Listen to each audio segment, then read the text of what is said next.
Good morning. We'll come to order in just a moment. Stand by for roll call.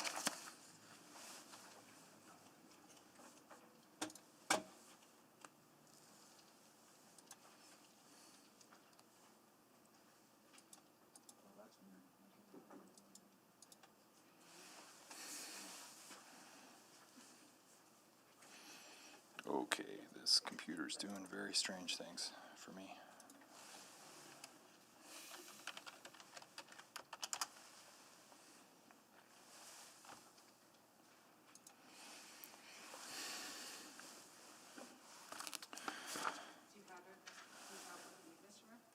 Yes. Just the cursor was disappearing, but it's working again. Okay. Good morning and welcome to the May 3rd and, if absolutely necessary, May 5th, but hopefully not, City Council meeting. I would begin by respectfully recognizing that we are having this meeting in the heart of Treaty 6 territory, traditional territory of the Cree, the Dene, the Saulteaux, the Nakota Sioux, and the Blackfoot peoples, as well as one of the great homelands of the Métis Nation. And pleased to tell you that I had a wonderful meeting with the new Grand Chief of Treaty 6, Chief Watchmaker from Kahiwan First Nation, and our continuing cooperation and opportunities to do economic development and housing together. Very, very, very encouraging conversation, and they do appreciate and recognize the things the City of Edmonton is doing by way of reconciliation as well. So just a quick report back on honoring that treaty spirit, literally and figuratively. So I need now to double check who's here. I know we've got a couple of complexities with attendance this morning, so we'll deal with those as we encounter them. I'll start first with Councillor Banga. Good morning and happy Home Safety Awareness Month. Happy Home Safety Awareness Month to you too, sir. Councillor Cartmel. Good morning. Good morning. Councillor Caterina. Good morning. Good morning. Well, and since we should all be spending as much time as possible at home these days, there's no time like the present to be safe. So, Councillor Zadek. Good morning. Good morning. Still here. Councillor Essinger. Good morning. Good morning. Councillor Hamilton. Good morning. Good morning. Councillor Henderson. Morning, and I was thinking it's better than go around and spend time with others month. Thank God it isn't that. Oh, that's a few months away still, I think. Councillor Knack. Good morning. Good morning. Councillor McKean. Okay, yeah, Councillor McKean had let me know that he threw his back out very badly over the weekend, and so he's managing a bit of pain and will join us as he is able through the day. So he did want me to share with you that his attendance will be spotty today on account of significant pain. So having been there myself, I feel for him and wish him a speedy recovery. Yes, Councillor Nicol. Good morning. Good morning, Councillor Paquette. Good morning. Good morning, and Councillor Walters had also let me know that he had a conflict this morning. I'm sorry, I don't have the particulars in front of me, but he will join us at he has a regional meeting on regional agricultural master plan this morning, and it's critical that he be there. So he's on council business for the morning, and he'll join us as soon as that finishes. He's asked that we make 6.6 time specific for 1:30 if it's selected on account of his preoccupation this morning on our behalf with the region. So with those two absences and their explanations, that's 11, which is enough to get started. So I need a motion now to adopt the agenda with some additions. Councillor Essinger. I will move that the May 3rd and 5th City Council agenda be adopted with the following changes. Additions under 6.2 Government of Canada budget, 6.3 2021 Council calendar update, 6.9 105 street day services, 7.1, 7.2, 7.3, and 7.4, various bylaws. And that's it. Thank you. Seconder? Thank you, Councillor Banga. Any questions on the agenda? Not seeing any, please vote.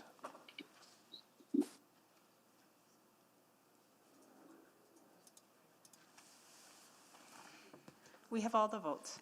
Thank you. Display the vote. Carried unanimously. The minutes, Councillor Knack. Yes, thank you, Mr. Mayor. I will move the adoption of the meeting minutes from the October 9th, 2020 Intermunicipal and Regional Development Committee meeting, the April 19th and 21st, 2021 City Council meeting, the April 20th, 2021 City Council public hearing, and the April 29th, 2021 special City Council meeting. Seconder? Check. Thank you, Councillor Banga. Any questions, concerns, errors, or omissions with the minutes? Hearing none, please vote.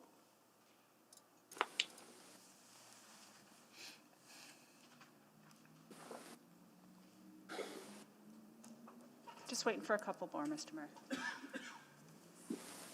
Yes, verbally Zadok. Sorry, Councillor Paquette? It should be coming through. We're good to go. Display the vote, please. Carried unanimously. Protocol items. We've got a few this morning. First up is Councillor Paquette.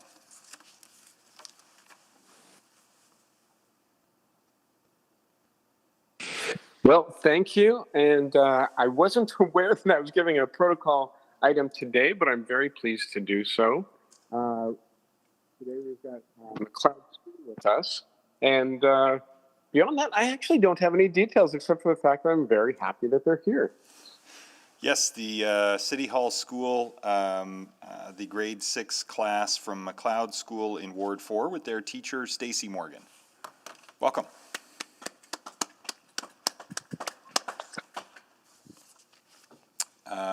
Next up is Councillor Henderson. Well, I don't know if this is two masquerading as one or one masquerading as two, but there's two people to be recognized here. So every year, the Clean 50 Awards recognizes Canadian leaders in sustainability for their accomplishments in 16 diverse categories over the previous 2 years.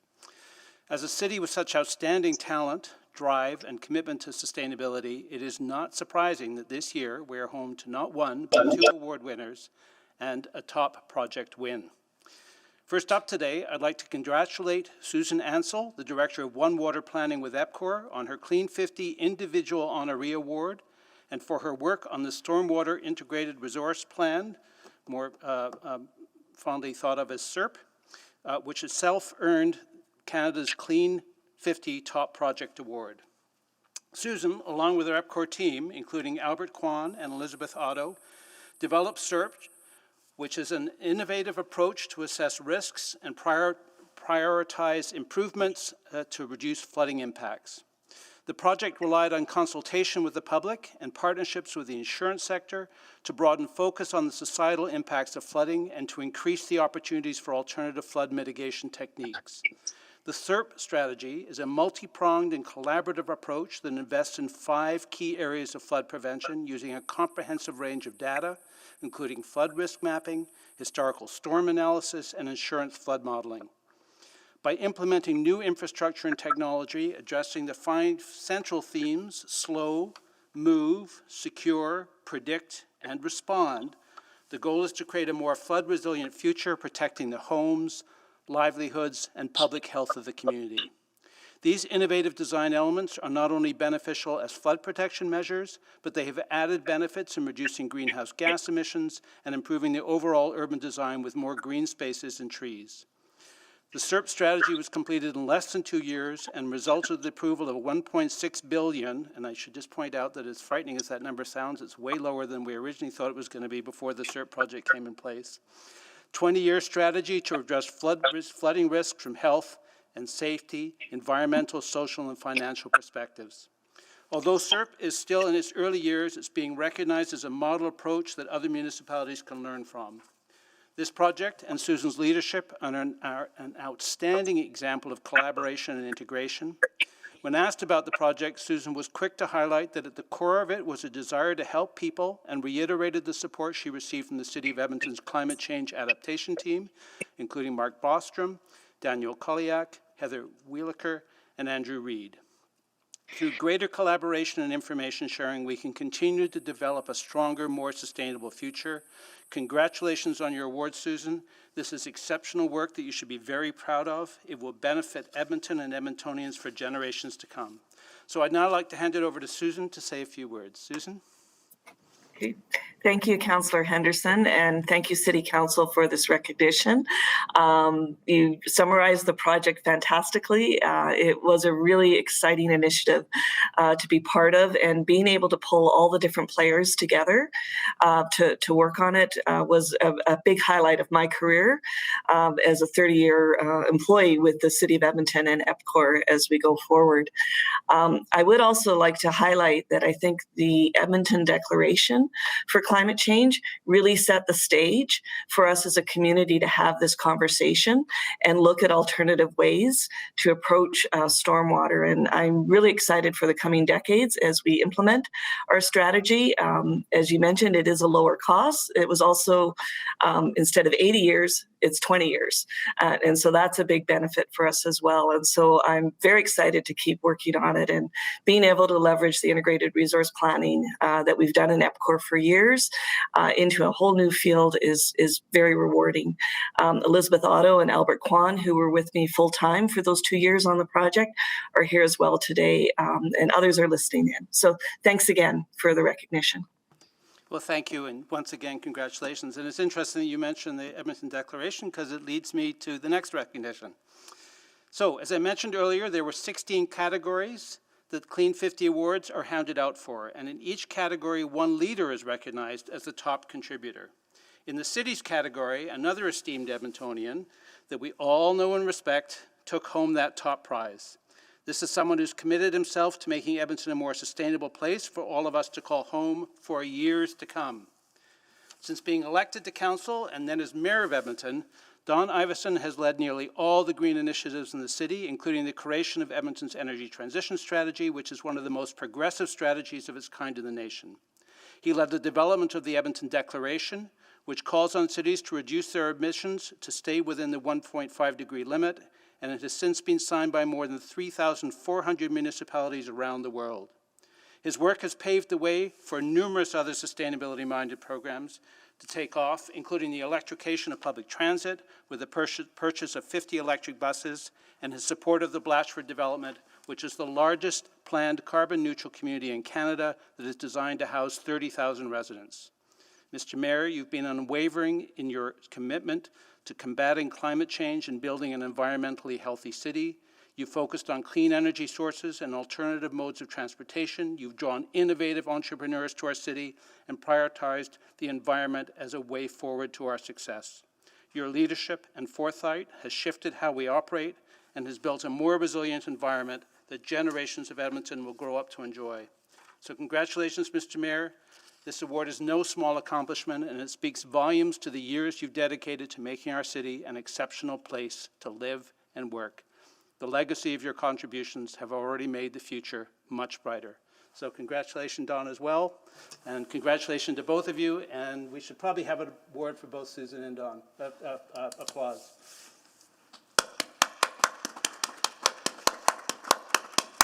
I suspect you may want to say something. Well, just to say first, congratulations to Susan and to the EPCOR team and to the Utility Committee, which has had no small role in this. So thanks for your leadership on all of these points, Councillor Henderson.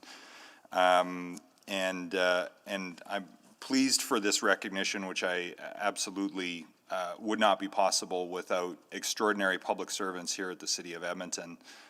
Like Mark Brostrom and Jim Andres and so many others over the years who I've had the privilege of working with all the way back to being a city councillor. Too many to number, but this is recognition really for the whole city family. And the executive leadership team, frontline staff doing the ISO 14001, all the things that add up. So I really do share this. Also with community leaders like Shafraz Kaba from the Energy Transition Advisory Committee. and Tegan Martin Drysdale, who's building this stuff out there, and so many other entrepreneurs and community leaders and researchers, folks from the university like David Kahane, who helped us with the Alberta Climate Dialogue Project. So this is really recognition of our community's capacity for leadership, which as mayor, I'm pleased to be able to channel in a small way that I think reflects ultimately well on our community. And also to City Council for having the courage to lead on these issues consistently and relentlessly. So I'm just pleased to share this recognition with all of you with a lot of gratitude for what we've accomplished. So thank you, Councillor Henderson, for those kind words. Last but not least, I'd like to recognize someone who has done more incredible work in our city and across the country. In February of this year, Maureen Bianchini-Purvis, founder of the No Stone Left Alone Memorial Foundation, was awarded the Meritorious Service Medal by the Office of the Governor-General of Canada. Meritorious service decorations recognize individuals for exceptional deeds that bring benefit or honor to our country and are among the highest Canadian distinctions that can be awarded. And I can't think of anyone more deserving of this award here today than Ms. Bianchini-Purvis. In 2011, she founded No Stone Left Alone as a way to engage young Canadians in a personal and unique experience of remembrance, placing poppies on the headstones of veterans each November.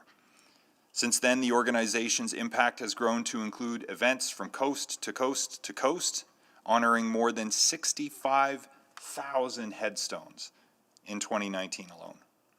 The inspiration for No Stone Left Alone came from Maureen's mother, Lillian Mary Bianchini, who was a World War II veteran. And after her mother passed away, Maureen began placing a poppy on her headstone each November. She does this every year alongside her husband and daughters and now grandchildren in this beautiful family tradition. It was her daughters who asked why the other veterans didn't get poppies like their grandmother did each year. This innocent inquiry was the spark that brought Maureen to launch No Stone Left Alone years later in memory of her mother. So Maureen, on behalf of Edmonton City Council, congratulations on this remarkable achievement. Your commitment and your passion has engaged young Canadians in a personal and memorable and moving and unique experience of remembrance, teaching our youth respect and appreciation for the sacrifices of those who came before them. And we are so proud that this national phenomenon has its home right here in Edmonton, and that wouldn't be possible without you. So we're very, very proud of you today.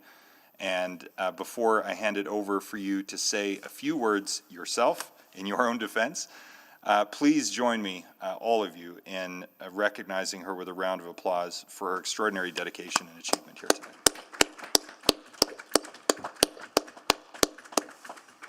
Maureen, take it away. Thank you, Mayor. First of all, you made me more emotional than I thought I would be. Obviously, it's not easy to start any nonprofit, and our growth nationally is incredible. And I'm just always really proud it started here in the beautiful city of Edmonton. Thank you for the recognition today, and I'm always grateful for the support. I would like to take a moment to recognize all the great city employees that helped us unfold over the 10 years. Well, now we're in our 11th year since the beginning. The employees in your office, sir, all our civic events employees, the staff at Beechmount Cemetery with the grounds crew, and especially and emotionally the Edmonton Police support that we receive this every year. But last year, they went out in the freezing cold to make sure those poppies were placed, and we're very grateful for those young cadets that did that.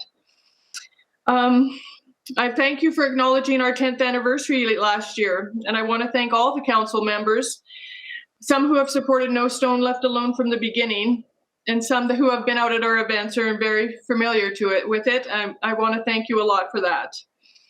I am also really proud of all the improvements that were being made with your support right at the site, from creating a ramp, fixing our flag out there, and especially last year for supporting the commemorative 10th anniversary oak tree that was planted right next to the cenotaph. We're very proud of that.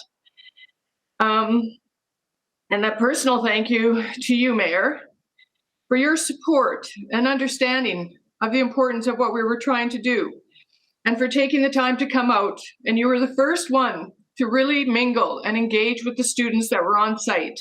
And I know it made for a very memorable event for all of them that they still tell me about.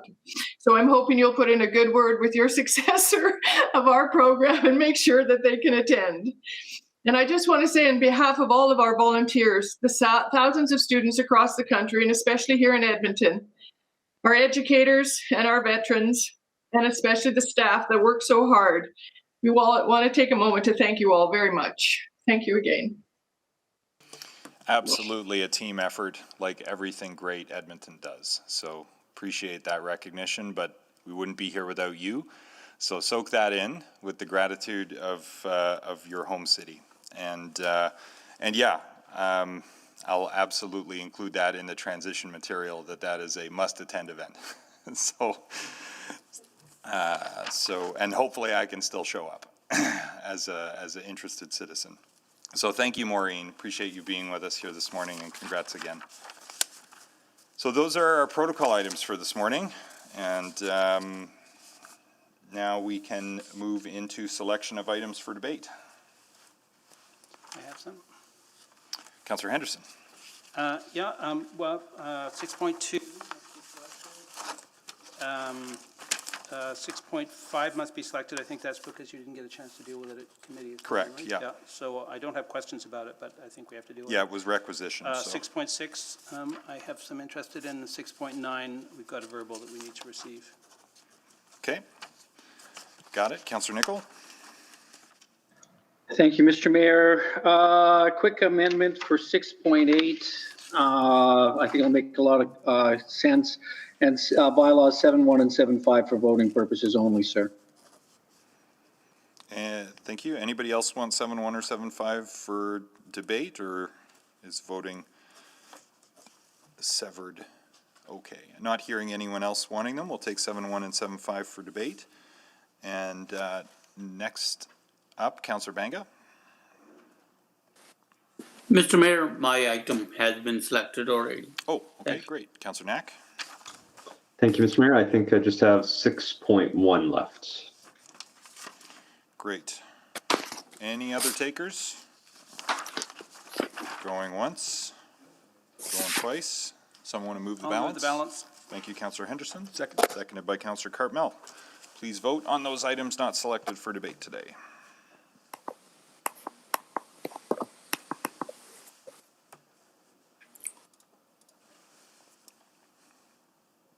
We have all the votes.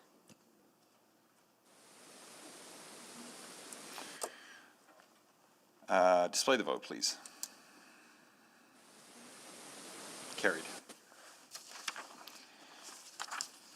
Great.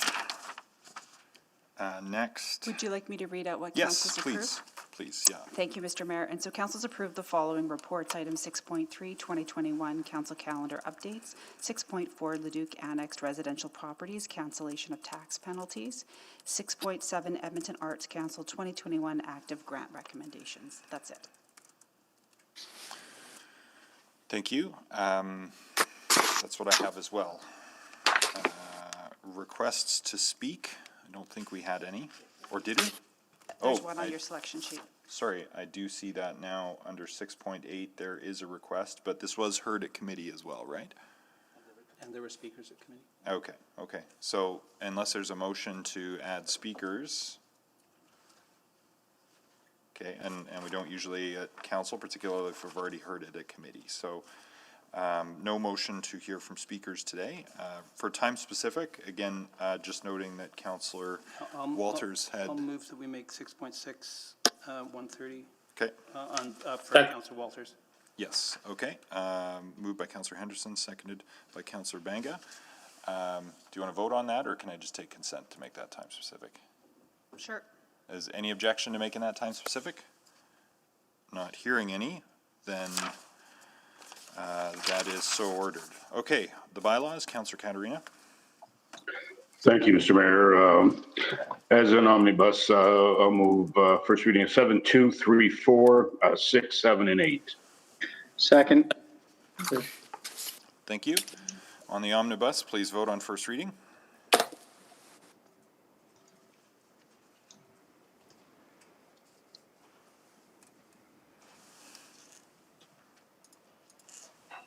We're good to go.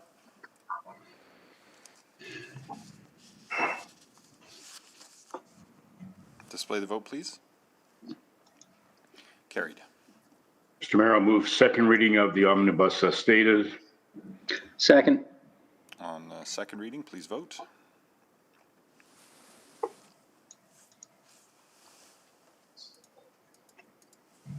We have all the votes. Display the vote. Carried. Mr. Mayor, I'll move consideration for third reading on the omnibus as stated. Second. Thank you. Please vote to allow third reading to proceed.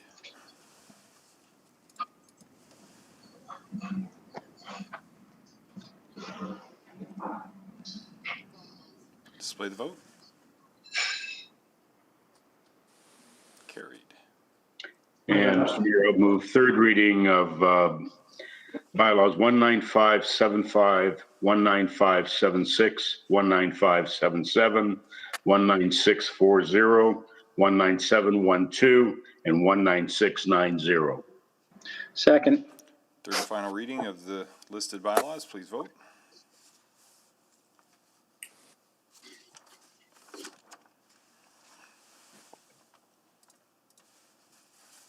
We're good to go. Display the vote. Carried. And Mr. Mayor, would you like to do 7.1 and 7.5? Yeah, I Do think we can separately, do. obviously. I think we can. So do for them voting together. purposes, I'll move first reading of 7.1. I think we can probably do them together unless people Together? want them separate. Yeah, you Okay. do them both. Yeah. Okay, 7.1 and 7.5, then I'll first second reading. those. Thank you, Councillor Henderson. Moved by Second. Councillor Katarina. Please vote on first reading of the property tax and supplementary property tax bylaw and the waste services bylaw amendment number 4.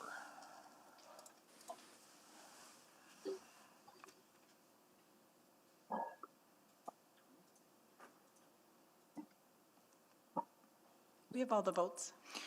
Display the vote.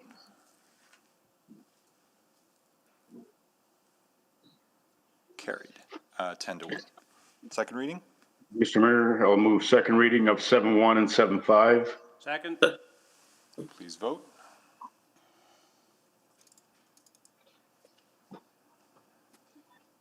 We have all the votes. Display the vote. Carried. 10 to 1. Mr. Mayor, I'll move consideration for third reading on 7.1, 7.5. Second. Please vote to allow third reading to proceed.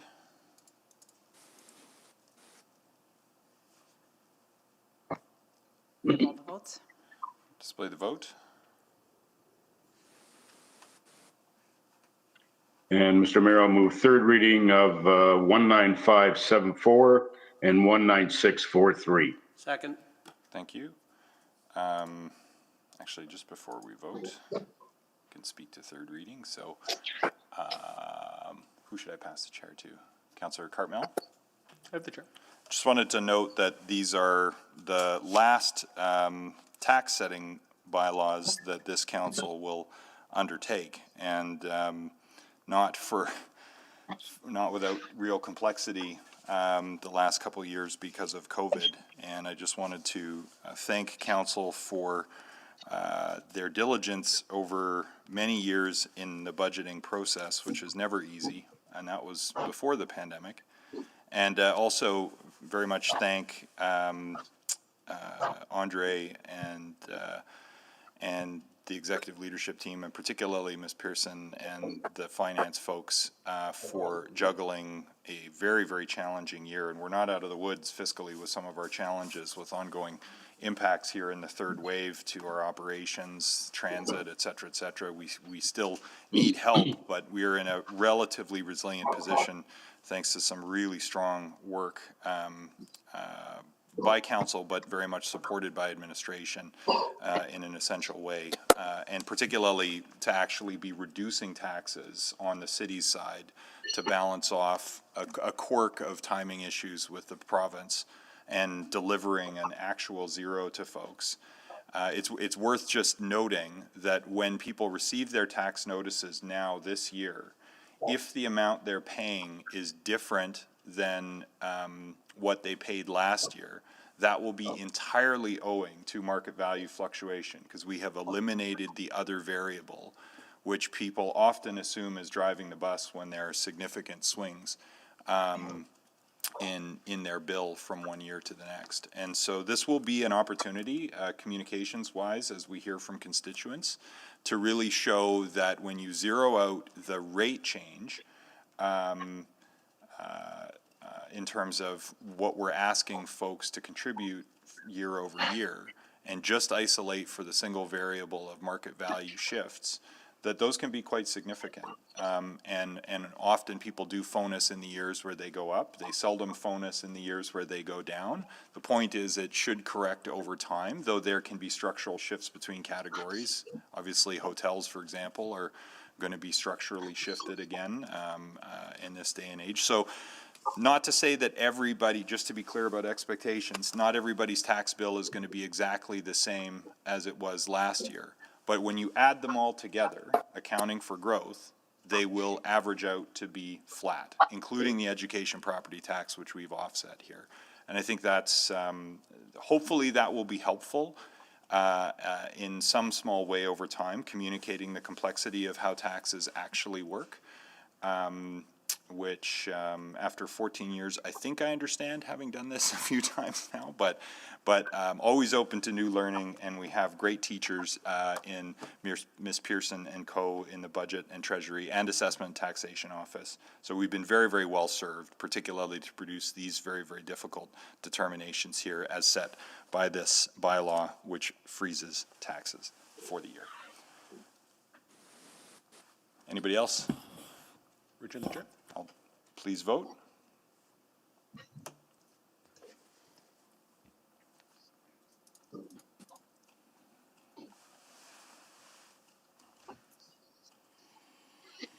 We have all the votes. Display the vote. Carried 10-1. Those are the bylaws. Are there any council inquiries today? Not hearing any. Then let's dive right into item 6.1, the budget and expense policy, amendments to policy C6618. This came from Council Services Committee, so I'll go to Councillor Knack as chair to orient us to the discussion. Thank you, Mr. Mayor. There wasn't a lot of discussion. Actually, I had a few questions that needed to wait until today to be answered. So our committee approved it and sent it to council, and hopefully I'll have a question and maybe an amendment based on an answer that I'll get today. Great. Any additional comments from administration? Nope. Okay. Good morning. No, Mr. Mayor. Okay. Here for questions. Great. So Councillor Knack, you had selected this. Go ahead with your questions. Yes, thank you, Mr. Mayor. I just wanted to ask Mr. Corbould, we didn't get a chance to have a firm answer to this, and we have a section in our policy that relates to expenses, eligible expenses for business meetings and hospitality. And I was just curious specifically in relation to alcohol, and I'm under the understanding that the City of Edmonton might be adjusting that policy, and therefore I think it would be wise for us to do the same. But I'm just wondering if you can fill me in on any current workings that you're doing on that policy. Yeah, thank you very much, Councillor. I am taking steps to adjust the city administration policy. Right now, the policy allows DCMs to approve alcohol at hospitality events, and essentially what I'm taking steps to do is to change that so there's just no alcohol at no taxpayer-funded or city-funded alcohol at city events. Now, that's not to say that we won't have cash bar options for, for social events and things like that, but the idea is that we won't spend a penny of taxpayer dollars for any administrative sponsored events. Okay, that's helpful context. At which point, Mr. Mayor, I do have an amendment to our policy to align the council budget and the mayor's budgets to the new City of Edmonton policy. Okay, do you want to move the committee recommendation with an amendment, or do you want me to get that on the floor and then you can bring an amendment? What would you prefer? Whichever. I can probably just move it with the amended wording if that's I see no easy. one else on the board, so people can amend to strike if they wish. So it's in order if you want to go ahead with an adjustment.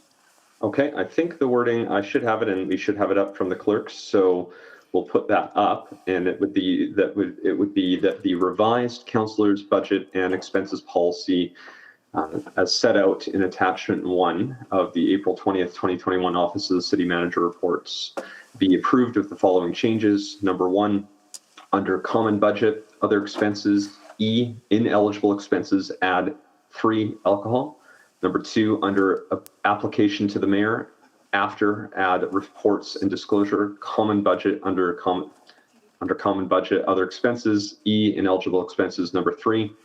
And number 3, under ward budgets, business meetings, and hospitality, A, strike through reasonable alcohol expenses may be included for meals or receptions, and E, ineligible expenses, strike through except as otherwise noted. Thank you. I'll second that.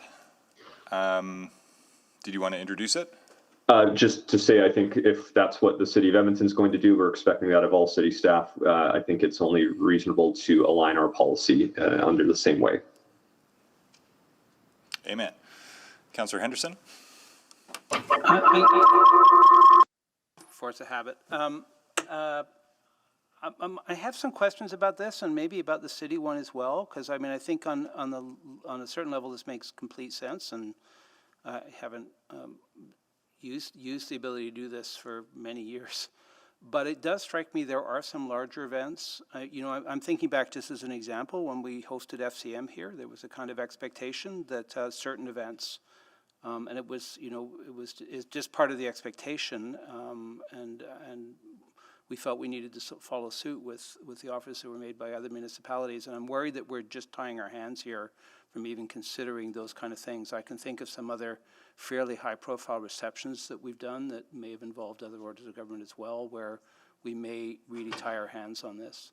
Some of the larger events we've held at City Hall, for instance. So thoughts about that?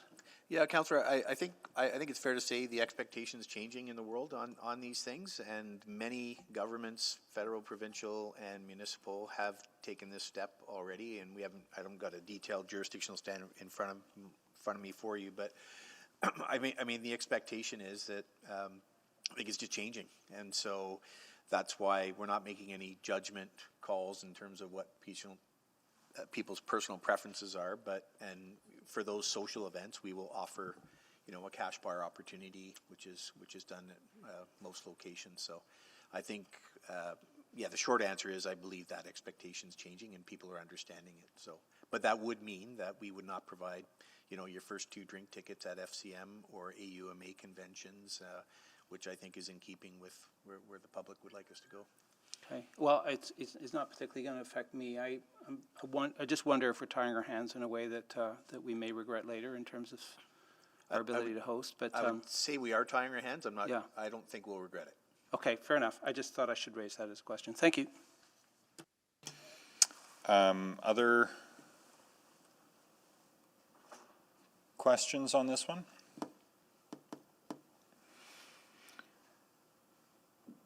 Okay. Not seeing any. Anyone wishing to speak?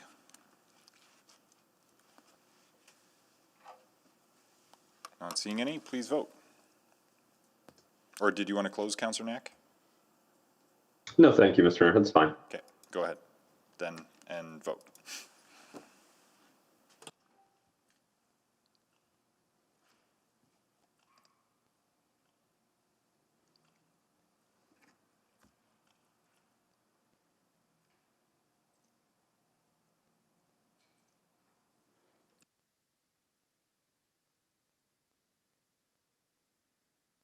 Yes.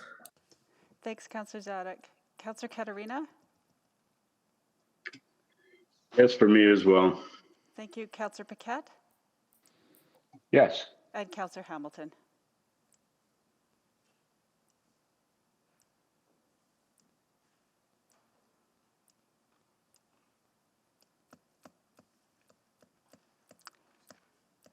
Councillor Hamilton?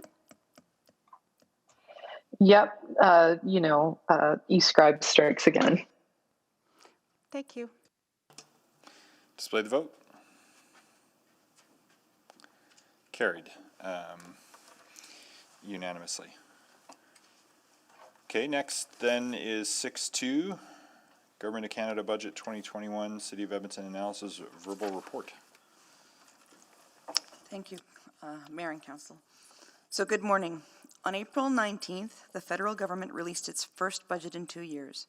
The federal Liberals are positioning the budget as providing essential stimulus funding to support economic recovery from the COVID-19 pandemic, and also introducing a number of significant long-term spending items.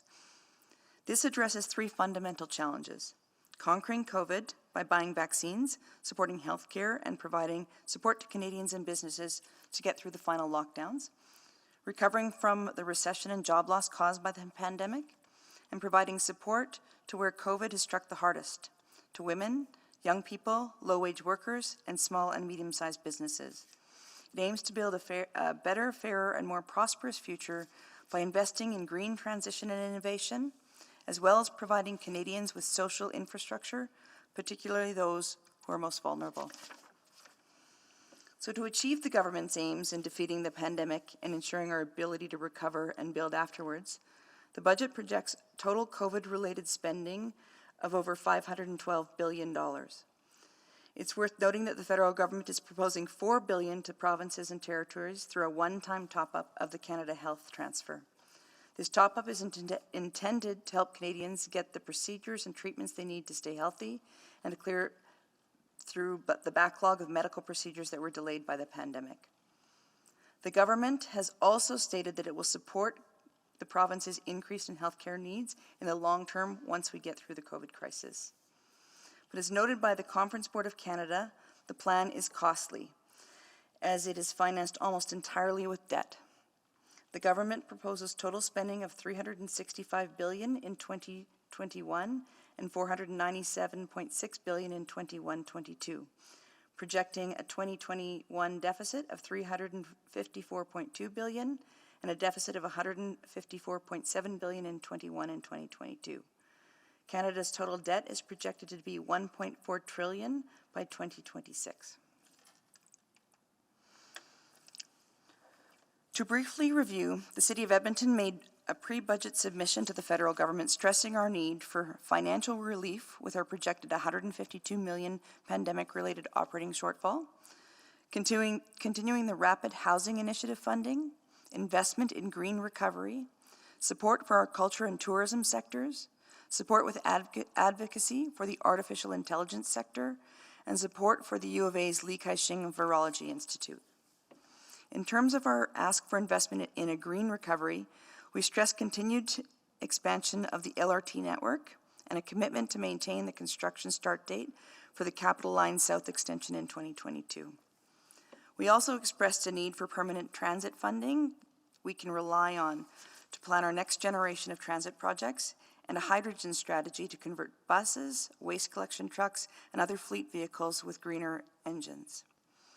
We highlighted that new fiscal arrangements with other orders of government and stronger federal, provincial, municipal partnerships are essential for promoting strength and resilience in our communities, particularly in the fragile aftermath of COVID-19.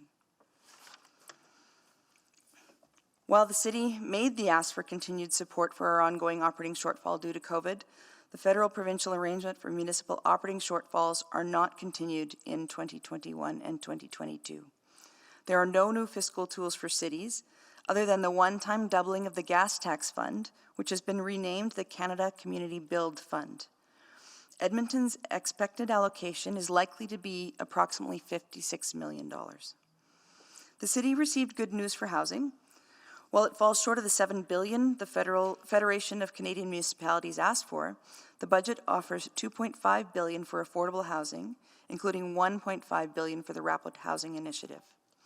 Administration will be watching to see how the money is allocated, but it should lead to the City receiving another direct transfer of capital funding to support rapid housing projects. The province also proposed an additional $567 million over 2 years, beginning in 2022-23 for Reaching Home. This will likely mean 2 more years of COVID top-ups to Homeward Trust, which would allow for the extension of the approximately 500 units of bridge housing and other supports. This is essential in the face of the increasing homelessness, especially within the context of the pandemic. As previously announced, the budget provides $14.9 billion over the next 8 years to support new public transit projects. The total funding is in 2 phases. The first phase is post-pandemic recovery support, which is $328 million this year, and building over 5 years to $5.9 billion in new funding to accelerate public transit planning and to support transit system expansions, electric buses, rural and regional transportation, and active transportation. And the second phase is a permanent transit fund, which offers a total of $9 billion in funding over 3 years, starting in 2026 to 2027, to provide municipalities with funding predictability that we need to plan and deliver transformative projects. The budget doesn't offer a lot of details in some items, so administration is continuing to look at whether funding will be available to the city on issues such as student placement funding, social procurement and trade barriers, national trade corridors, nature-smart climate solutions, and natural infrastructure strategies. We will follow up to understand how they may affect the City of Edmonton, as well as what programs may require funding from other orders of government. The budget directs a lot of funding to individual Canadians. In the next slide, they'll cover the areas of interest in the budget, including community and health support, climate change, economic development, and COVID-specific spending. The budget includes billions of dollars in funding, programs, and policy shifts for inclusive and culturally sensitive community safety programs and services to address systemic racism, systemic barriers facing diverse groups, hate-motivated crimes, and social disparities related to race, gender, and other forms of diversity. This aligns with Edmonton's anti-racism and GBA Plus policies and the work underway with the Community Safety and Wellbeing Task Force. The budget offers funding for the National Inquiry into Missing and Murdered Indigenous Girls and the additions to reserve policy. This funding may have implications for urban reserves. We will be sharing our strategy on urban reserves at Executive Committee in June. The budget also has funds to address ongoing concerns of substance abuse and addictions. The issue has worsened with COVID-19, and there was a 74% increase in opioid deaths in the first 6 months of the pandemic. While there is not a direct implementation or trial of universal basic income, the budget increases supports for vulnerable groups through a 15-hour $15 per hour minimum federal wage, a $10 a day child care, and expanding before and after school care in order to provide more flexibility for working parents, waiving interest on Canadian student loans and Canada apprenticeship loans, and enhancing the Canada Worker Benefit, and extending EI benefits to better support Canadians suffering from illness and injury. The budget commits to significant investment in addressing climate change, with $17.6 billion towards a green recovery from the pandemic. This includes over $5 billion in green projects and businesses that help to reduce greenhouse gas emissions, over $3 billion in climate resiliency, including flood and wildfire mapping and disaster relief, support for energy transition, including a new investment tax credit for investments in carbon capture, use and storage projects. And as announced on April 14th, Edmonton is home to one such project that is now a regional hydrogen hub. And finally, over $4 billion of green infrastructure to help homeowners retrofit their properties, with specific funding earmarked for low-income and rental properties.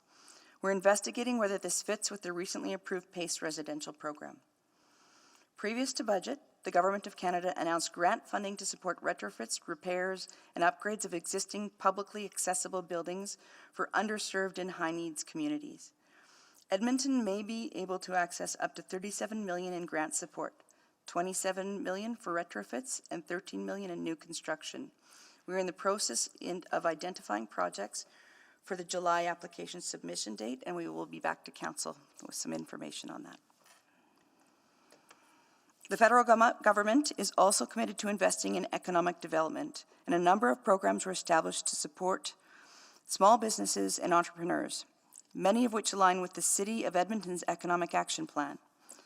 Also included is support to help business in the tourism sector to adapt and recover from the pandemic, including funds for festivals, cultural events, museums, amateur sport, and arts and heritage institutions. In addition, the budget supports innovation with over $40 million for the National AI Institutes in Edmonton, Toronto, and Montreal. Capital and infrastructure funding is going to biomedical programs at post-secondaries and research hospitals. This may be of interest to the University of Alberta, which is a leading research and technical and research and teaching hospital. The budget will create 2 new regional development agencies out of Western Economic Diversification Canada. This is a big shift for the organization, which is expected to earn a greater federal presence and support economic development in the West overall. The budget suggests that Western Economic Diversification's existing budget will stay with the new Prairie Agency, and the new BC Agency will get its own funding. The budget doubles the Canada Student Grants, as well as offers support to post-secondary programs, focusing on Indigenous programs. The City continues to work with post-secondary institutions to attract talent to the region. And the budget also supports to modernize and grow the nonprofit sector. Finally, the budget invests significantly on COVID response and recovery, including extension to COVID relief programs and benefits, extended benefits to recover from illness, improvements to long-term care facilities, investments in medical research, funding to safely open Canada's borders and build COVID testing infrastructure at airports, mental health supports for those disproportionately impacted by COVID, including healthcare workers, frontline workers, youth, seniors, Indigenous peoples, and racialized and Black Canadians. It also funds improvements to Statistics Canada data collection and enhances financing for small and medium-sized businesses who have been impacted by the pandemic, including those in the not-for-profit sector. So thank you for the opportunity to share highlights from the federal government's budget. We will continue to determine what funding the city may be eligible for and ensure that when eligible, we are actively pursuing those opportunities. I do want to flag that the economic assumptions in this budget are based on current trends, which signal a stronger and faster than expected economic rebound. So with that, I'm happy to take any questions. Thank you.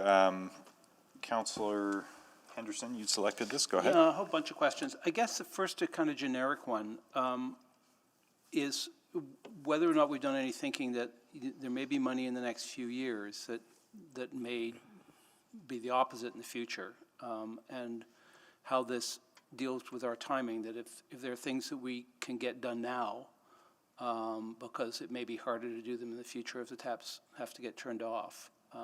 Any thoughts about that and how we stage that? I realize, yeah. But I think on the capital side, we've got to be asking that question, that's all. Councillor, we are looking at that right now. It's particularly a lot of the grants that are coming through for green investment and other pieces. The challenge is there's not a lot of details on what they are, yeah. And so they actually haven't developed the grant programs. So in some cases, we're plugging in to help formulate those programs. And then we are gearing up to actually have lists and see what we can move around to take advantage of this money. Yeah, because from a strategic point of view, I'm guessing the more, the more we can get done, and I suspect this is partly what the federal government wants us to do, is to speed up now under the understanding we may have to slow down again in the future. In terms of our 10-year cycles and 10-year planning on capital. Correct. It's just the challenge right now is figuring out how much are they funding, how much is matching, how much do they want from the province. We're still in looking at those details. Can you remind me on the gas tax, and this may have changed, it's not a spend it on anything fund. It's capital only, is it not? It is capital only, and there actually are restrictions even in that, Councillor. Yeah, can you remind me what the restrictions are? I think I have Harm on the line who can do details. I know, for example, no land is one. Right. Right, that's right, Councillor Henderson. So there are some restrictions. It's based, you can use it for capital. There's 18 broad categories, including public transit, sport, culture, recreation, and other capacity building. So it is fairly flexible, but restricted for capital and definitely no land purchases. Yeah, because we, historically, we haven't debated it a lot because we've committed all of it to the South LRT, which, so that's why I wasn't less sure of what else we can do with it. But this should free up this will be money well and beyond what our traditional gas tax money would have been, which is still committed, correct? The money we had previously was committed, and recommendations on how to use this is forthcoming in the SCBA. Perfect. Just curious about the active transportation piece, because I know we've done a lot of thinking around what we're doing with transit, but active transportation is part of that pool, and it seems to me that's one of the opportunities we could jump on right now, if that was available to us. I know we got the plan coming, but is that something that we're looking at of how to take advantage of that? It is. Great. I'm interested too, the one question, and you can't answer this now, but the PACE program, my one thought with the PACE program is our PACE program was never going to be interest-free. But my understanding of the federal program, they're offering interest-free, so in some ways it may make our PACE program irrelevant, ironically, given how hard we fought to get there.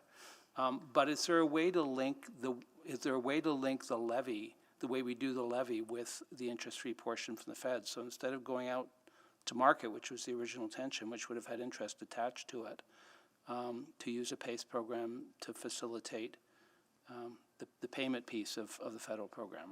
Is that anything that's being explored?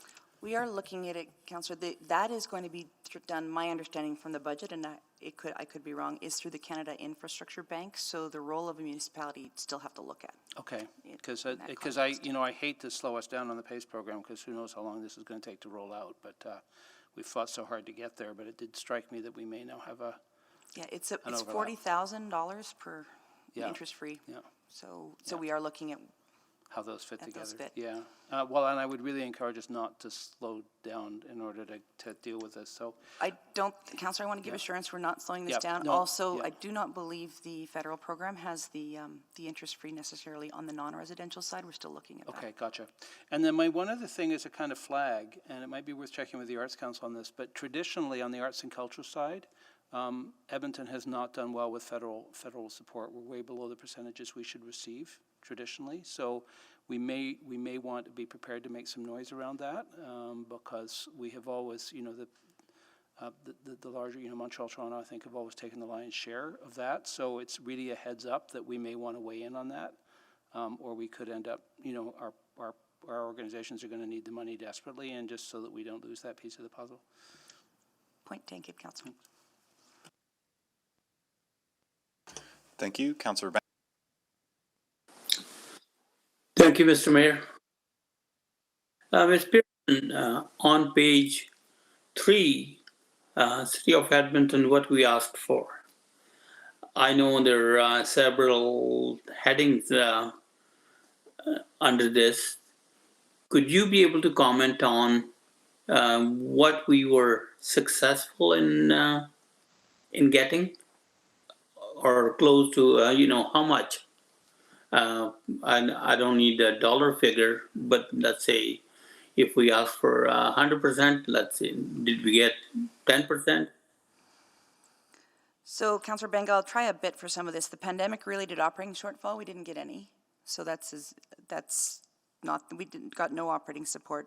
The ending homelessness, there was a request broadly across. We got there was a $5 billion ask, and that's not for the city of Edmonton. That's for the country, and it was 1.7. The rest, the support for culture and tourism, I think Councillor Henderson has a good point. We don't know how much we're going to get as a portion of that, and that probably applies to the rest, the machine learning and the others, is that the details are yet to be determined. There is some earmarking for machine learning, and there is some investment in the green recovery. It's just the details are a bit sparse right now.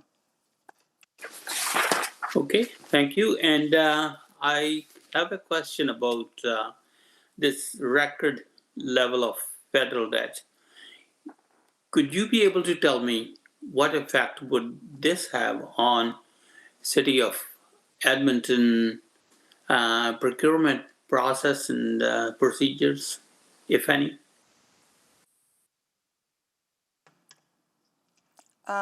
Sorry, Councillor, I'm failing to understand the linkage between the federal debt. I mean, basically when the federal deficit goes bigger and I guess the dollar figure goes down, Canadian dollar goes down, and then we have to pay extra to get those. Have we analyzed that from the City of Edmonton perspective? Not at this point, Councillor. I can get you something if it is desired.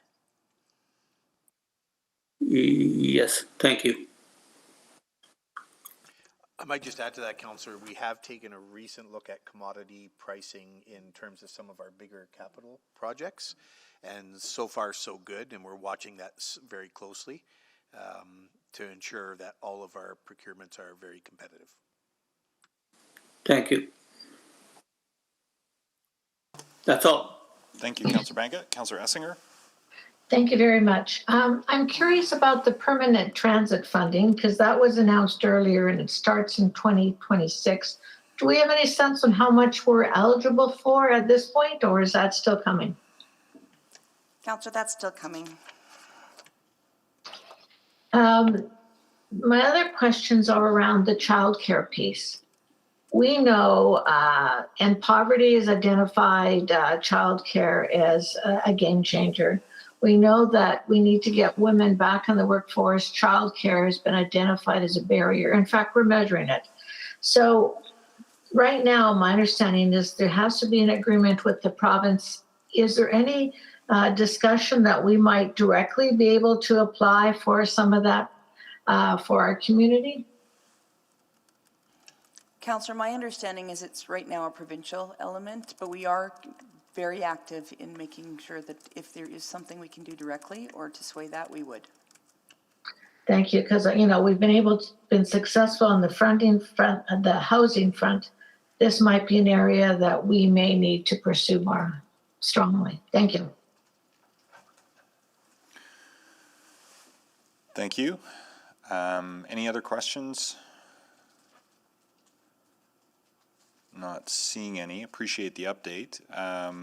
Someone want to move receipt of information? I'll move receipt of information. Thank you, Second. Councillor Henderson. Thank you, seconded by Councillor Banga. Please vote on receipt of information of 6-2.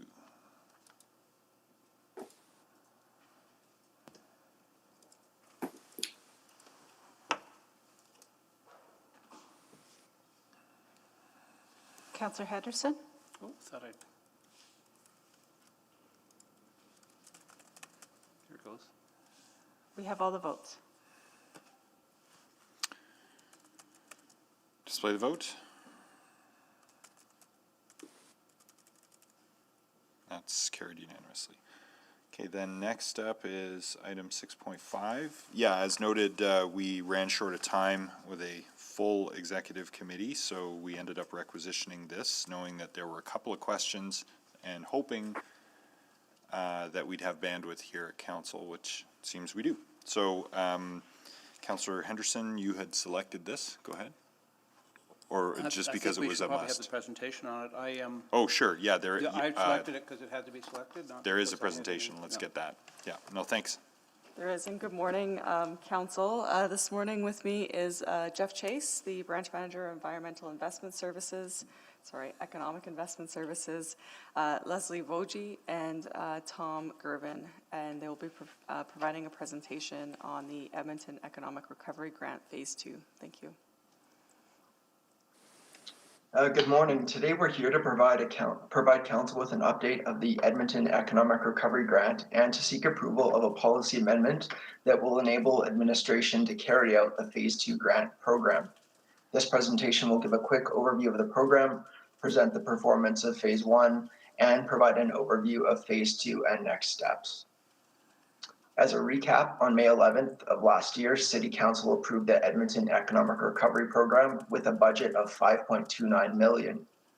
Phase 1 of the grant program launched on June 15th, and we aim to support the relaunch of the local economy by providing monetary supports to address the most immediate impacts of COVID-19.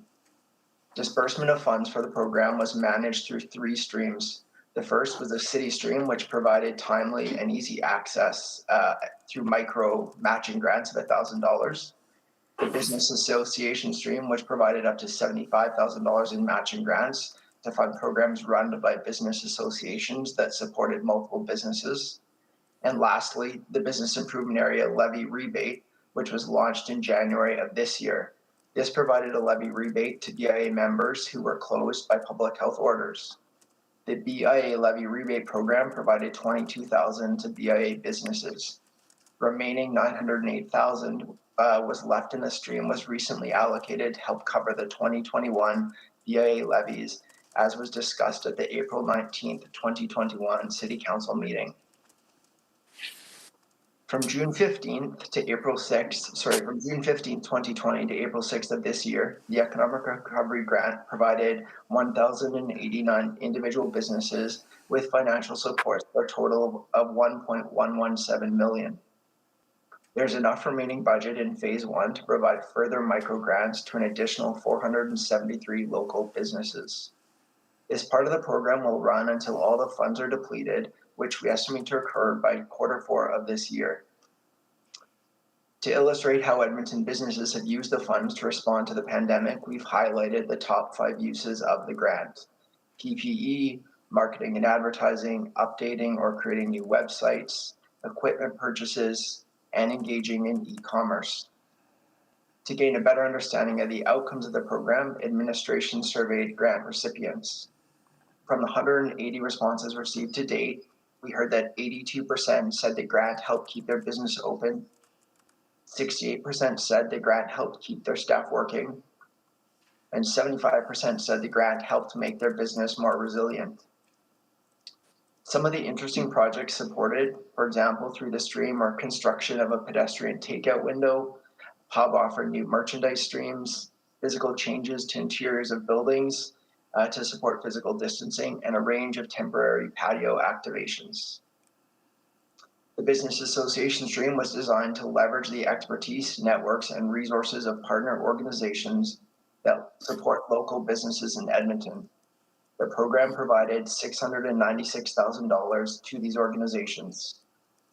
We'd like to take a quick opportunity to highlight the array of funding partners who created innovative programs that supported an estimated 1,800 businesses with these funds. Some of the projects included 6 capacity building projects for businesses and entrepreneurs, 3 placemaking projects, and 2 projects supporting the creation of websites and e-commerce platforms. A few of the unique projects supported: the film and video arts, virtual collaboration production space, and the Making Edmonton Digital program with the U of A School of Retail to help businesses grow their online presence. When the Recovery Grant program was initially presented to Council in 2020, administration contemplated continuing city and business association streams into Phase 2. At that time, administration indicated it would bring forward refinements in 2021.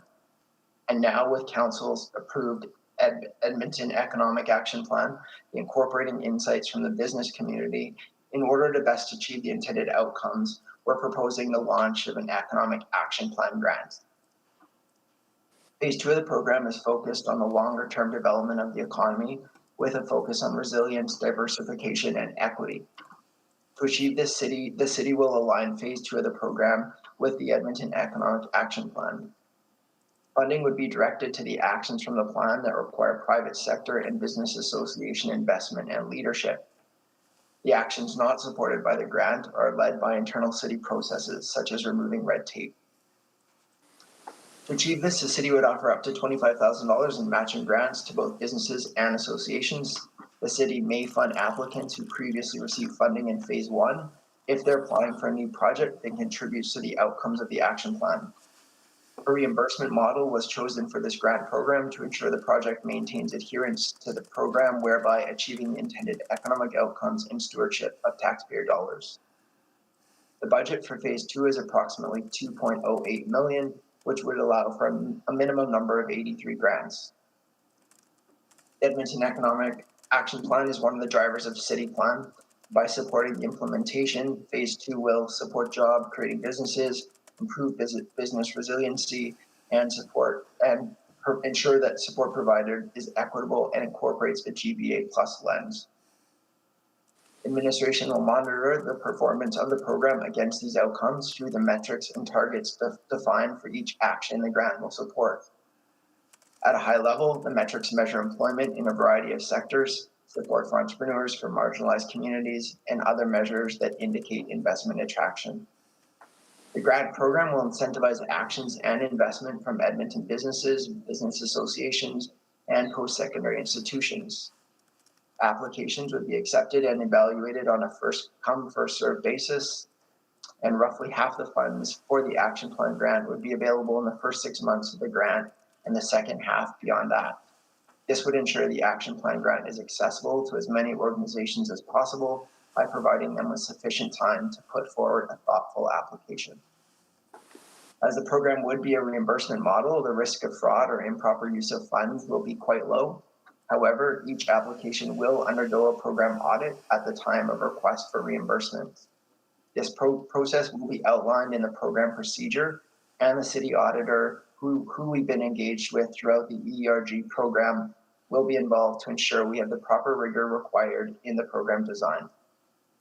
We'd also like to highlight that we've continued to incorporate a GBA plus lens. We've heard clearly that many diverse groups require unique supports and that thoughtful communication is key. We're offering dedicated application support and we'll be monitoring disbursements to understand the grant success rate through a GBA plus lens. And so for next steps, with Council's approval of the policy amendment, administration will update the policy accordingly and submit the program procedure to the city manager for approval in the weeks ahead. Once approved, the grant would launch in June of 2021. And so to support the launch, we're developing a comprehensive communications plan, including website and program detail updates. Administration is also committed to continuing to work with our partner organizations.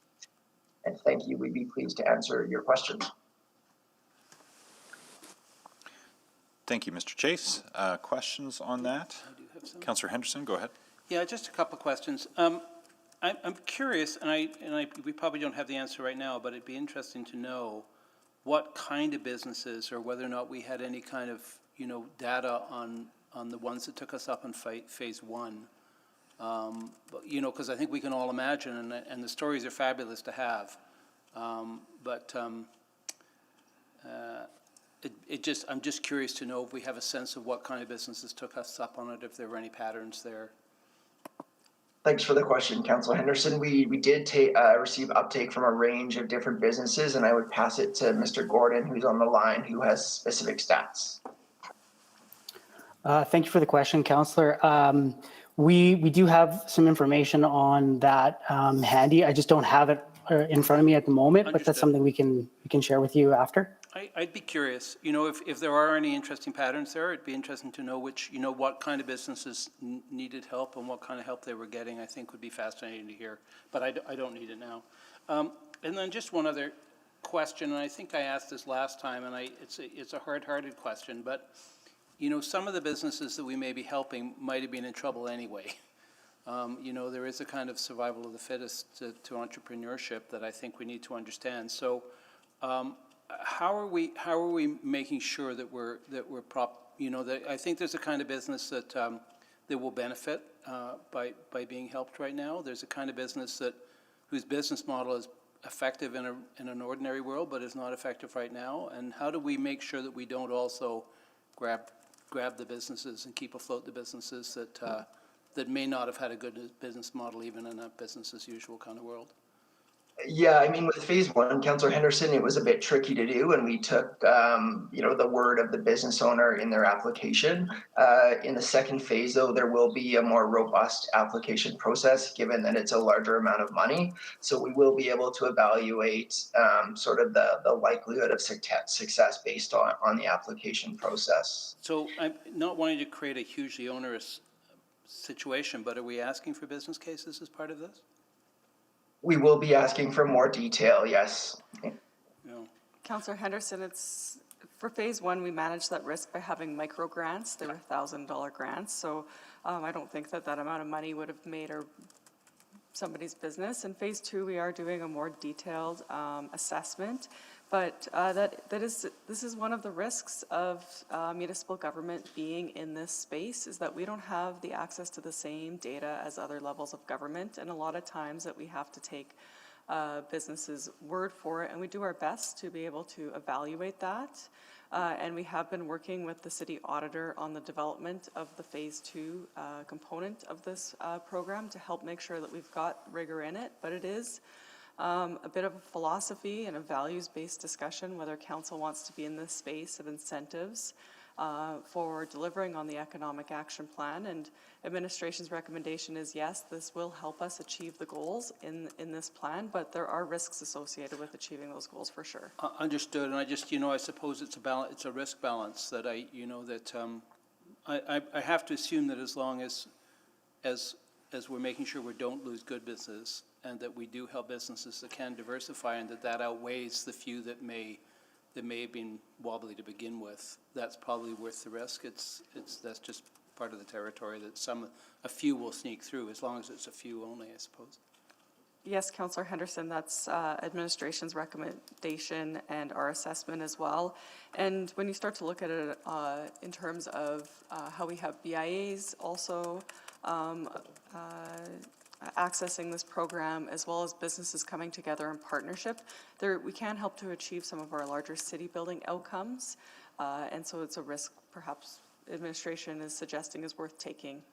Great, thanks, and I think I would support that. So I just thought the question should be asked. Thank you. Thank you. Councillor Essinger? Thank you very much. This is great. Do we have any sense on how many jobs have been created? Do we keep that kind of data? Thanks for the question, Councillor Esslinger. With the micro grants, the $1,000 grants, just to reiterate Ms. McCabe's point, it was really tricky to draw a strong correlation between $1,000 grants and job creation. But I do know from the 180 survey responses from people that had filled in their survey after getting the grants, more than 60% indicated that it was helpful in maintaining job creation, or just, sorry, in maintaining jobs, not creating jobs, sorry. Okay, and my other question, I have a couple. How is this being communicated? Because I had said something on social media and a business says, I didn't know anything about that. So not everyone is in a BIA, and how do we communicate or get the word out? Thanks for that question. It definitely is a work in progress. With the micro grants, we were really not sure what uptake would be like. And so we had a very minimal communications budget. We were using the city's social media channels and leveraging our partners for them to spread the word. I think we'll be working really closely with our colleagues in communication on phase 2 to make sure that we're communicating it as widely as possible. I'm not sure if anyone from comms communications would like to add anything. I'll certainly weigh in to say that collaboration between our departments is underway, and we'll definitely work our hardest to get the word out. I just wondered, because all these businesses have to have a business license. So we should be able to contact them through their business license contact information to get it out, I would think. Councillor, we'll explore that as a communications method. I'm not sure under FOIP legislation that we're able to do that, but we will absolutely explore that for this phase 2 about how we could widen the communications approach for the grant program. Thank you. My other question is, if you'd help me understand, under the equitable branch, you talked about the creation of childcare spaces. Is that for for-profit daycares to apply for? Is it? I don't understand. I think Ms. Bogey's on the line who could answer that question. Sure, that's a great question. In regards to childcare, what we are envisioning is that we would be able to support things like startup costs, purchasing toys, equipment, and that type of thing. The grant is eligible to both for-profit companies and non-profit organizations, so both would be eligible under the grant. And again, communication to those other sectors would be key. I'm curious, you talked about startup being toys, etc. The biggest cost I hear is renovation of space for creating a childcare. Would that cost be eligible? Yes, so we would be able to support some renovations. Okay, thank you very much. That's all. Thank you. Councillor Banga. Thank you, Mr. Mayor. I know there was quite a bit of uptick in the micro grants, etc. And I know I see it's only $1,000. I guess assist to a business, and yeah, of course we did I guess surveys or engagement of stakeholders to find out if they are, if they benefited and whatnot. But just $1,000, is it really? Is there any real mechanism to evaluate the success of these programs? Thanks for the question, Councillor Banga. The phase one micro grants was really in support of emerging COVID needs. So businesses were using that money to purchase PPE, plexiglass shields, all of those sorts of things. The money was not intended in phase one really to be a long-term diversification investment. The second phase of the grant, we're looking to do more of that work, and that will be key requirements through the application process. So no, the review of the phase one grant and the micro grants was really around controlling the spread of COVID and making sure that businesses had the supports they needed to get through COVID as it continued to ravage small businesses. Okay, and even in general, when we offer any of these grants, do we get a true sense of outcome from those grants, or is it pretty difficult? We do get some, we do survey, I mean, with the micro grants, Councillor Banga, we did do a survey from folks who had received the grant and received their feedback on what the grant did. The results were generally very, very positive, and we will create a more robust program for the second phase, given that it's larger amounts of money. So we'll be able to track exactly what that money did to make sure that we're stewarding taxpayer dollars effectively. Are those micro grants gonna continue in the second phase?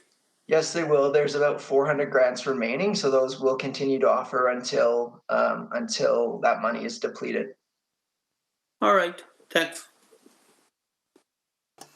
Thank you, Councillor Katarina.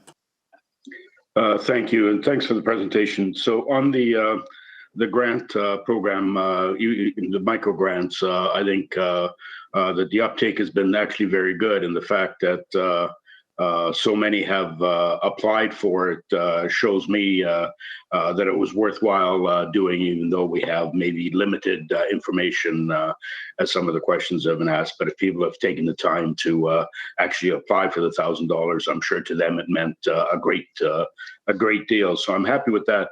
But with the grant program in progress now with the second phase, Mr. Chase, is this above and beyond the facade program? Is the facade program still in effect? Do we have money in that account? Are people taking us up on that even now with the pandemic? Yeah, thanks for the question, Councillor Katarina. They're definitely two very different programs. We still do offer the storefront improvement program. There are funds in there, and every year that grant program is fully allocated. We receive more applications than we do dollars. The intent of this grant is different in that it's a business economic diversification grant to help businesses change, pivot, grow, adapt. and we're working really carefully to ensure that what would be covered in that program would not be covered through this grant program. So they have very different intents. Yeah, no, and I understand that, and I'm glad to see that they are different. I just wanted to make sure that the facade program is still being successful and that people are spending it's a matching program as well. So they're spending their money during this time to improve their bricks and mortar, and obviously providing some economic recovery to trades and whoever else has to do the work. So I'm glad to see that still continuing and that it's been successful. On the childcare part of this, I know we had this discussion a number of years ago, and maybe it would have been, in hindsight, 2020, it might have been easier then than it is now. But the Kathleen Andrews garage, we'd always discussed daycare facilities for a city facility, and then because of budgets, that piece of it was dropped off the plans for it. So was anything done to that to Kathleen Andrews garage that we could revisit? Something in the childcare area that whether it's space or facilities, that sort of thing? Has that been considered or?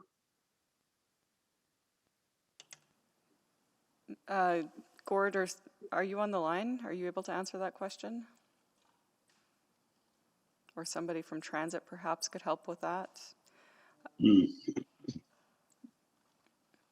Councillor Katarina, I'm sorry, we don't have the answer to that question today. I'm happy to follow up with you offline with some details on. I know there have been a number of conversations about the Kathleen Andrews garage and whether or not there would be daycare facilities at that garage.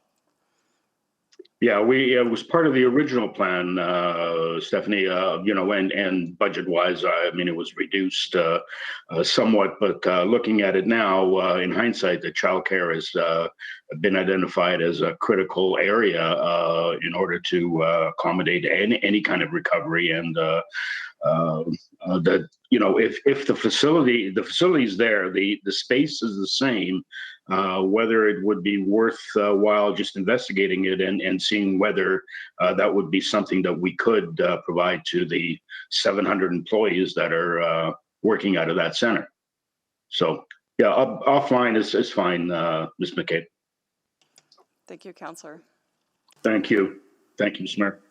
Thank you. Councillor Henderson, you'll put the motion on the floor? Yeah, I just saw Mr. Seabrook came on the line. I don't know if he had an answer to that.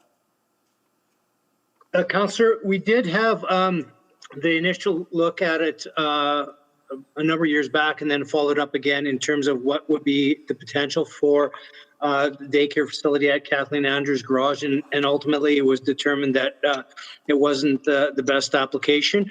But I can take a look back and see what other alternatives might exist in the current situation, and then we could provide an update back to council in the form of a memo if that's acceptable. Yeah, that would be fine, Mr. Seabrook.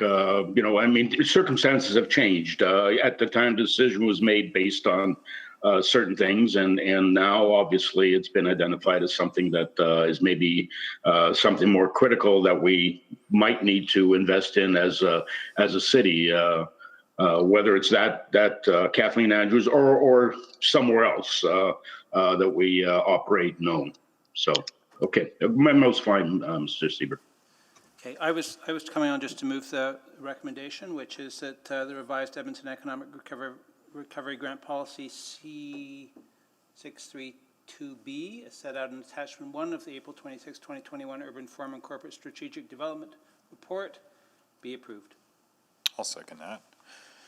Any debate? Not seeing any. Please vote.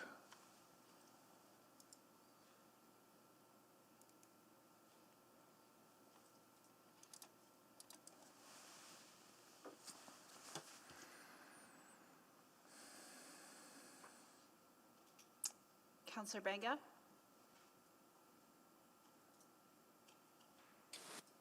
I'm a yes. Thank you, Councillor Katarina.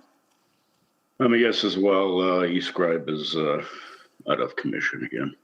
We have all the votes. Display the vote, please. carried unanimously. More help for business is good. 6.6 we've laid over to 1:30, so let's keep on trucking with 6.8, alcohol consumption in public parks outside of festivals and events. This came to us from Community and Public Services Committee. So Councillor Paquette, can you give us the 311? Yeah, or I 411? guess there's not much to say. This is something that I think administration could have carried forward themselves, but they brought it to council so that we could give it, I guess, some sober second thought, pardon the pun, and very unintentional. We had some good discussion. There were some concerns raised about some of the statistics that come out of Europe. But because this is a pilot and because this is something that may help with some of the pandemic spacing issues, and it's something that the public is in majority support of, committee opted to send this up to council for approval. And now it looks like we have a question, so I will leave it at that. Okay, thank you. Is there anyone who would like to put the recommendation on the floor? I'll put it on the floor, Mr. Mayor. Okay. I exempted it. Okay. Councillor Nichol, go ahead. I'll second. Seconded by Councillor Yeah. Henderson. Go ahead. Thank you, Councillor Henderson. Just real quick, I think I wanted to add cannabis-infused drinks. That's a product that will be coming down the pipe. I don't know if it will be available for the pilot, but in case it might be, it should be. I thought that's one I missed in committee. So I got a request from some folks out there in the cannabis industry to include that as a potential product element in the pilot. So I just wanted to put that amendment on the table, or if administration requires that, that's all. Well, you want to put the recommendation on the floor with that adjustment? Yes, whichever is convenient on that. Yeah, that sounds common. That sounds like good sense to me on that one. Yeah, and you're okay with? Yeah, everything else is good. I just want to make sure administration considers cannabis-infused drinks with part of the pilot, given that it's got kind of this hybrid between cannabis and the actual alcohol consumption. Understood, but since the seconder didn't anticipate that explicitly and does have some questions about it, maybe can I get perhaps Councillor Zadek, who brought this forward initially, to put the main motion on the floor and then go to you for an amendment sure. for the other thing? Okay. Yeah, that's all good. I'll put it forward. And I'll second the main motion. Oh, go ahead. So that's the recommendation from committee is on the floor, and then Councillor Nichol, if you want to propose an amendment, then we can get into that specifically. So the amendment is to add cannabis-infused drinks as potential for our pilot. I think the clerks have it for me. Understood. Seconder for that? Second. Thank you, Councillor Knack. Okay, so that's before us. Did you want to speak to it, Councillor Nichol? It's just part of the product suite that's going to be coming down the pipe. I think we've been very, very progressive as a council on the whole cannabis file. So I just want to keep that moving forward with regards to future product development that's coming down. It may present itself as available for consumption in this pilot. It may not. But I've spoken to people in the industry, and they would like this to be a consideration for administration.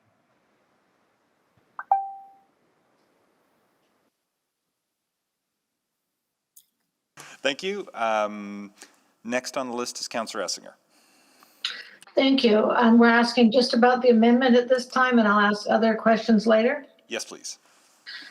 So I just wanted to ask the administration how they see cannabis infused as part of what they had looked at in the original pilot. Councillor Rob here, I'll weigh in, and if something's on the call, they can weigh in as well. That was not in scope in terms of our original work at all, Councillor. We only talked about alcohol consumption. So that was all the feedback we got from in the survey. It was just about alcohol. So that was not part of our original research, if you will. So do you see it as the same, or you would see that should be a separate discussion, a separate item?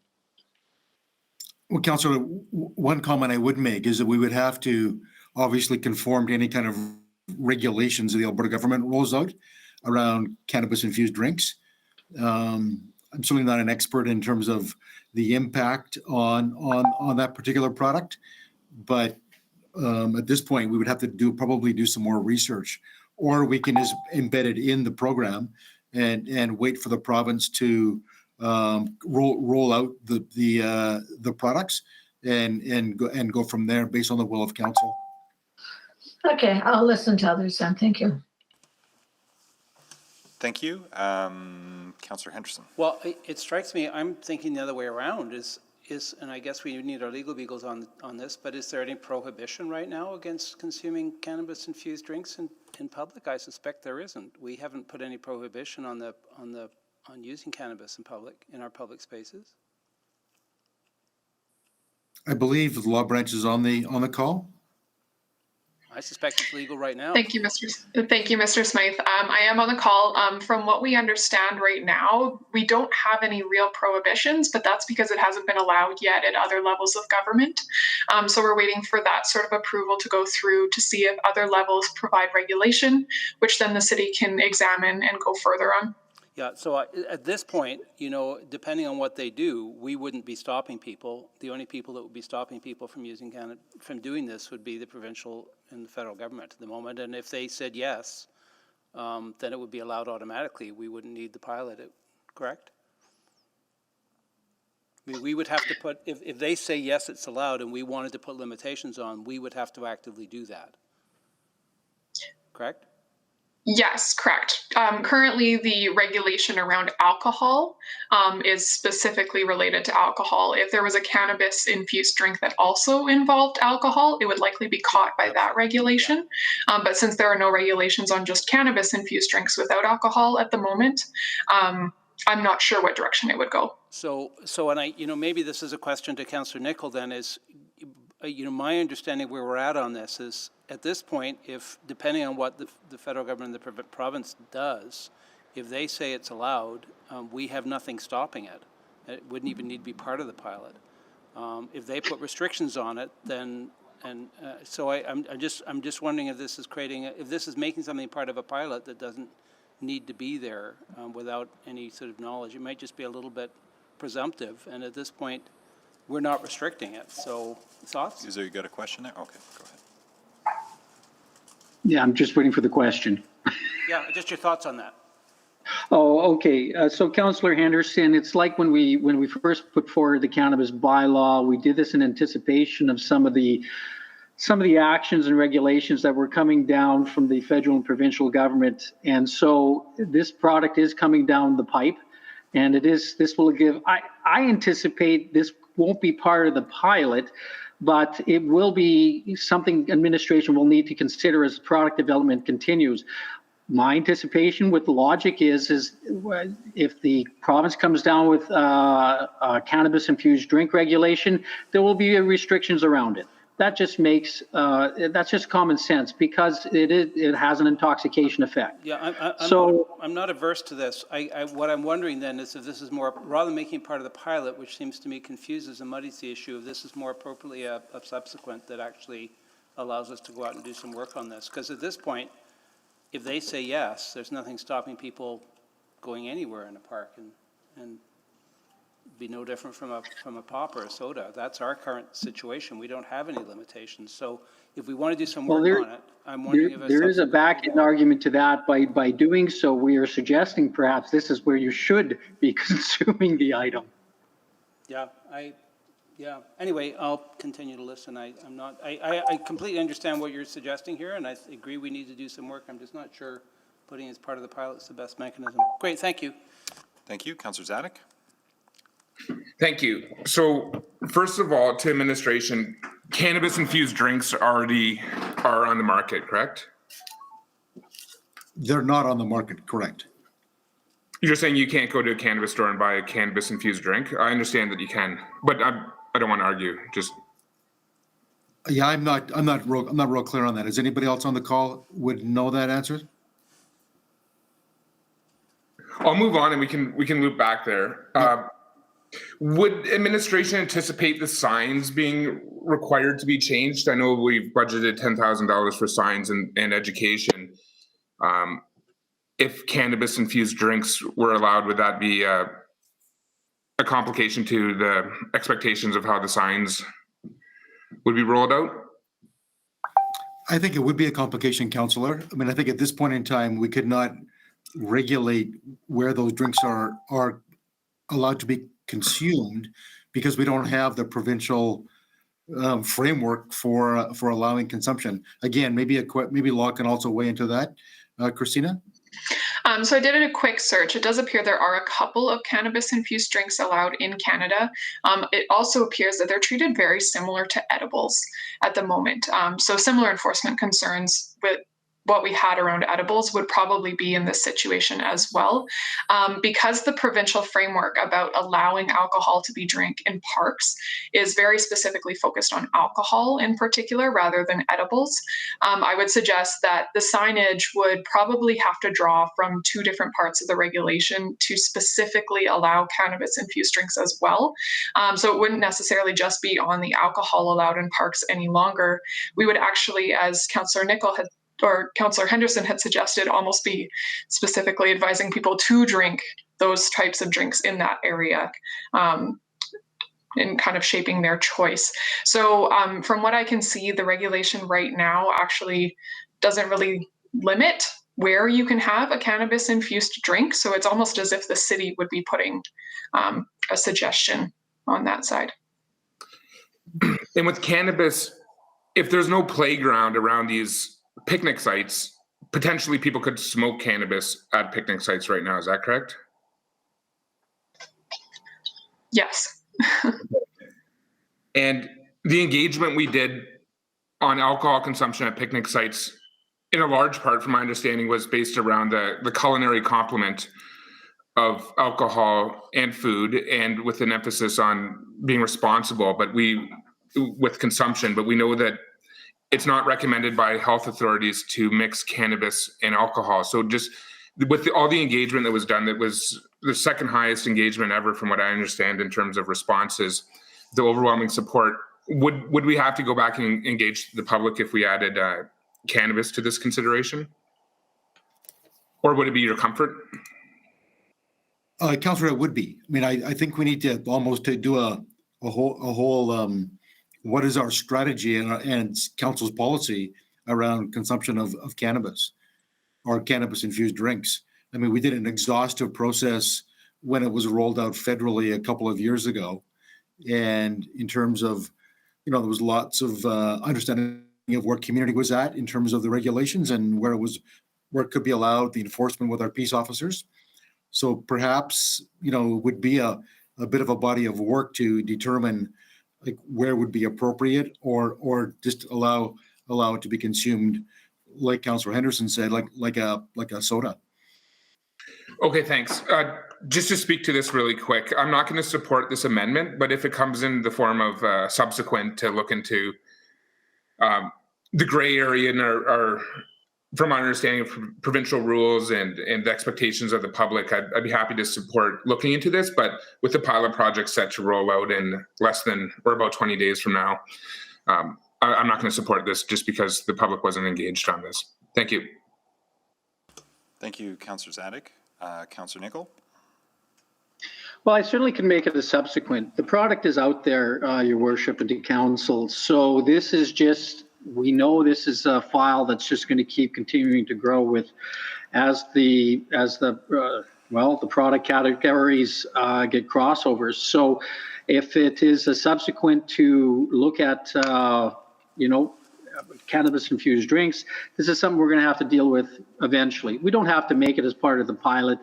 I just thought it as an addition. It was asked to me by several industry players for consideration. So be happy to make a subsequent, if the clerk can draw it up, for administration to, certainly begin looking at the whole product category as it is going to continue to grow. So I'll withdraw my amendment, and then we'll make a subsequent, I would think, Mr. Mayor. Is there any objection to the withdrawal of the amendment? Okay, not seeing any. Then we're back to the main motion, and there's a bit of time maybe to put a subsequent together. So, Councillor Essinger, I think you had questions on the main motion previously. Yes, thank you very much. Go ahead. I'm wondering if or how GBA Plus was used in this work. I believe there's folks on the call. Maybe Rhonda Norman, can you weigh in on that one?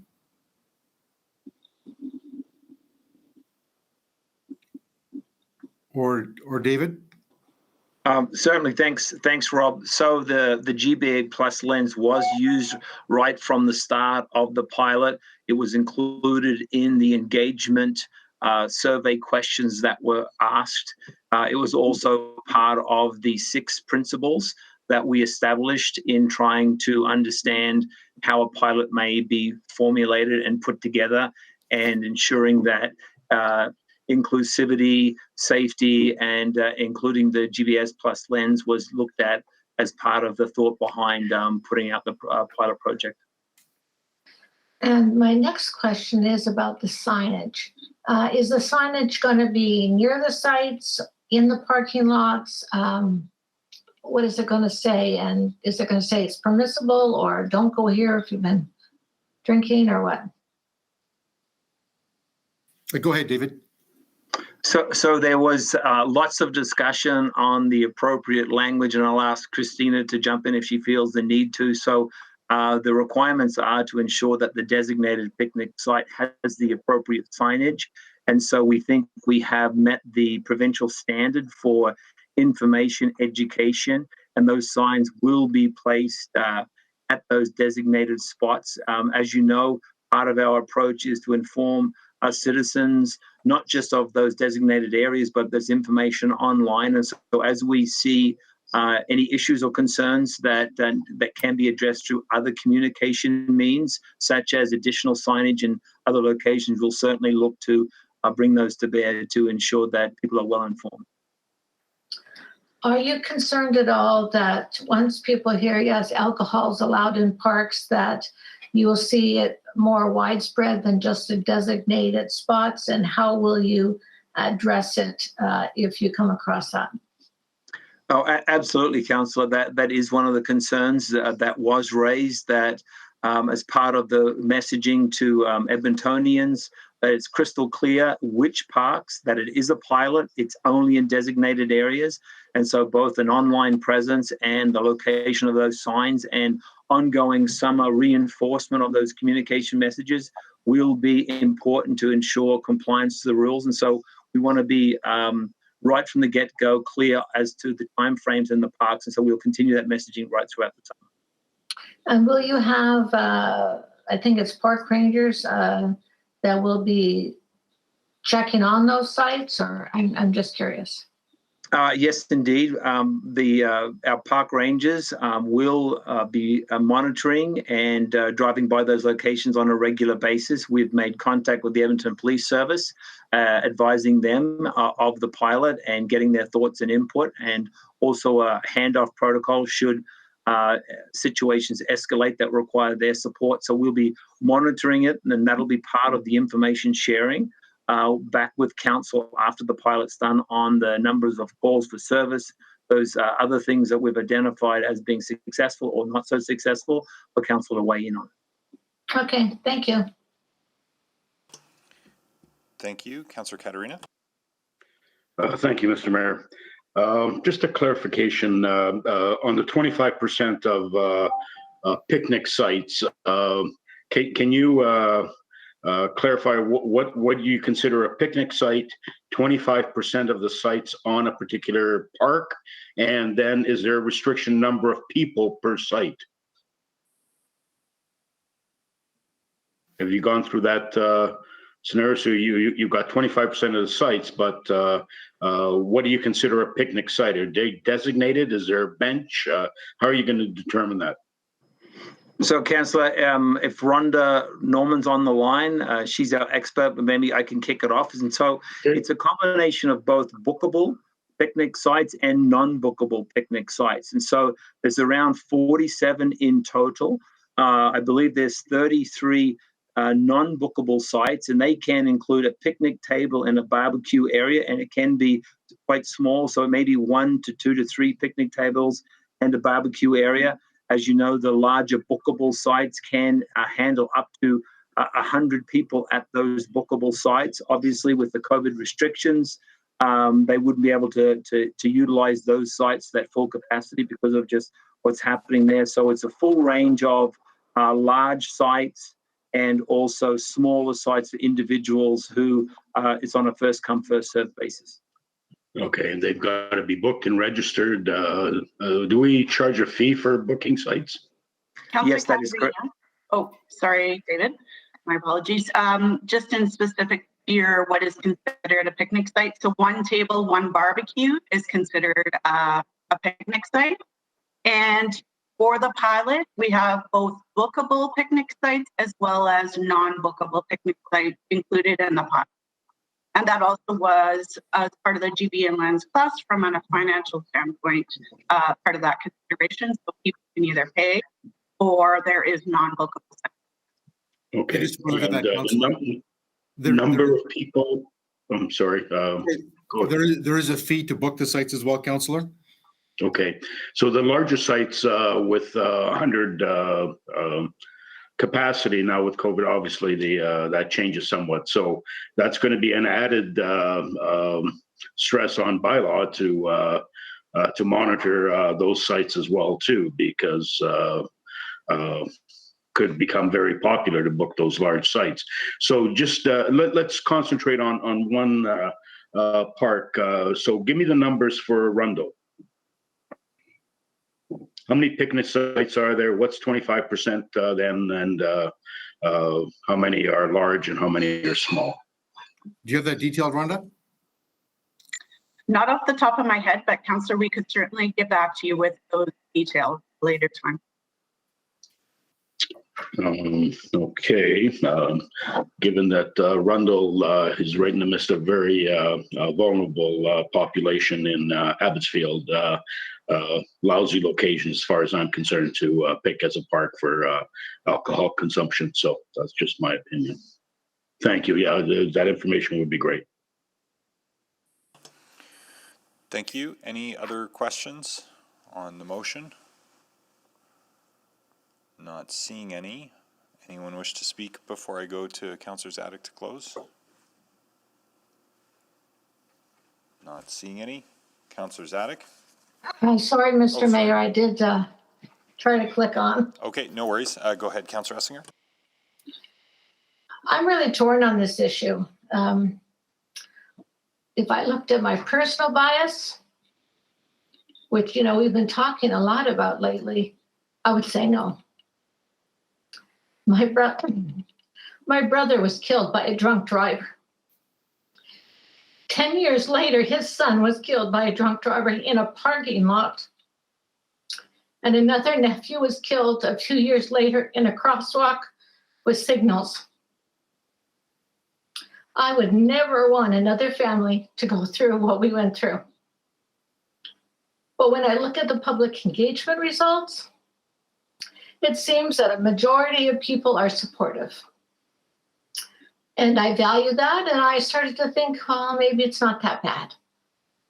But when I heard the presentations and I went and listened online and read the letter from AHS from a public health perspective, who recommended that we don't go there, that the space should have connectedness and recreation opportunities with alcohol.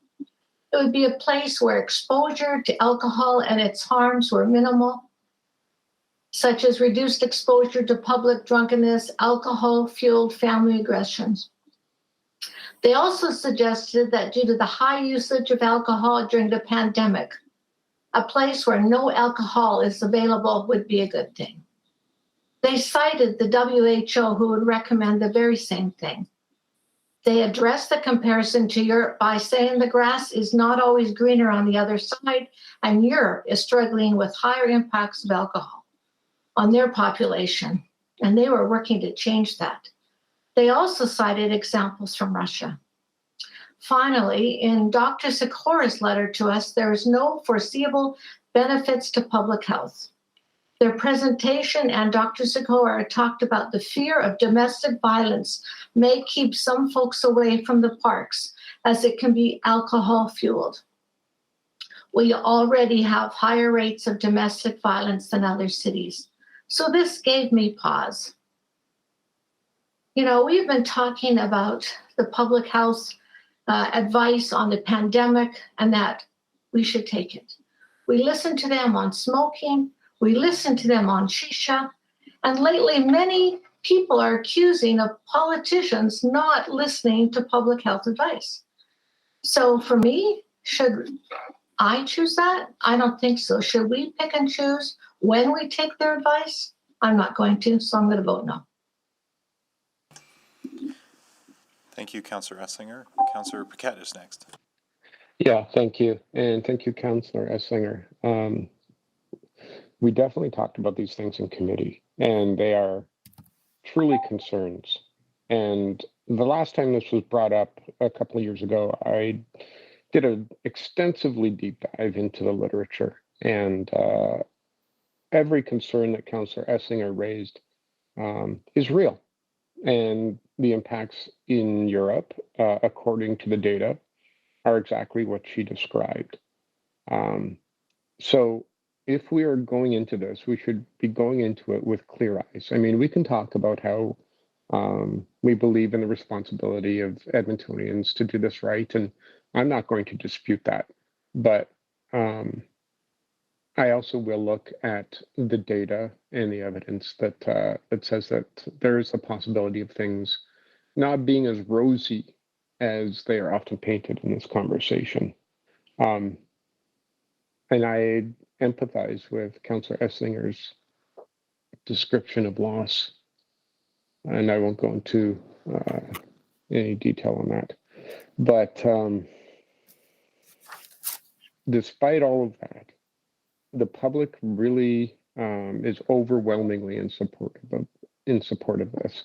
And while I do have deep concerns, and if it was just my own bias, as Councillor Esslinger said, I would be voting no.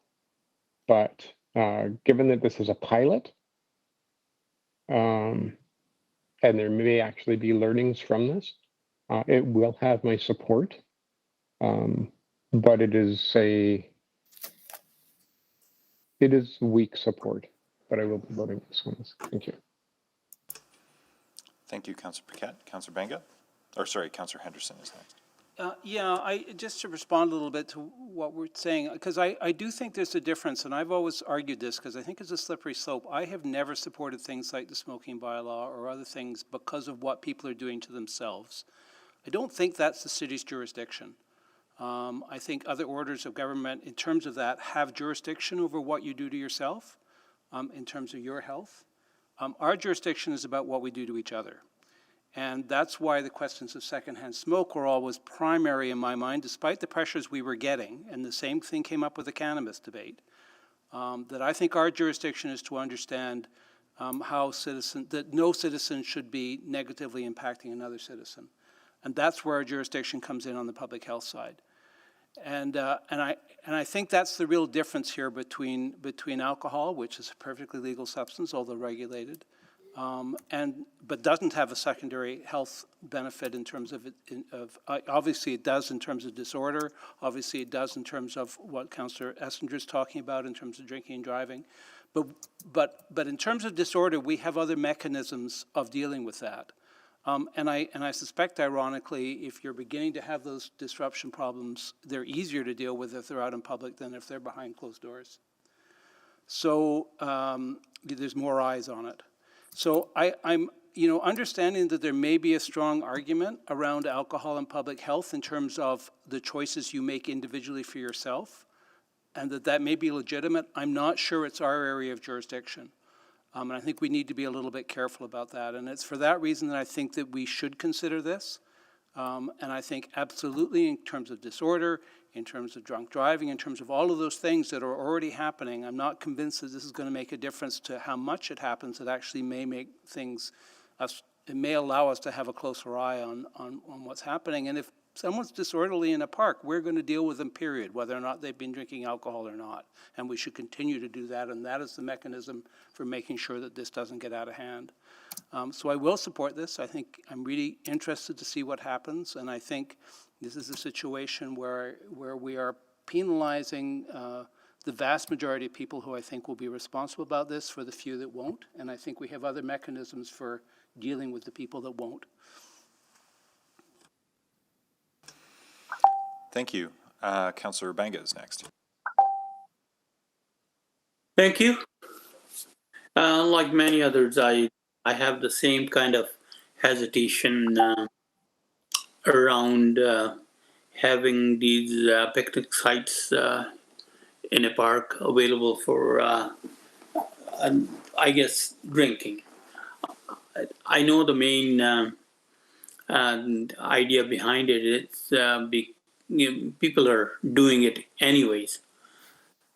I mean, that's for sure. If they're doing it, at least they're doing it in a I guess, hidden, closed, whatever you want to call it. If I'm sitting in the park with my grandkids, I would not want people on the next table. I get in the picnic, they're hollering and hootering with alcohol bottles in their hands and whatnot, whatever the case may be. So considering that, my heart says not to support it. On the other hand, I am well respectful of public opinion. And I guess it's overwhelming in that respect. And we do work for public, and I think since it's only a pilot project, I will somewhat hesitantly support it for now. Thank you. Thank you, Councillor Banga. Councillor Caterina. Thank you, Mr. Mayor. And when this was first brought up or discussed, it wasn't asked by the public. This is asked by council to bring this idea forward. It wasn't overwhelming from the public. This is something that City Council had to look at. There are rules in place, and those rules aren't being followed today. My main objection to this is knowing Rundle Park and that being proposed as one of the sites, and given the vulnerable community that's always existed in Abbotsfield from the days of the Beverly Dump till now, extreme challenges. I think without stretching our bylaw officers with another thing to consider that they will probably never be able to do 100%, cut the grass and spray the mosquitoes and spend your money there. So I can't support this. Thank you. Councillor Carmel. Thank you. So I'm really torn on this. When we first started talking about it, I kind of thought, why not? Let's do a pilot. I can't see why we can't expect most people to act responsibly most of the time and to have a beer or glass of wine in the park on a nice warm summer day. I can't see how that's a problem. I can do that in all kinds of places in other cities.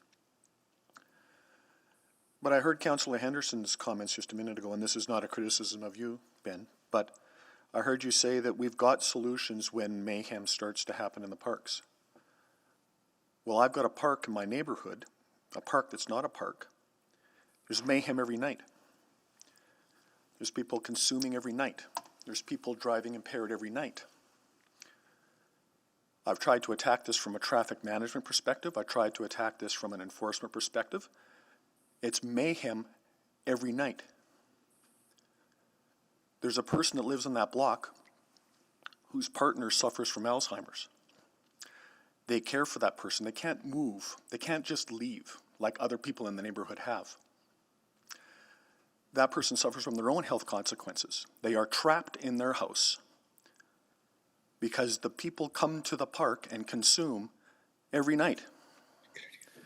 And we talk about secondhand smoke as being the only effect, but the dance party, the impaired driving, the prostitution, the detritus of all that activity the next morning. So if you've got a 9-year-old that wants to ride their bike on the sidewalk, you can't let them because we can't enforce it. We can't do anything about it. We don't have the resources. We rely on the good graces of the people that live in our city, but it's a speedway on every arterial road in this city every night because you can't rely on the good graces of people anymore. So I'm really torn about relying on people that used to be a collection of adults that used to have each other's backs, that used to respect the people that lived around them, that just don't. I've spent my weekend not sleeping about this again. Every weekend when there's not snow on the ground since I got elected, I deal with this in this park, and I can't get a solution. So is that what we're going to add to the parks that we're going to have in the city? Is effectively endorsed consumption with no way to correct the behavior that comes out of that? With no way to enforce?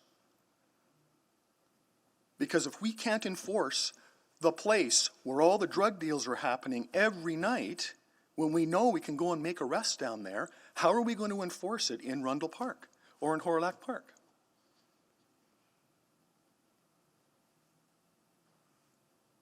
Maybe when the people we represent can start demonstrating again that they've got each other's backs, we can trust them to have each other's backs. But I'm not sure about that today.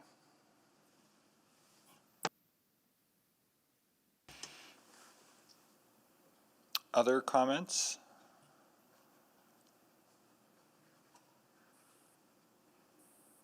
Not seeing any. Councillor Zadok to close. Thank you, Mr. Mayor. I wasn't going to say anything, but there's obviously some division on this council, and there's some emotions, rightfully so in some cases, and some expectations of what this would look like. So I'll just briefly speak to this, but there's been we had a pretty thorough discussion on this at committee, and I didn't even expect to be discussing it here today at council, but that's okay. So I'll just quickly say it's a pilot project. If it doesn't work out, obviously this council would yank it and not have it in future years. We also heard that it could be suspended and discontinued this year if there was problems right off the beginning. Or of course it could be expanded in future years if the public behaves in the manner that we hope. It's regulating an activity that's already happening for the most part, and good public policy has rules around that. We know that people are drinking in parks right now, but we want to channel that activity to where there's washrooms, waste receptacles, picnic tables, food consumption, and the like. Public drunkenness, noise, littering, all that stuff is against our rules right now. There's no reason to suspect that this would be increased. And when it's in a regulated area, we're going to have our forestry folks around monitoring use in these areas and what would be prohibited use outside these areas. So to me, that seems wise. Drinking and driving is illegal and has always been illegal. If we allow restaurants to serve customers on patios or friends when it's legal to socialize at their own houses and have people over for a beer or two, and sometimes when they leave, they take a bus or they walk or they drive. And if they drive, of course, they can't be drunk or else they're breaking what I think is the criminal code. If people want to have a beer in a park, I don't think we should conclude that it's going to be a beer garden or a party's going to commence. And that's why this is a pilot project, and that's why we have rules around it. Clearly signed after a lot of engagement with the public. I think it would be folly to turn our back on this right now. So I encourage councillors I encourage everyone to support this, but totally understand that there could be some exceptions from the personal anecdotes that we heard about. But in general, I think this is good public policy going forward. For a city of 1 million people with a short summer, but a beautiful summer, I think this is one more way to get out and enjoy parks. And noting that there's a majority of picnic sites will be reserved for people that don't want to participate in this type of activity. That's all. Thank you. Thank you. Please vote.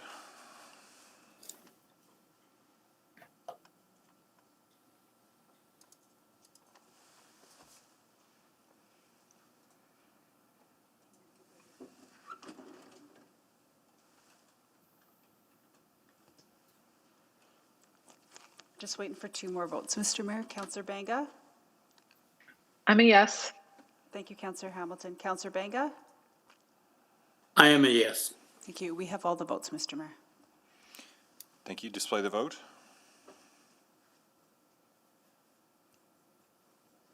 And that's carried 8-3. Okay. I have a quick subsequent, Mr. Mayor. What's just one question? What's the report back on the pilot again?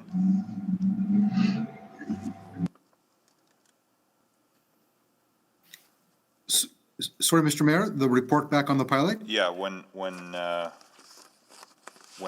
conversation? It would be by year end. Okay. Okay. All right. But if issues arise, action can come forward. Absolutely. Okay. Okay. Councillor Nicol, you've got wording for the subsequent? Yes, Madam Clerk, if you could put it up for me, I'd appreciate it. Yep, we're just putting that up just now. As the motion comes up, it's just asking administration to start investigating the question of cannabis-infused drinks. Obviously, federal and provincial regulations must follow. But as this continues, the product development in the cannabis industry continues on. The city needs to, I always like to try to get in front of things as opposed to behind things in terms of what we allow and do not allow. And as we know, cannabis kind of crosses a couple of lines, and it's a separate column unto itself with regards to its impacts on individuals. And so it's just to get administration start thinking about this as it's going to be here. The products are there. So, and there will be more, and there will be more challenges coming down the road. So as they work through their body of work, they will have to react to the government of Alberta and the federal government. We haven't even talked about other things that are legalized yet too, but that'll come out as another day. So I'm hoping we can have some support for this. Mr. Mayor, is it okay if that comes back with the results of the pilot? That makes sense, I think. If that works for you, Councillor Nicol. Okay. Yeah, absolutely. Or if even if it has to come after, given that the regulatory environment is shaping itself up. But we got to put it on. We got to put it on the deck. It's just they can buy it now. Yeah, I think that the default can be with the other report, and if it takes more time, it can be it can come back separately later. So, need a seconder? Second. Thank you. I think Councillor Hamilton got that. So, questions on this one?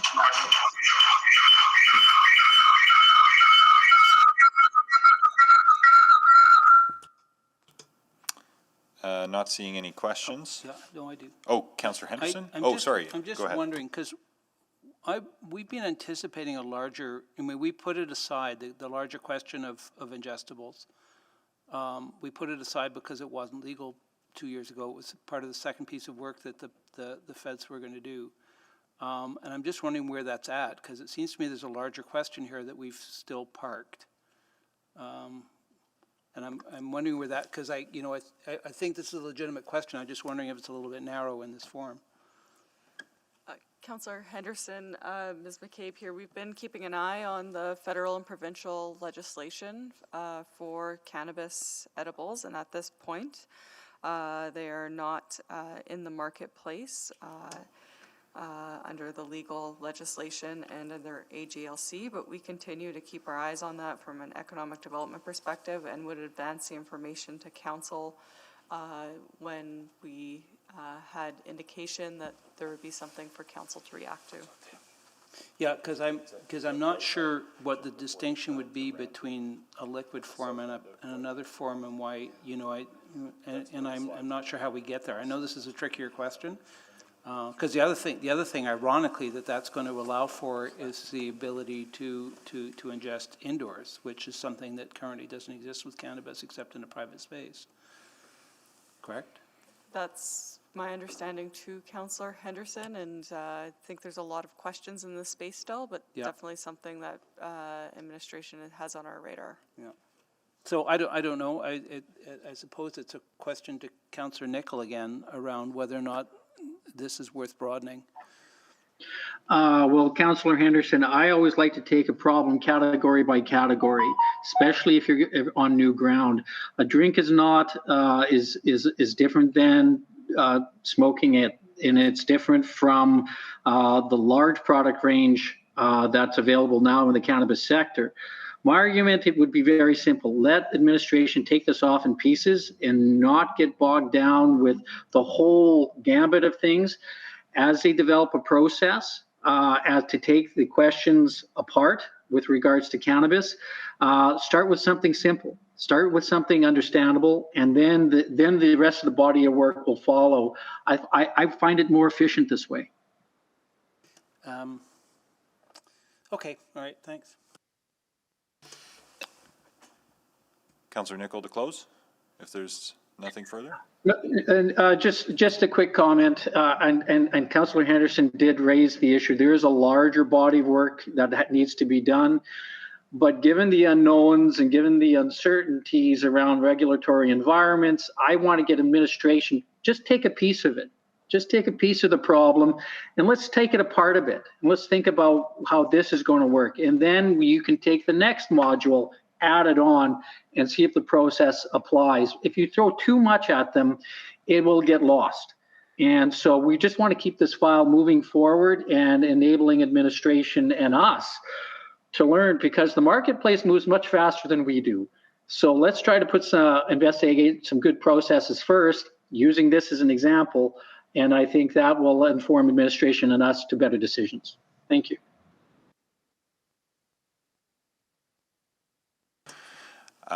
Thank you. Please vote.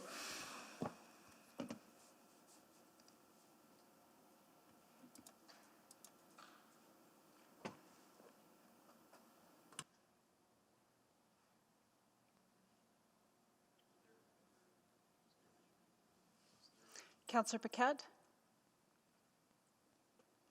Thank you. Councillor Katarina? Yes, for me, Madam Clerk. Thank you. We have all the votes, Mr. Mayor. Display the vote. And that's carried 9-2. Okay. We got 10 more minutes here, which means we could, I don't think we can get started on 6.9. And hopefully Councillor Walters and Councillor McKean might be able to join us for that one in the afternoon. So I'm going to suggest that we... I was going to move to bring forward 10.1, but if that can be done quick. Councillor Hamilton's notice, I think. That's not going to be quick. But if that's not going to be quick, then I'll just pull that back. No, we got all afternoon here, and we've only got, I think, 3 items left. So my suggestion is actually that we take this 10 minutes and do something glorious with it that is not a council meeting. So I'm going to suggest we recess here rather than just try to get started with something that we can't finish. So there's no objection. Why don't we recess now? We'll come back at 1:30 and carry on with the time specific, and then we should be able to get everything done. Hearing no objection, then let's break now. Thanks.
Okay, we're having too much fun here, so time to get back to work.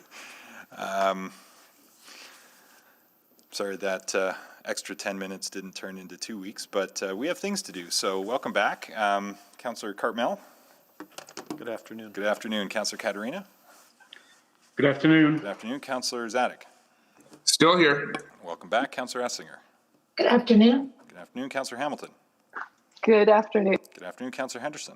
Holding down the right wing. Hardly. Councillor Knack.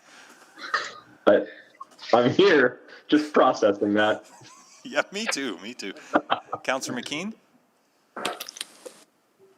No? Okay. He's still a hurting unit, I guess. Our thoughts are with him. Councillor Nickel? In Ben Henderson's defense, labels disabled. Okay. Councillor Paquette? I'm here. Thank you. And Councillor Walters? Present. Welcome back. And we saved 6.6 for you.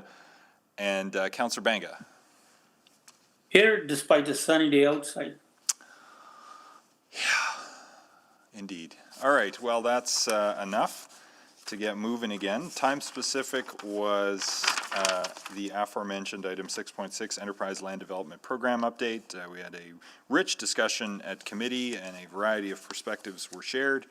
And the recommendation from committee to proceed with option 2 is before you here, and I will go to Councillor Walters to put that on the floor, and then we can actually we'll get the presentation, and then I'll go to Councillor Walters to put it on the floor. Right. So, good afternoon, Mayor Iveson and members of council.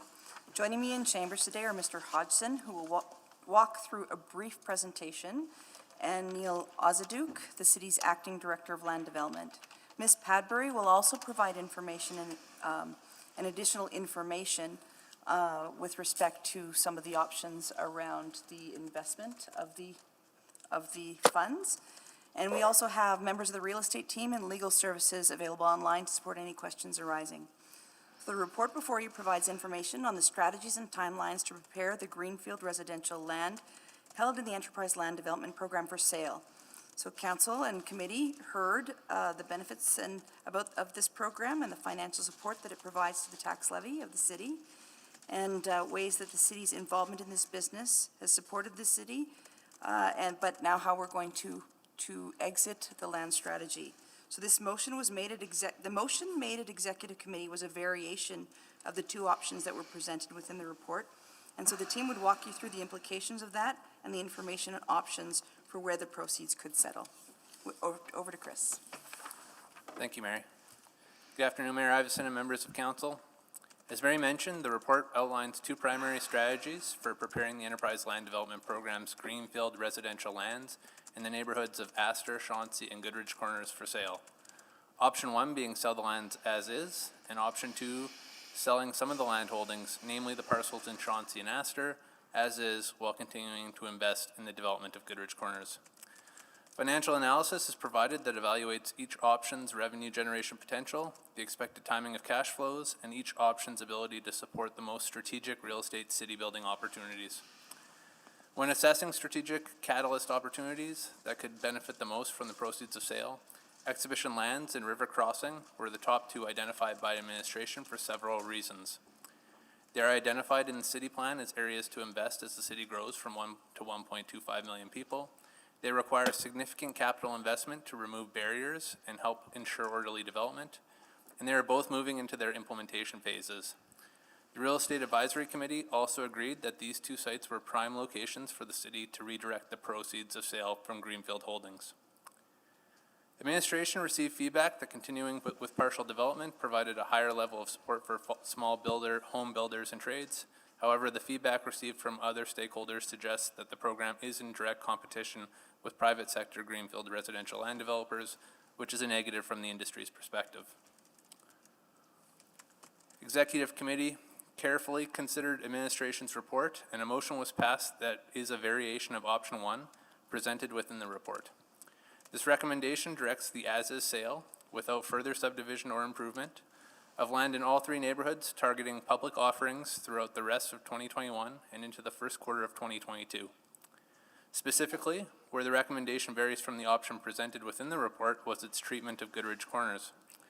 Administration and the city's third-party consultants from Altus Group have identified that further subdividing the Goodridge Corners development into 5 smaller parcels would result in a premium in revenue produced for that site of an additional 20% in the sell all as-is scenario.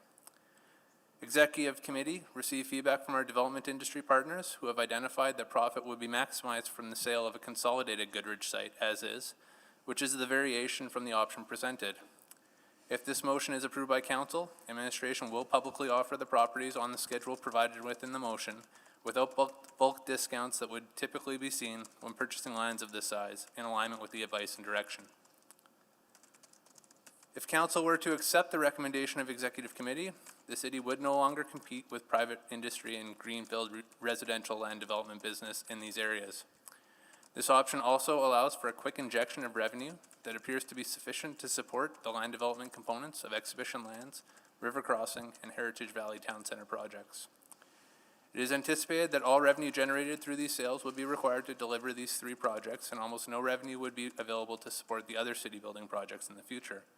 Due to no longer participating in the greenfield residential land development sector, there will likely be reduced dividend payment to the corporation along with reduced investment income earned off of the cash held and retained earnings. The program also partially funds operating costs for the real estate services external to the program. As a result of these changes to revenue, additional tax levy funding may be required for these operations in the future.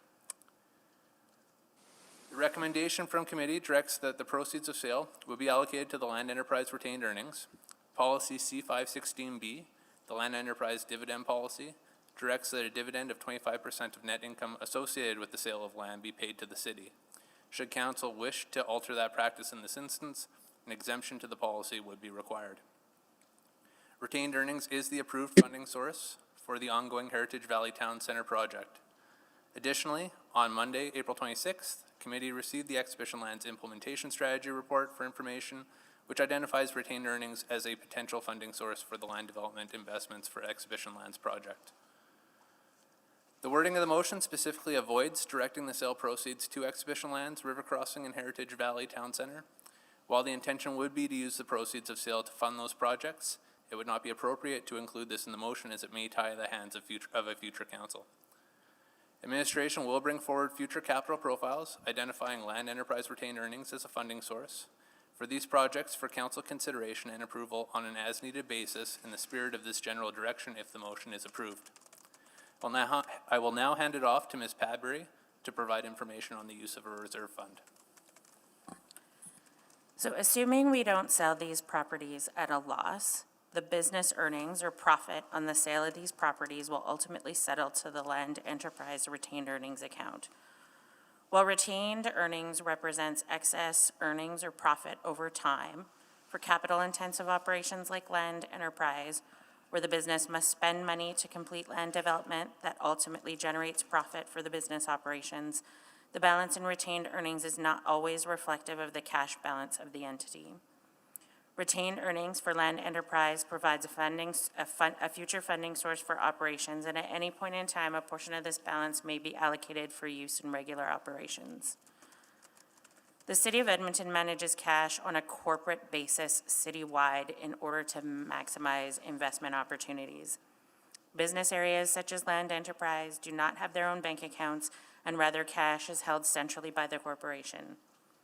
The city's investments are managed centrally through several funds designed to invest the city's monetary assets in an appropriate manner. The city's approach to cash and investment management is to forecast future cash requirements and invest surplus cash in one of the city's investment funds while balancing financial risks. Immediate cash flow needs are invested in lower risk, highly liquid investments. And investments like the Edtel Endowment, which preserve principal, are invested for the long term in investment funds that allow for a greater level of risk. I'll quickly summarize the investment funds. The money market fund absorbs the excess or shortfall in the daily operating requirements of the city. It ensures that there's a sufficient cash and liquid assets available to cover the city's short-term obligations. And the fund is solely used and solely invested in money market securities with a time horizon of 1 year or less, depending on the city's forecast commitments. We treat the money market fund much like cash. The following remaining funds have longer-term investment horizons. The short-term bond fund provides an investment vehicle for money required in the 1 to 5 year time horizon, and it's lower risk and holds fixed income securities. The balanced fund is a longer-term investment vehicle for operating and capital reserve funds, deferred revenue accounts, and other similar funds. It has a time horizon of greater than 5 years and therefore a risk tolerance that permits holding of equities. The EdTel Endowment Fund, the objective of the endowment fund is to provide a source of income in perpetuity while ensuring the real purchasing power of the fund is maintained. It was created in 1995 to hold the financial assets generated by the sale of Edmonton Telephones to TELUS Corporation. It's considered a financial legacy for future generations that delivers a stable and sustainable and growing dividend for the city. The city cannot use the underlying cash in this fund without amending the EdTel Endowment Fund bylaw. Because of its endowment nature, this fund is always available for the long-term investment horizon. Investment earnings achieved corporately are made available to the corporation through the budget process. The city's investment earnings, including the EdTel dividend, are allocated to fund capital. Certain business areas within the city earn interest on their intercompany cash balances, and certain reserves earn interest. Where interest is earned on these accounts and balances, it is applied at the city's short-term investment rate of earnings. In order to maximize investment earnings under our current policies and practices, the cash would need to be invested for the long term. To earn investment returns that mirror the long-term rates of return for the EdTel fund means that cash cannot be made available for other operations. What guides the city's investment decisions is the timing of the cash requirements. City Council could choose to segregate the proceeds from divesting in land enterprise properties, but to maximize the long-term investment returns, the cash would also be required to be segregated.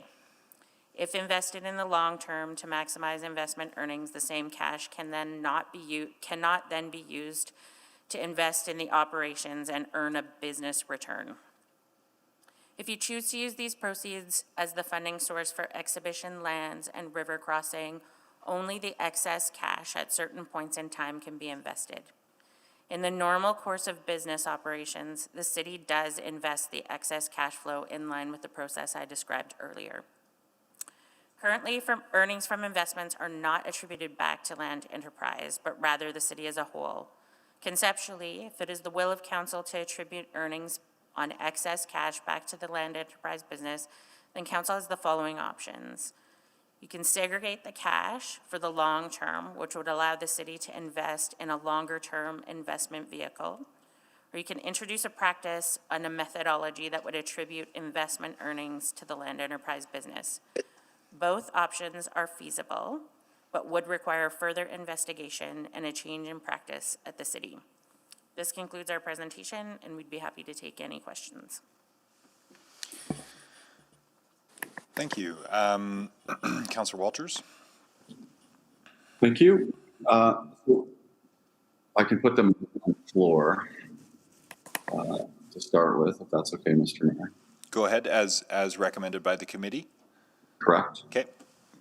And then a few questions from there, if I may. Just a seconder for that. Second. Councillor Knack. Okay, go ahead. Councillor Walters. So we talked about, so Ms. Padbury, firstly, thanks for all of those, for the description of those options. We talked about this at some length at committee as well, and notwithstanding everything you just said, it seems to me that the proceeds being directed to the land enterprise retained earnings is the simplest approach today. Is that fair? The most straightforward way to proceed. So as it stands, anything you do, the proceeds will be directed back to land enterprise retained earnings. It's really a matter of whether you'd like to segregate those earnings to earn long-term investment income or follow the city's normal practices with follow the city's normal practices of us just investing the excess cash. Right. So the motion as it is the status quo. So, right? Or are you looking for further direction from us in terms of what we mean when we say be directed to land enterprise retained earnings as per part 2? That's what I'm trying to understand. That is correct. We were asked, we understood at executive committee to discuss some options on the interest with respect to the land sale as well. So the motion's fine as is, but if you wanted to do something beyond that around the interest, it would be something we'd have to explore. Okay. Okay. Well, let me go. So one of the things, and Ms. Pearson, I'll just shift gears and come back to that. I'll sort of loop around back to that. We had some debate at committee about whether the decision had already been made previously, and I think you had a fair argument that yes, we had agreed to sell these pieces, but from an overall earnings perspective, you felt that still staying in the development business as it relates to Goodrich Corners helped with the city building projects over the long run. That was because I had the contention, I still do, that we had decided to sell these 3 parcels. Your contention was that, well, we have a couple of different options here because option 2 in the report actually aided the cash flow over the longer term for river crossing and exhibition lands. Councillor Walters, yes, that's correct. The original motion asked for strategies and timelines to sell the land. When we looked at the opportunities to catalyze some of these city building opportunities that were identified within the report, we wanted to be able to provide council with an option that reflected the longer term view of how we would catalyze those developments and future city building opportunities. Right, and I suppose there might have been some disagreement between some of us, and that recommendation was on the pace of development, in particular river crossing and exhibition lands. That the sooner we had access to money to catalyze those sites in particular, sort of going back to the land enterprise retained earnings and those being the source of money, the funding source for some of the investments we need to make there in the shorter term. But your argument is that we could pull that money out at any time. Is that true? Councillor, I believe the discussion at committee focused on whether increasing our investment into those areas would increase the absorption of those or the development pace or timing for those 2 projects in particular. And the discussion was whether that was a market-driven approach or whether that was something that further funds would help to supplement. Well, and I suppose for those of us with less patience about those developments, we saw it as an opportunity, kind of a both and, where you can compel, actually catalyze some of that private sector investment by making our public realm investments earlier on. But I think fundamentally, on principle, if you just show the risks and benefits slide very quickly. We'll just need to take down the speakers list. Okay, well, maybe I'm going to run out of time, so I'll come back on a quick second round on that one. Well, for now, Mr. Mayor. But I'll come back to that slide when I start up again. Thank you, Councillor Henderson. Well, maybe just to keep on going with that, because in my reading of this report, the reality was, in terms of the city building objectives, which I think everybody would like to see happen, that the difference between selling Goodrich Corners earlier or late is not going to make any difference to that, correct? Councillor Henderson, yes, we think that initial cash infusion can be obtained through the sale of the 2 holdings identified in the develop option. And that in actual fact, in terms of keeping the Goodrich Corners money invested in a way that will be able to deal with other future city building stuff, we do better with it in Goodrich Corners than we do sitting in what would be a midterm investment. That's correct, Councillor. So the spirit of the original motion, which was to use this money in part to free up the ability to get those projects going, is met by option 2. Councillor, yes, we find that through both options, money is generated to support those city building opportunities. But option 2 leaves us in better long-term position. Financially, that's correct. Yeah. And that's why I'm a little bit puzzled as to why we're not considering that. So I understand that it may not be totally within the letter of what we moved before, but I think the advice that you're giving us is we can achieve the objectives that we set out to do in option 2 and actually come up better in the long term. Councillor Henderson, the report that went before committee did not have a recommendation. It Understood. presented 2 options. I know you're not. I know you weren't recommending anything, but but your analysis would suggest that our long-term financial viability is better served by option 2.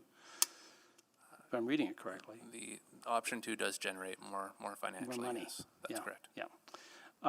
My other questions have to do with the other piece of the puzzle, and it would have to do with how we do all the sales, but I think probably obviously Goodrich Corner. It's obvious we keep more control if we hold on to stuff longer, but looking at some of the provisions that were put thankfully into the exhibition lands piece around things like the energy transition strategy and some of the other stuff that we're doing, what kind of conditions, and also understanding the struggle we're having with industry in terms of stepping up on things like the building code around net zero, which is part of that goal. Are there things we can build into these sale agreements that will get us there, that will make that commitment happen? Because understanding we may not be able to do it through regulation, can we build stuff in to these sales that will effectively get us to the same place? So typically, no. Through a bulk sale, it becomes very difficult to manage the performance of any obligation through a sales agreement. And that's one of the items that is identified within the report is as lots are taken to the end user state, there is greater potential for the city to control what is ultimately built on those lands. So it's easier to do with option 2. Would allow us at least to do that with Goodrich Corners, and we can do what we can with the other 2, but probably it won't have much effect. That's correct. In the development of the other 2 holdings through a bulk sale, we would likely be in the place of sitting in the chair as a regulator rather than a landowner. Well, and we don't have that regulatory ability, or we've been told we don't. We couldn't put caveats on? Again, long term, it becomes very difficult to secure performance for that type of thing. Typically, what we would do through a direct sale for a lot to an individual builder is we would attach some kind of financial incentive to it. Because of the long-term nature of building out a 400-acre community, it becomes very difficult for that to occur. And I believe that we do have some support from our legal services folks online as well, potentially who could add to that answer. Because historically, we've already been, with the Goodrich Corner stuff that we've done already, we've already been doing that, right? I mean, we've been insisting on building above and beyond built business as usual, correct? So Councillor Henderson, we actually haven't commenced residential development in Oh, I thought there was one of the other ones that we did put those expectations we on. We have historically in our developments, our most recent development in Laurel has increased building standards along with requiring each home to be built solar ready, and we've been applying that kind of approach for the last few developments. So in Oxford as well. It was Oxford, I was thinking. Yes, that's correct. Great, thanks. I'm out of time. Thank you. Councillor Banga. Thank you. I know there were a lot of questions asked at the committee meeting, and I was asking some of them there. But I just wanted to make sure that I completely understand it. With this motion as it is stated right now, are we just talking about these 3 pieces of land that they should be sold as is, or is it going to be a precedent setting for the future I guess, pieces of lands of parcels of land, I'm sorry. And do they have to come before us individually? So Councillor Banga, kind of a two-part answer to that. The lands that you see identified within the motion are all of the residential greenfield holdings that Enterprise Land Development has within our portfolio. So it would include everything that we have left in our portfolio on the residential side for that program. In terms of whether or not this applies into the future, we do have policy direction, and likely any kind of purchase in the future would be directed by council. And similarly, for any of the sales that come forward on an ongoing basis, all three of these are probably in the value range that would require council approval or committee approval in the future. So you would see future council reports coming asking for individual approvals for these sales as they move ahead as well. Okay, Ms. Pearson, what kind of returns are we getting on these lands as they were, rather as compared to what we would get on, let's say, if they were sitting in the bank?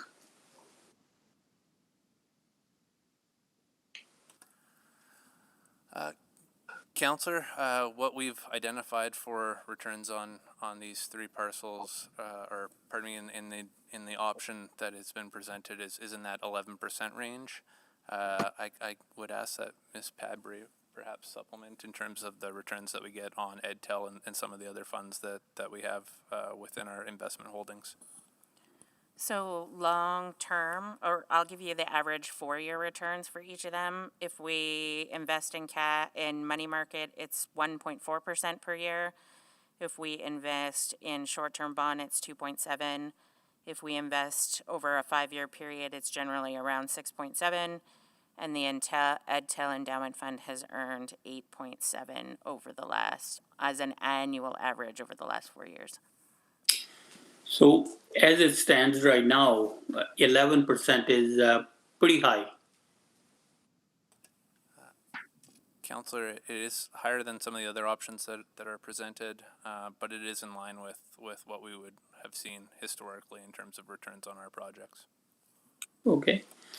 And as far as selling these greenfield land holdings and investing into, for example, something like exhibition land, river crossing, etc., etc., can we say with any surety that we are going to be, I guess, achieving their intended purpose, I guess, in a certain way? Or am I confusing you? Councillor, I would ask that if you could clarify your question. I want to make sure that I'm answering it. Okay, so here we are the thinking behind this motion and the whole discussion is that we take this money and invest into future long-term city building goals, for example, exhibition lands, river crossing, etc., etc. So we're not guaranteed anything there. That, let's say, the land, exhibition lands are going to be sold quickly.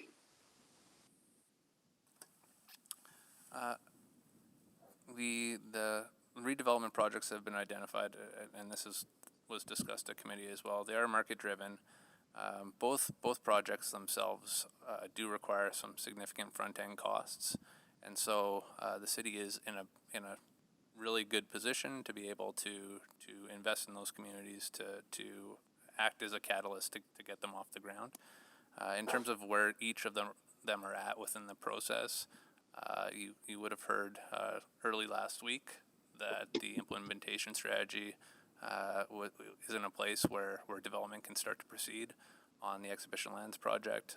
On the river crossing side of things, we're still in a place where there isn't an approved plan in place, so likely you would see implementation start after that. But Councillor, you're right, there are no guarantees in terms of absorption and how that would look into the future. Thank you. My time's up. Thank you. Councillor Cartmel?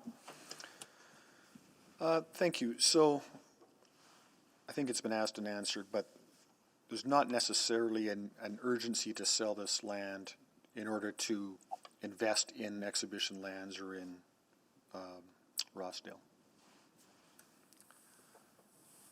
Councillor Cartmel, both options provide that immediate cash infusion. So we do believe that for the immediate cash needs for those projects that can be accommodated by the sale of 2 of the parcels. I guess what I'm getting at is that what's presented on the second slide is 2 scenarios, both buried with assumptions. We might need dividends at this point. We might need to pull money out at that point to invest in something. We might get this rate of return. We might have this account for this long, correct? One of the things that I think has been challenging as part of this discussion is that we've approached some of these situations as if they're binary. Either we're in or we're out. And in many of the circumstances, there are different decision-making points along the way in any development program that would allow for us to potentially be, in different scenarios throughout. So whether, and this was a concept. Sorry, Mr. Hodgson, but I've got a few questions I want to ask. So I guess what I'm trying to say, and I think I heard you agree, that we could present several different scenarios here that each have different paybacks, each have different gross amounts of money available to invest, correct? Yes, that's correct. So to present 2 as sort of a binary choice, this or that, is what's kind of being presented today. Councillor, that's correct. Right. There are variations shown within the report. Option 1 actually has 3 separate strategies that are identified in one of the attachments. Right. And as is noted in the actual recommendation that came up through committee, there was a variation of the preferred option that was selected by committee. In the second option where we talk about developing Goodrich, there are scenarios where if we prioritize the investment into the infill projects, that as we move through that, as required, if we find that once the technical engineering work is done in those projects and we need a greater cash infusion, there would be an opportunity to sell a larger tract of land at that time. Which would mean that would have a total available funds value less than what's presented here. It would be different, yes, that's correct. We've heard a little bit from Ms. Padbury about we could preserve the principal on the proceeds. If we call the proceeds of the sales the principal, that would create a return, and we could just use the return for short-term investments, or we could take all of it and keep that fairly liquid and have that always available for immediate investments. But so we don't know what scenario of investment we're trying to match to, and we have various options for investments. We could, for instance, council could pass a motion today that says keep half the proceeds in long term and keep the other half plus interest gained in short term. We could do that. Councillor, yes, you could. We just are recommending their options, and we'd like to, depending on what happens here, come Right. back with a bit more analytics around that. But the simplest and cleanest, as we discussed at committee, was to leave it in retained earnings, leave it in land enterprise retained earnings. That's correct. And the decision point whether to continue to compete with the private sector on land development or not was made. It was made a year ago, and direction was given to exit this enterprise. And Councillor, I believe that we are putting forward options that do not get us into it. It's the clean, it was also to make sure we balance the return with the requests around exhibition lands and some of the other city buildings. So that's, we believe we've honored that with the options. What has more risk in it, land development and land speculation or financial investments? It depends on how long your financial investment would be, Councillor. Right. And what do we have more experience in? And what do our third-party advisors advise us to do? What's that? I would say we have experience in both, Councillor. And we consult third-party experts essentially to advise us on both financial and land investments. And we have in this case as well. And our experts have said, get out of land development. REAC has, the Pricewaterhouse and the other experts we had did not, but we're just trying to provide information for council. Right. Thank you. Thank you. Councillor Katarina is next. Thank you, Mr. Mayor.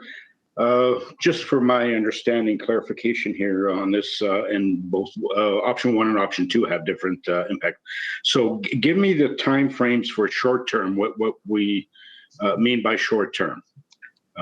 So that way I can get a gauge on whether our short term on this is lined up with short term, long term on exhibition lands, Rossdale, or anything else. What do we consider here is short term and then long term as well? Councillor, are you talking from an investment perspective? What do we consider short-term and long-term? Yeah, I mean, option 1 has obviously, it leans more towards the short term, and option 2 is long term. So give me the years, give me the time length that we're thinking about when we say that, because I'm not clear. Councillor, the cash flow analysis is found in attachment 6. In option 1, you would likely see an infusion of cash happen within the next 2-year period, 2 to 3 year period, depending on marketing and again, sale uptake.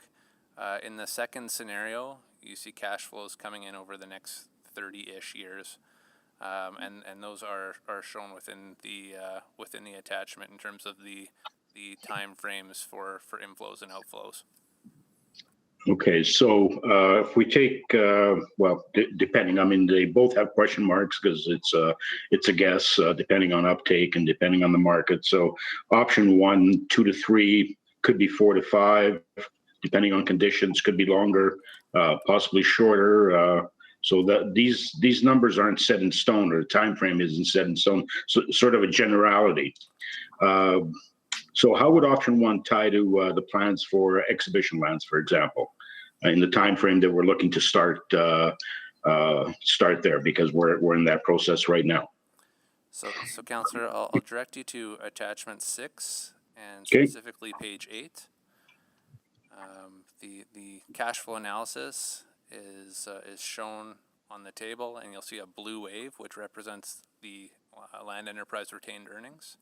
You will see different bars within that graph that show both the inflows of cash and the outflows of cash. The colors of the bars represent the different projects. So the large green bars at the beginning show the sale of land at the outset. Yeah, can you just dumb it down for me and do which option lines up with exhibition lands in Rossdale that we have right now? Again, Councillor. Which of these 2 options would we be better served to consider in order to get those things going? Rossdale has been going on for 1 million years.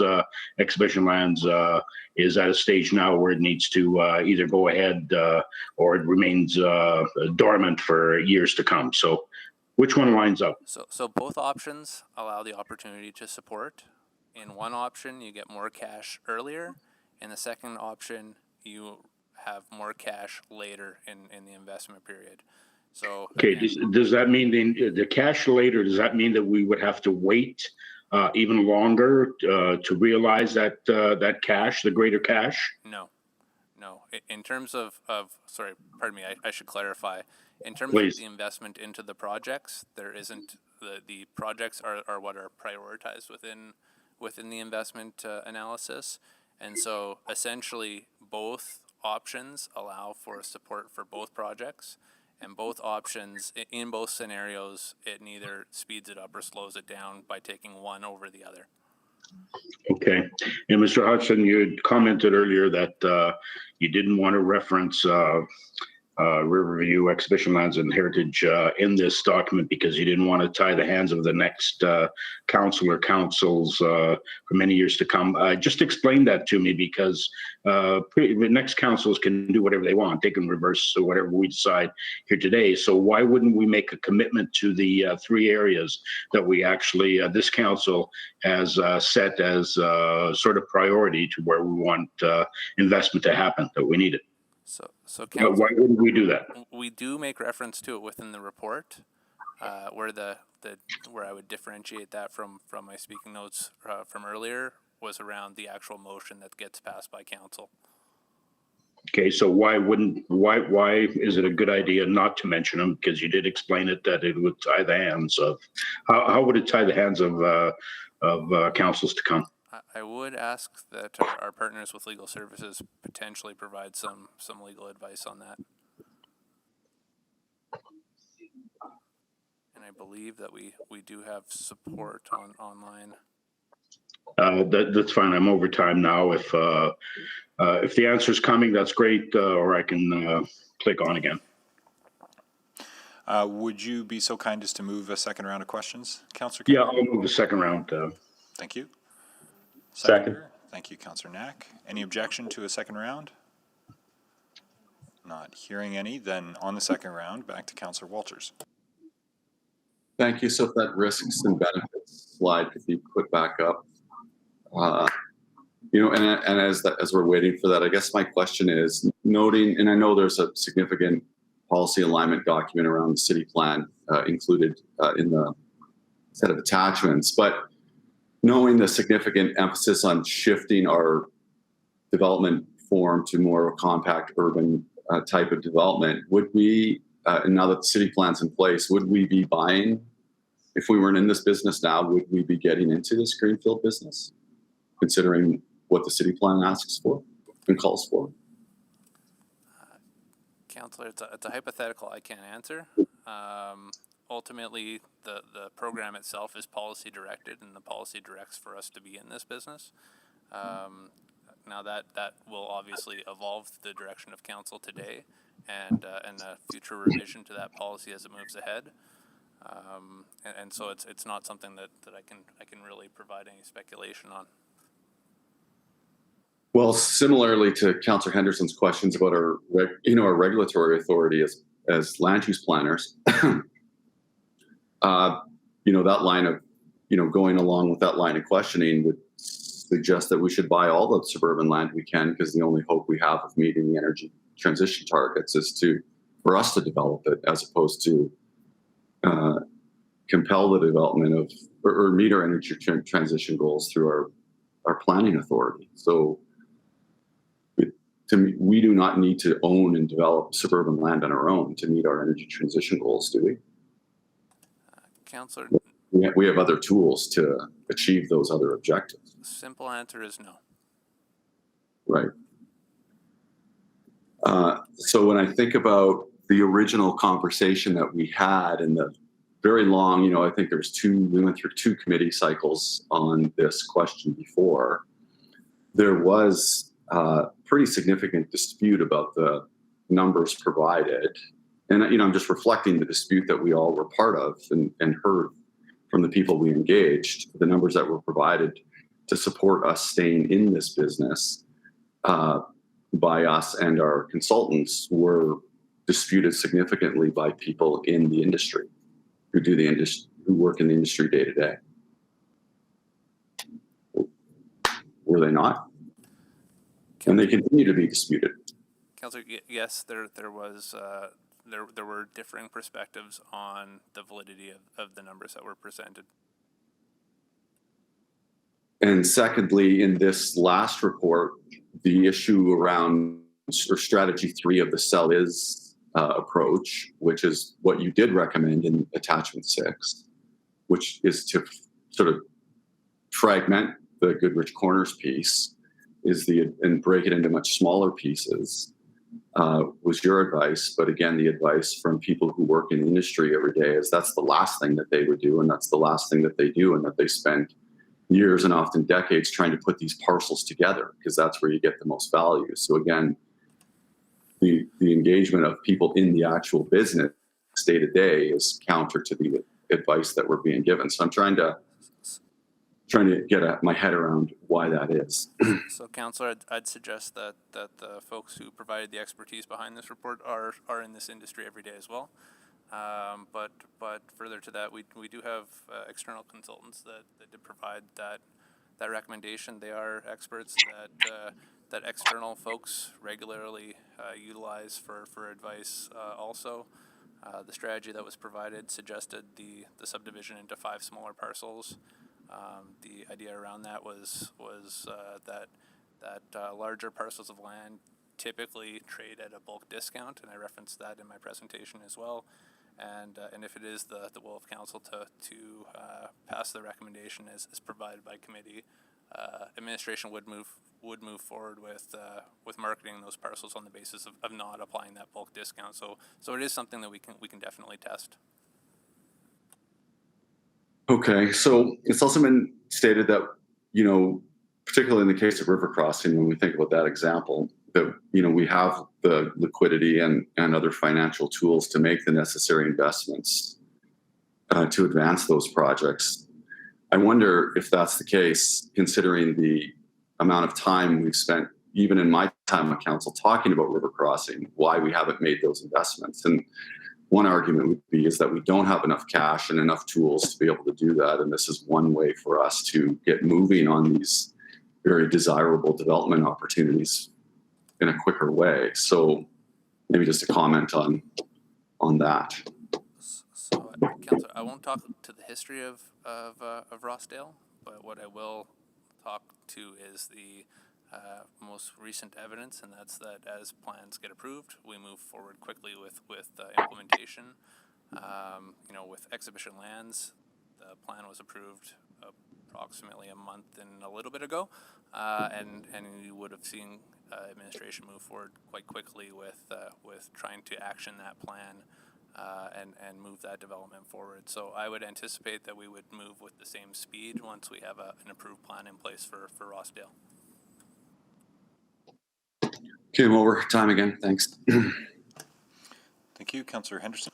Well, just to explore a little bit further, and then I'm going to put an amendment on the table.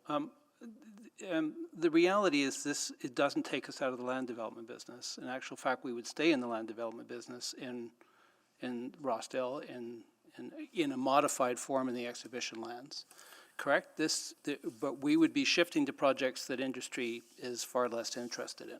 Yes, Councillor, that is correct. And additional to that, on the other side of our portfolio, and this has been discussed previously as well, we do hold around 500 acres of industrial land that we regularly develop. Right. So it's not quite as clean as it looks. It's and in some of the advice, to be fair, I'm going to say this as carefully as I can, that we're getting is from people that would be the ones moving into the business we're selling.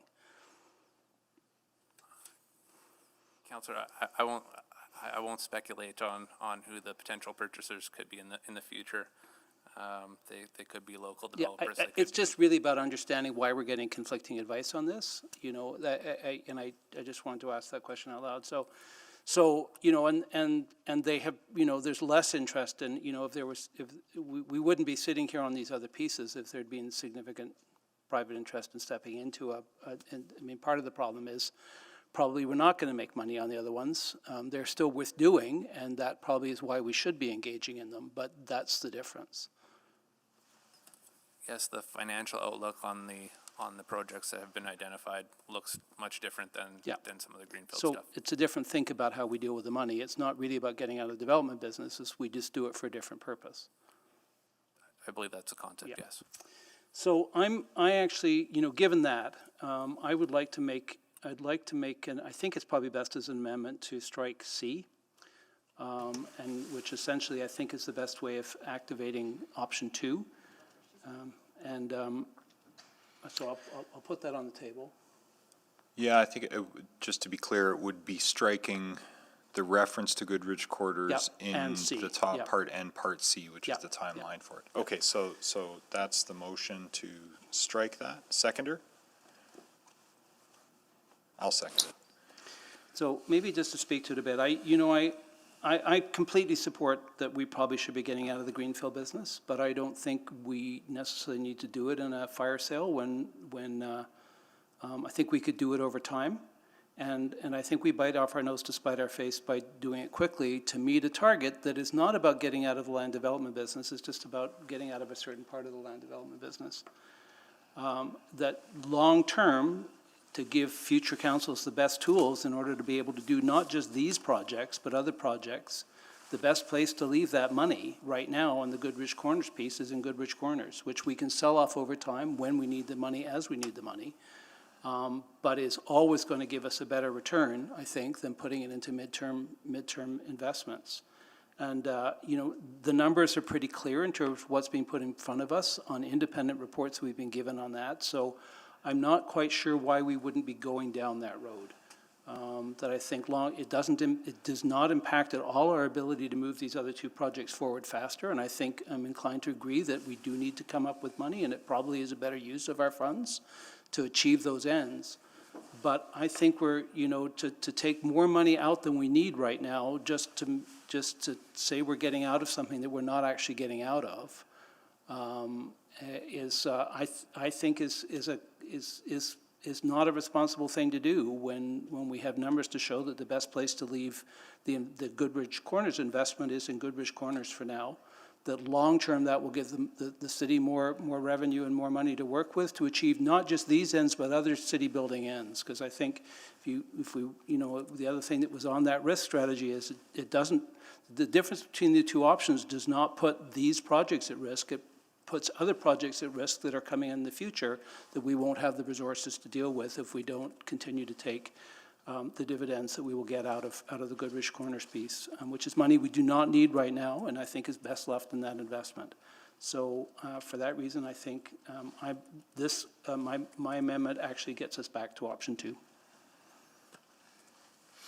Thank you. Councillor Walters.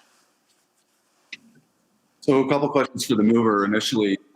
You know, I think from a governance perspective, you know, I'd ask the clerks this to potentially, but to the mover first, does it not seem that we already made this decision through the debate that we had in 2019 and early into 2020, that we've now had an option put in front of us that, and through your amendment, reverses the decision that council made a year ago? I'm putting forward what I think is the best solution for the city right now. I defer to somebody else if it's out of order. Well, I'll come to that question.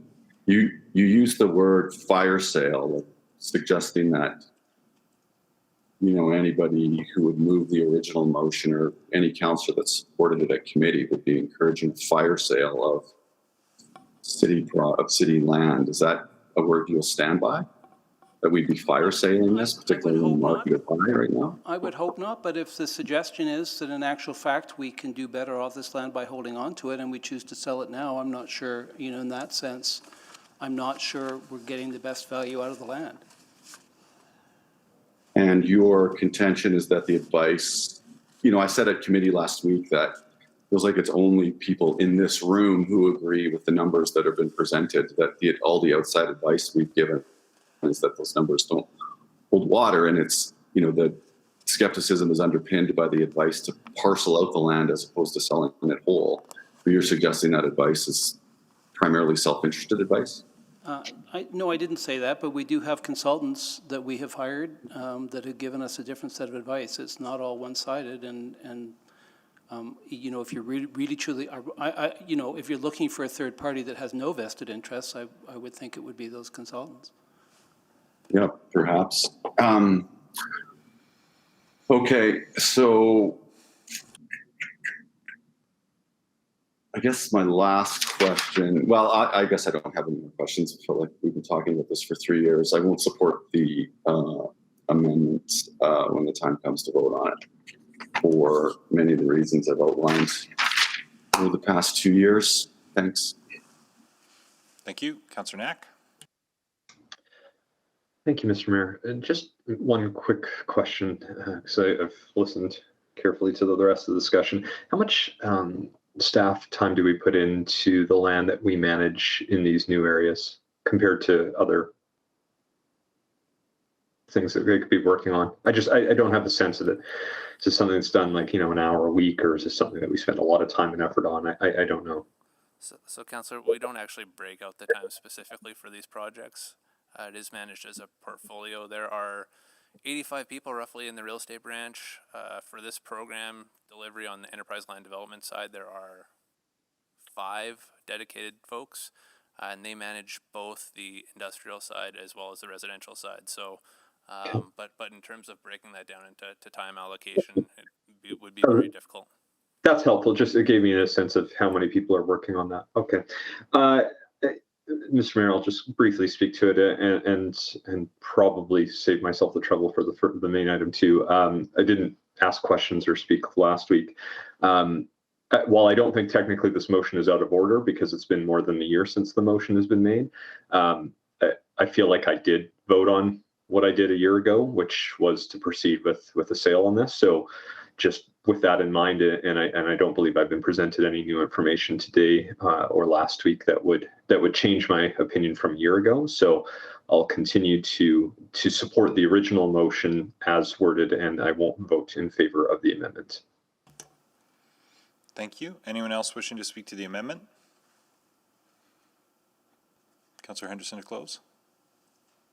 I don't think there's anything I need to add from what I said originally. Understood. Please vote on the amendment to strike Goodrich and Part C.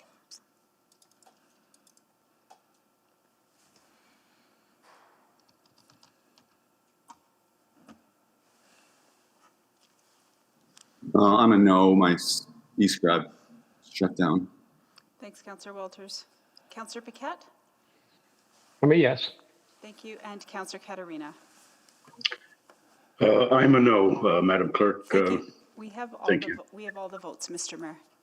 Thank you. Display the vote. The amendment has failed 3-9. So next is back to the main motion. I think Councillor Katarina had more questions, if memory serves.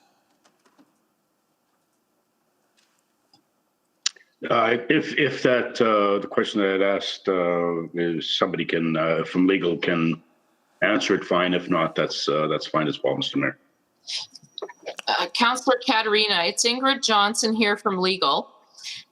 With respect to fettering future council's decision, unless we have the cash in hand and are prepared to make budget decisions based on what we've got, it's hard to say future sales of land will be used for XYZ in the future because we haven't come to those budget decisions yet. And we don't have the cash in hand. We haven't sold these lands yet. So we can't fetter the future council budget decision based on the facts currently that we have right now. Okay. So how does that align with Mr. Hodgson's commentary on why this should not be done? Those 3 areas being actually listed as in this motion as the priority that this council has already decided would be the next where this money would be spent or invested in. What? Well, at this moment, we still own the land, so we don't know what funds we were going to get from the sale of the land presently, and to fetter future council's decision right now would be inappropriate. Once the lands are sold, absolutely, or if they're in the process of being sold right now, and you're going to make a budget decision about the spend on those proceeds, that would make sense. But at present, we're talking about a plan to sell them, and we don't have that in action yet. Yeah, no, that's understood. So why would we actually mention these 3 areas to start with out of all these years of discussion on why we're doing this and the rationale and where money could be invested in that? Why would we reference that? Why would we just leave it as no reference whatsoever and council could spend it wherever they want in the city? Councillor Katarina, it actually honors the motion. It's the three B asks for a detailed analysis of how to direct the proceeds. And so, administration brought back that analysis for council's consideration. Okay, I'll take that as the answer. So thank you. Thank you. Any other questions? Anyone else willing to speak or wishing to speak? Councillor Cartmel, if you could take the chair. I have the chair. I spoke at greater length at committee, and my position is unchanged from the previous debates here. I think there may well come a time and a place to liquidate or do something different with Goodridge Corners. But I think, and I also understand where the frustration comes from, that an interpretation that administration has not followed previous council direction. And I hear that. However, I think we also need to have some caution about assuming that just because we've made a decision under certain circumstances, and I interpret it as go in this direction and bring us the implementation plan, that if the culture that we expect is, and once we've made up our minds, don't bring us options anymore, that is actually quite problematic. And so disagree with the options that have been brought forward, question the professionalism of the second and third independent appraisers and advisors all we want. I think there is a reason why, there must be a reason why administration has tried to give options that honor the spirit of beginning divestiture, and particularly divesting the ones that are minor plays that will advantage folks who can assemble them, and because there is some advantage to that, if we play our cards right, we should get some good revenue from the liquidation of A and B, Astor and Chauncey, and so I can get behind that. I think that makes sense. I won't relitigate what was just voted on in the amendment, but I'm not going to now be able to support the whole thing. I could have supported essentially option 2, which would have been A and B, but I feel inclined, and I will ask it to be split, because I'll vote for 2, because I agree that it should park there for now, and then that council's going to have to prioritize those. But I do still question the premise that the limiting factor in the progress of those other projects is a shortage of equity. I think we have the principal equity already in the case of the ones where we control the land, and in Rossdale, where we don't control all the land, unless we're going to start buying it using this money, and not to prejudice the strategy going forward, fragmented ownership and utility issues are the barrier. And cash on hand may not be the best way to solve either of those problems. So the premise that liquidating these will solve other problems, I think is not necessarily honoring the complexity of what we've actually been grappling with in Rossdale, particularly over the years, or that there's particularly a financial impediment to moving ahead with exhibition lands. And so I disagree with that rationale, and do think, oddly enough, that holding the land is generally the best advice. It's the one thing they don't make any more of, and especially in light of the city plan and increasing pressure for regional growth optimization, density targets, and ag land preservation, and so on and so forth. I think that land's only going to become more valuable. So it doesn't necessarily follow that we need to be the end-to-end developers of it. But I do fundamentally not think it is in the financial best interest of Edmontonians for us to sell that land at this time. So I can't support this direction. But I will ask again for it to be split so that we vote on parts 1 and parts 2 separately. I'll take the chair back. Return the chair. Thank you. Councillor Banga. Thank you. We heard from a whole bunch of folks at the community meeting and committee meeting, and also even from some of those folks that I heard at different gatherings in the past. The general, I guess the feeling I got from some of those discussions were there are folks who believe that the city should be holding on to the lands and maybe not again developing themselves, but at least have the options what they want to do with it in the future. Land, I don't recall last time when the land values have really tanked, but I know from the development industry, they clearly told us not to stay in this business anymore. And I believe they mentioned it's not one of the core services. As far as I'm concerned, the core services mean different to different people. And selling the greenfield portion of the and investing it into brownfield development, we're selling our one known, unknown, supposedly long-term return options into another unknown. We don't know if this amount is even enough to fund a requirement that we are intending to kickstart or initiate. The decision to get out of land development business has been made in 2019. I heard that from several of my colleagues.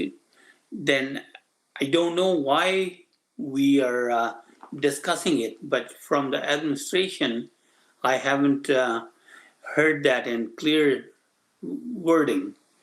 And that this decision was made, and only those 3 parcels of land were the portion of discussion. I know we only have 3 left, but it still confuses me. We have independent advisors. Again, they advise us of different options that we have. We should probably hang on to these assets. Again, I'm not satisfied at this time that selling them without knowing what we are going to do with that money tomorrow is the best option. We are at this point in time saying that let's sell those today, and then we'll decide where we are spending and how we are spending. We probably know where we are spending, and how we are spending, we still have to develop that strategy. So being the old farmer's son, I am not going to vote for any of this. I would want to hang on to these properties as long as I can, if I was an owner of these. But so in support of that, I am not going to support any of this motion. Thanks. Thank you. Councillor Paquette.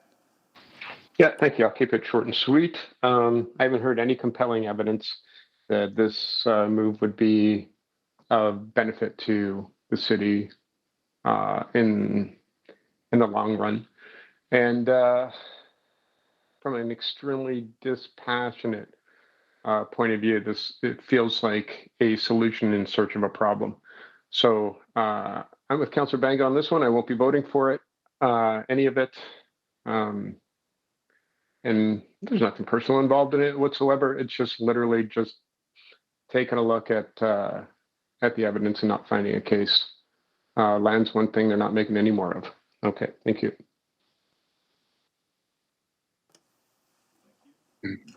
Thank you. Councillor Henderson? Yeah, I don't want to go over a whole bunch of ground, but I'm inclined to agree with the last few speakers that, you know, I didn't support this to begin with, let's be honest about it, but I was prepared to support the first two pieces, but I'm not, this is not an area that has historically lost us money. I'm not sure it's ever lost us money. It's actually one of the sources of revenue we've used to pay for a lot of those core services in the past. I am prepared to support from a city building point of view that, you know, there is a way that we can use these resources, this money to do some other things that is not going to give us return. I think we need to be prepared for that, but that was going to move the city forward in other ways. But I can't support it in this form because I think we're selling future councils resources down the river that they won't have, based on a premise that I don't accept, because I don't think we're getting out of the land development business. I think we're only getting out of a certain point of the land development business, and it's one that has actually saved our bacon a number of times in terms of the revenues that we got out of land enterprise in the past, in terms of being able to pay for a whole bunch of other stuff. So, I didn't support it before. I won't support it now. I wish we'd come up with a situation that at least we were only taking out the amount of money that we needed in order to do those city building pieces, but my amendment failed, so I won't be supporting it. Thank you. Councillor Walters to close if there's no one else. Going once, twice. Go ahead, Councillor Walters. Thanks. So firstly, I do need to say that just because I questioned the report and the advice contained within, and what does appear to be a bit of stubbornness, I am not questioning anyone's integrity or professionalism in this circumstance, you know, certainly any more than other councillors question the interests of the business community we've engaged here. It's been a tough conversation for a couple of years now, and I do think that this does help with some of our more city building challenges that we have not made very much progress on over the last number of years. Does, in the shorter term, give us some tools that I think will be helpful and some money that will be helpful. And as the administration said, this is now a funding source we can use to hurry up in some of those areas. I remain convinced of that, actually. And it's fundamentally about focus. What should we be focusing on? Our city plan tells us what to focus on. And I think those major development nodes, particularly in the core, are things that we should throw everything in the kitchen sink at, actually, to help achieve those goals within the city plan. So this does that. It's not like we're holding on. The option is not to hold on to Goodrich Corners. The option is to continue to make our own investments in it and to continue to operate as a greenfield developer, which I think is fundamentally outside of the purview of the city with the ambitions that we have, primarily noted in the city plan, which we all gave great fanfare to. So I think, and I did say this at the committee, that we've been very proud to note common ground and unity in support for the city plan, for energy transition, for a bunch of different major policies from both IDEA, from UDI, from REAC, from a whole bunch of organizations, and we proudly hoist up the unity of support for our work. We share that same unity of support in this regard as well, where many of the people in our greater community that we've engaged in this very question have come together on the same answer, which is essentially supporting what is in front of us in this motion here. So I'd encourage us to continue on and support this motion as we had, I felt, a year ago as well. Thanks. Thank you. Please vote on part 1. Can I just check is that part 1 with A, B, C, or? Yeah. Okay. I think splitting them out again risks voting on the amendment again, so I'm only suggesting part 1 and part 2 be split, not that the subs be split.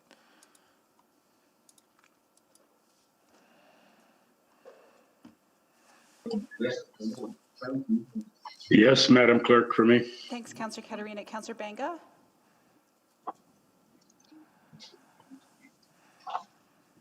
I'm a yes, it's Walters. Thank you, Councillor Walters. Councillor Banga? No, Madam Clerk. Okay, thank you. We have all the votes, Mr. Mayor. Thank you. Display the vote.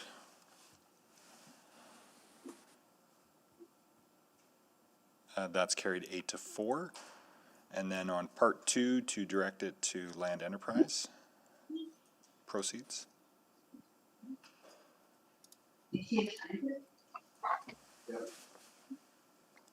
Yes. Thanks, Councillor Walters. Yes, Madam Clerk. Thank you, Councillor Katarina. No. Thank you, Councillor Banga. Councillor Hamilton? Yes. Thank you. We have all the votes. Display the vote. That's carried 10-2. Okay. What's left? 6.9. 105 Street Day Services, Alternative Strategies, Verbal Report.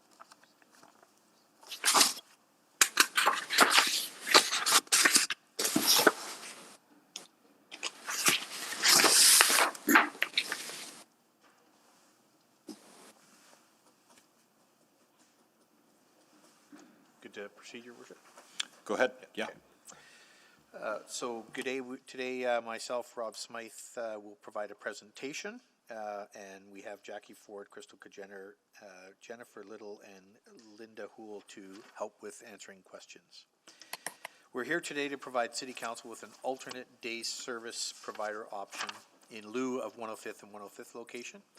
By way of a reminder, Council already approved $4 million for day service providers. Our goal today is to provide you with alternative options that administration is pursuing. Given the timing of less than a week between when we were here last at Executive Committee last week, I want to be clear that we have not had time to publicly engage in depth on these alternate ideas and locations. However, we have some very clear ideas on how to support the communities that the services will be provided in, should Council approve them, including a single point of contact within the city to ensure we can be quick and nimble to respond to concerns. I've also made a personal commitment from me to reach out to the community leagues and BIAs in the area, and you can also expect bi-weekly memos from my office reporting back on the outcomes and effectiveness of the locations being considered today, so that we can monitor closely and adjust as necessary and make sure Council is getting clear metrics and specifics about how these are working or not. And now I'll hand over to Mr. Smythe. Thank you. Thank you, Andre. Since March 2020, several buildings have been used temporarily to meet people's basic shelter needs. This has included city buildings and buildings owned by private operators, some not-for-profits, and faith-based organizations. Each location has come with limitations related to issues such as length of stay, funding, conflicting uses, and challenges with the physical infrastructure. Each successive move of location has generated a search for not only the best, but also all the available options that could be used to help meet people's needs.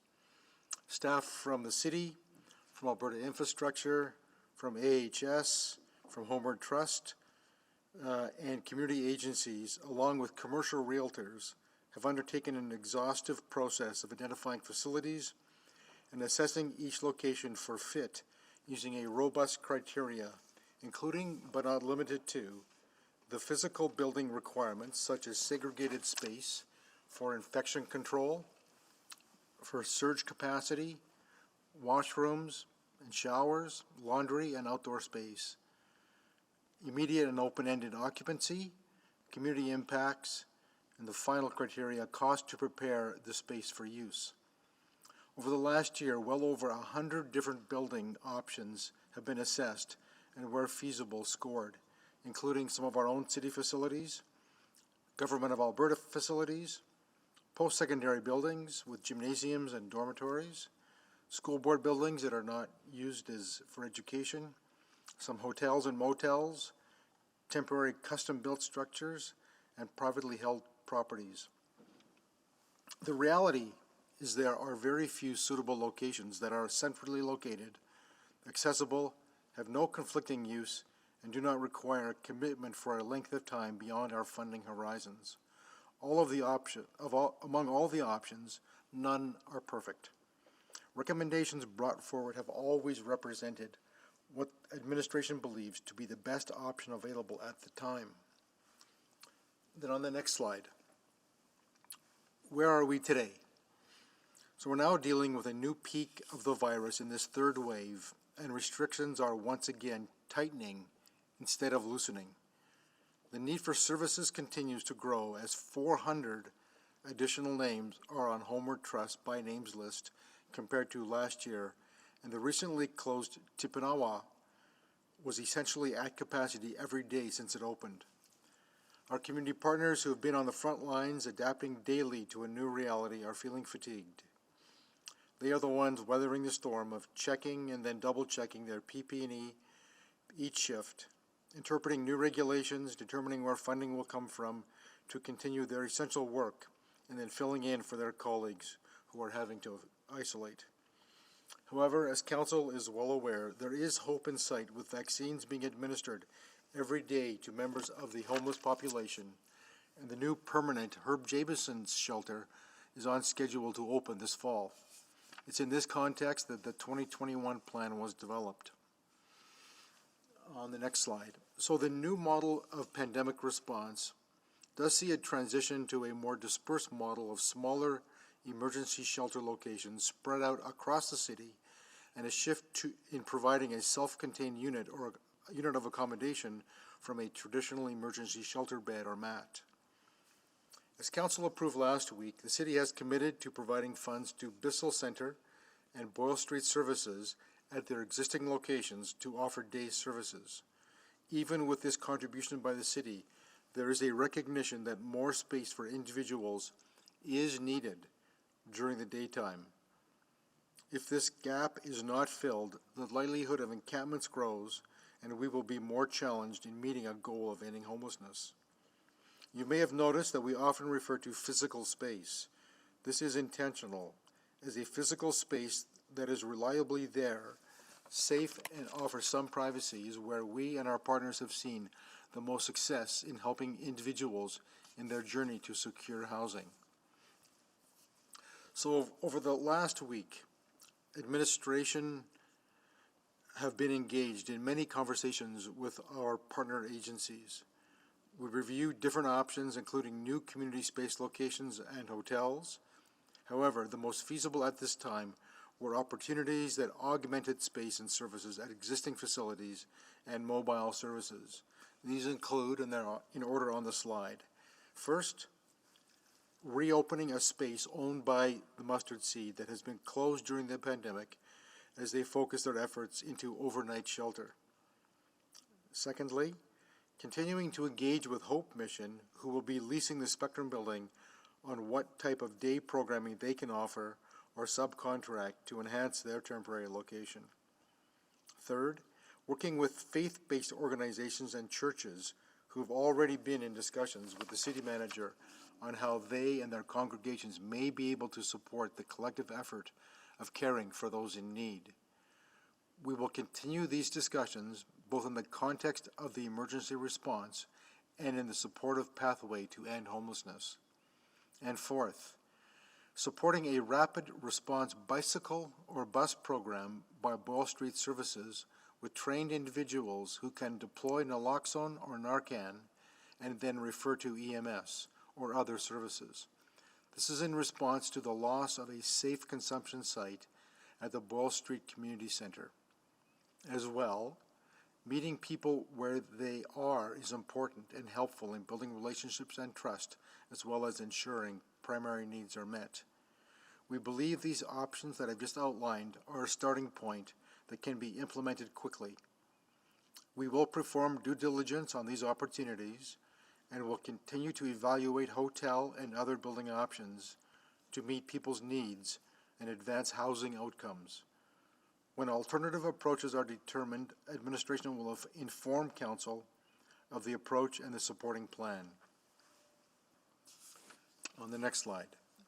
We are doing our work in the midst of a pandemic where the need is immediate and constantly shifting. We are continually balancing being nimble in our response with the needs of all Edmontonians that we serve.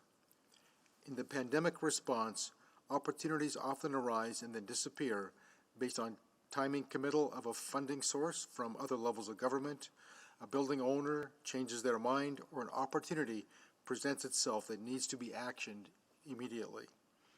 Because of this urgency to provide essential services for the most vulnerable in our community during a co-occurring public health emergencies of the pandemic and the opioid crisis, we are only able to inform our stakeholders instead of fully engaging on these discussions. The timing and outcomes of these decisions are important for individuals and public safety. That being said, we know there were concerns with the communication of previous decisions, and we will do better. Once a decision is made, we will inform communities directly and promptly. This includes presenting communities with information about the activation and key contacts through good neighbor commitments. The good neighbor commitments will include contact information of the agency operators, additional services that the city is providing around the space, including litter pickup and cleaning, peace officer presence, and information on supports for businesses and community. The public can contact through 311 or directly to the email address on the screen that will be shared with council offices and communicated to local stakeholders. The city will be responsive to the needs of the community, whether it be answering emails, meeting virtually, or having the city manager and key staff tour the neighborhood alongside business improvement areas or community leagues. And to the final slide. Agencies undertaking work who are supported financially by the city will be required to track their work, the number of people they serve, and the results that they're achieving. Primary among these outcomes is connection to housing workers and placement in housing.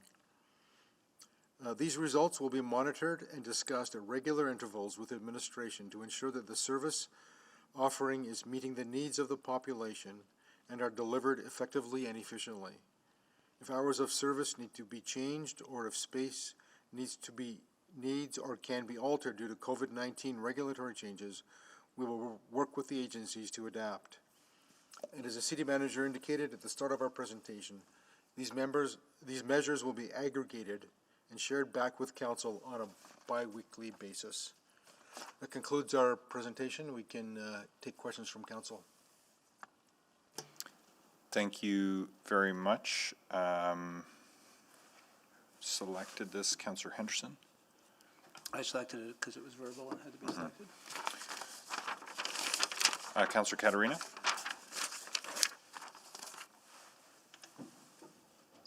Thank you, Mr. Mayor. So, Mr. Smythe, can you give me an example of a good neighbor agreement to date and what that consists of and where it's actually been helpful?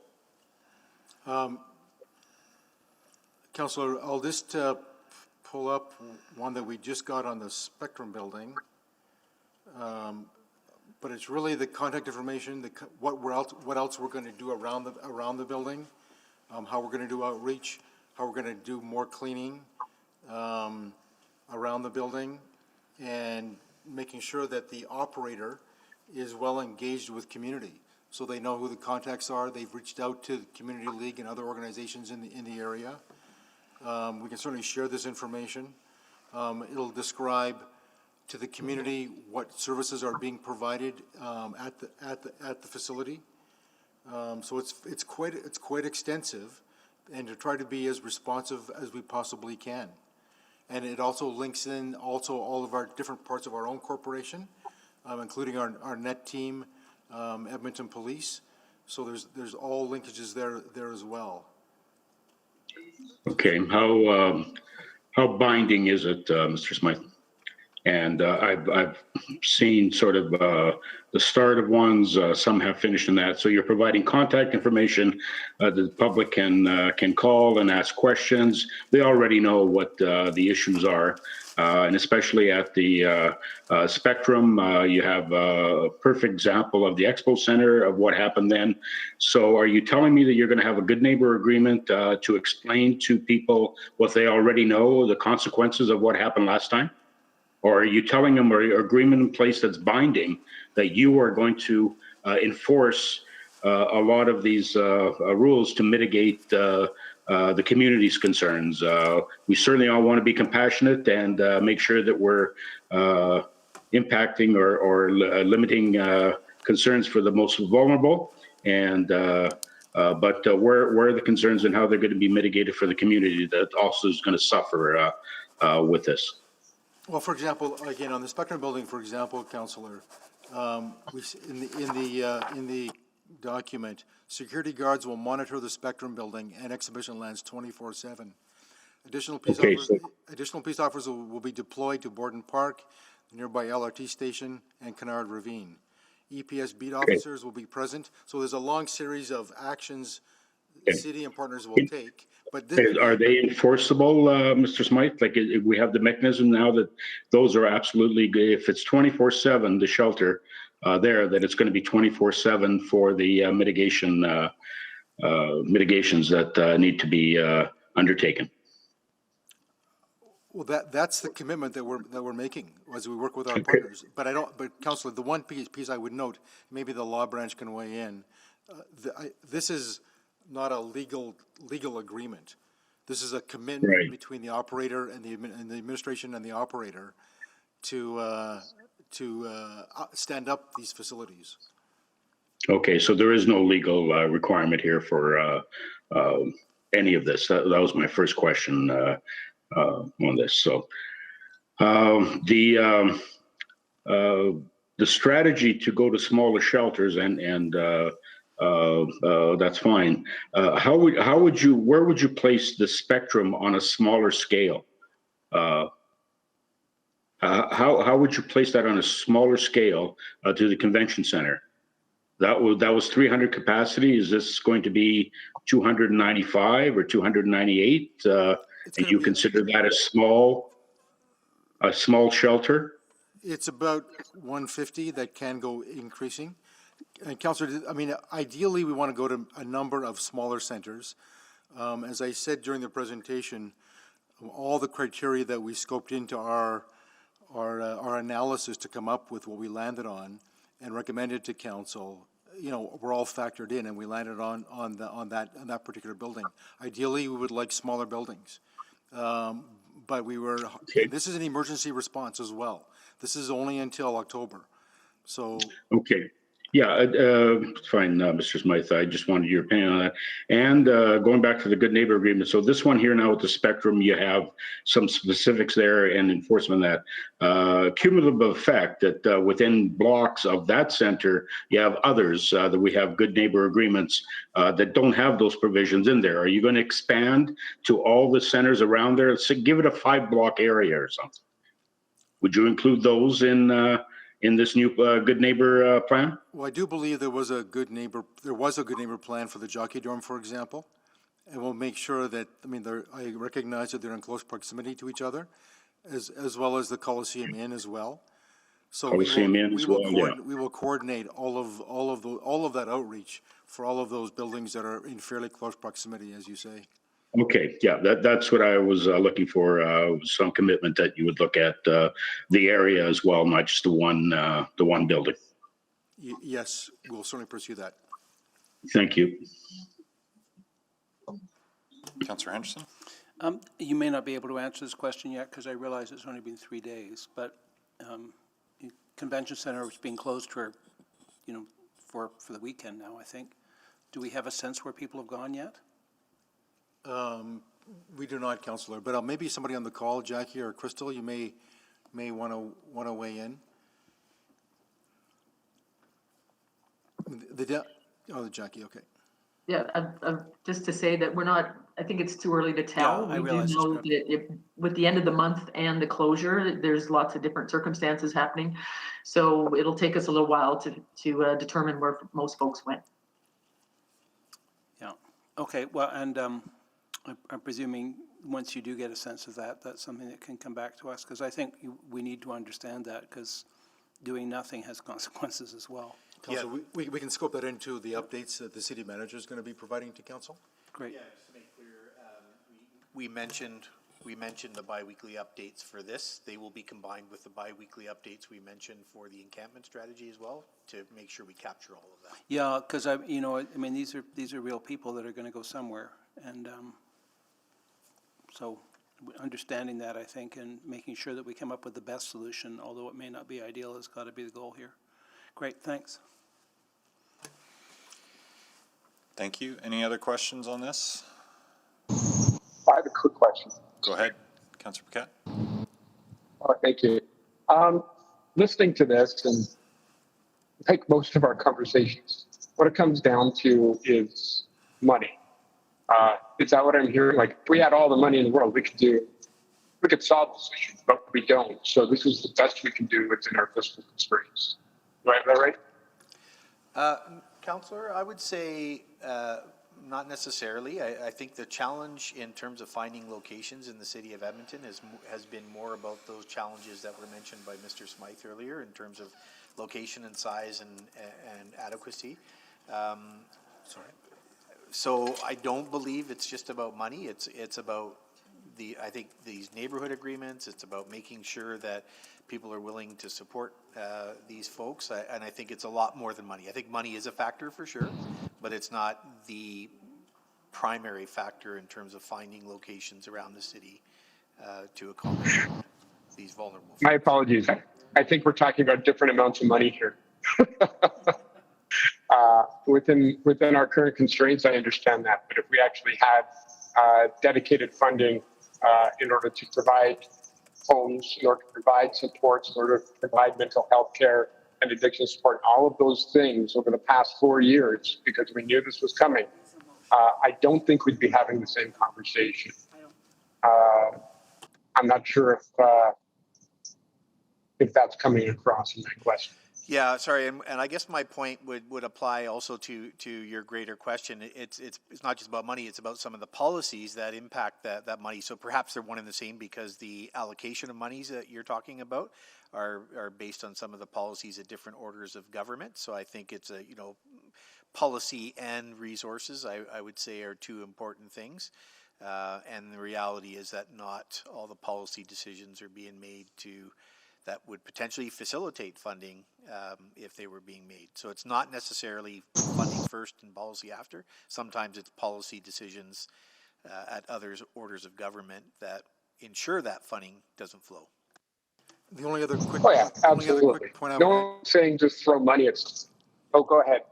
the only other quick point I would add, really for all of council, is that based on our presentation this afternoon, I think it would be important that we do get sort of direction that this is the approach that we're directed to take.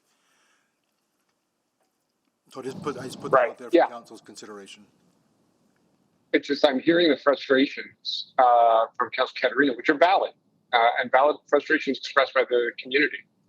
But a lot of those frustrations, I think it's important to note, are rooted in the policy and the financing, the money that follows after policy, in order to actually solve these issues. And just help me out here for the sake of the public who's asking me, hey, Paquette, why aren't we just solving this? Why aren't you just doing something? And I say, well, actually, a lot of this is provincial responsibility.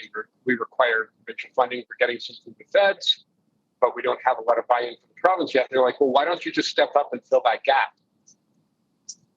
Can we explain to the public why we actually do not have the ability to fill all of those gaps? Well, Councillor, I think just to continue the response from the city manager, from a mandate perspective, this is not local government's mandate. For us to wade in and fund this response, other than in a pandemic emergency, is basically offside in terms of what the local governments are expected to do.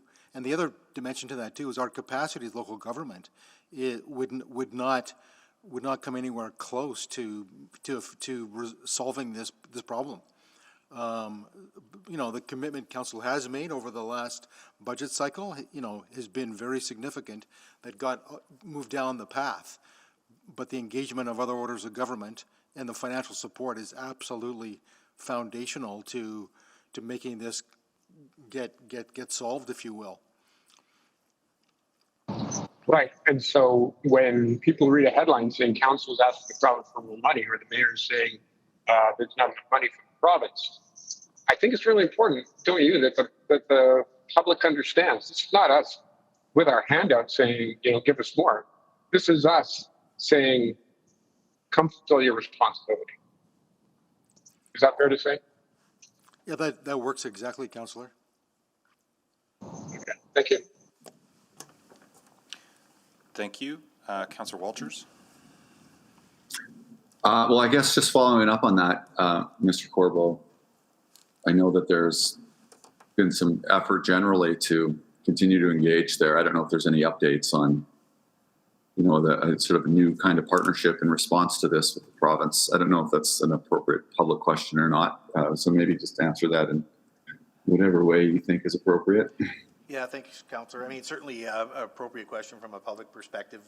We're getting lots of support for other discussions. I don't have a ton of outcomes for you in terms of decisions made at this point, but you know, we've opened the front with several discussions, both on the political side, I know, and the administrative side. And we'll continue to pursue those. I would say the biggest difference we've had over the last 2 months, in my mind, has been the sharing of data both ways in a much better way, and I'm hopeful that sharing of data and the clarity on roles will help us get to the next point. But I don't have much more than that to offer, other than we've got more discussions lined up.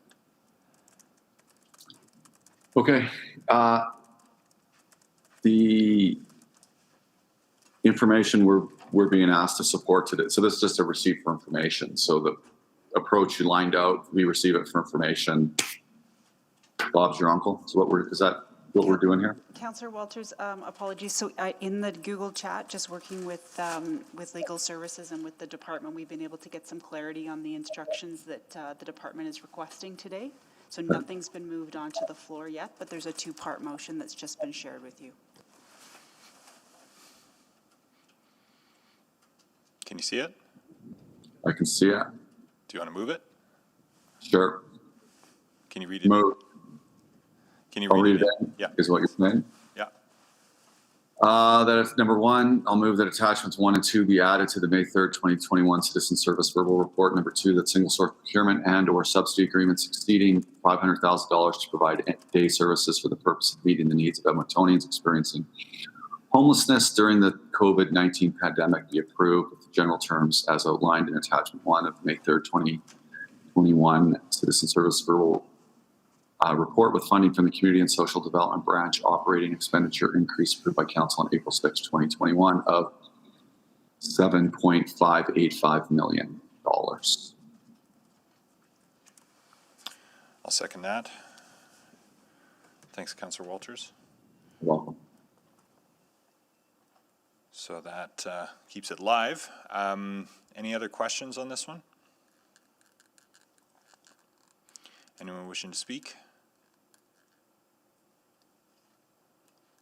Not seeing any, please vote. Yes. Thanks. Was that you, Councillor Paquette? It was. Awesome. Thank you. Councillor Banga?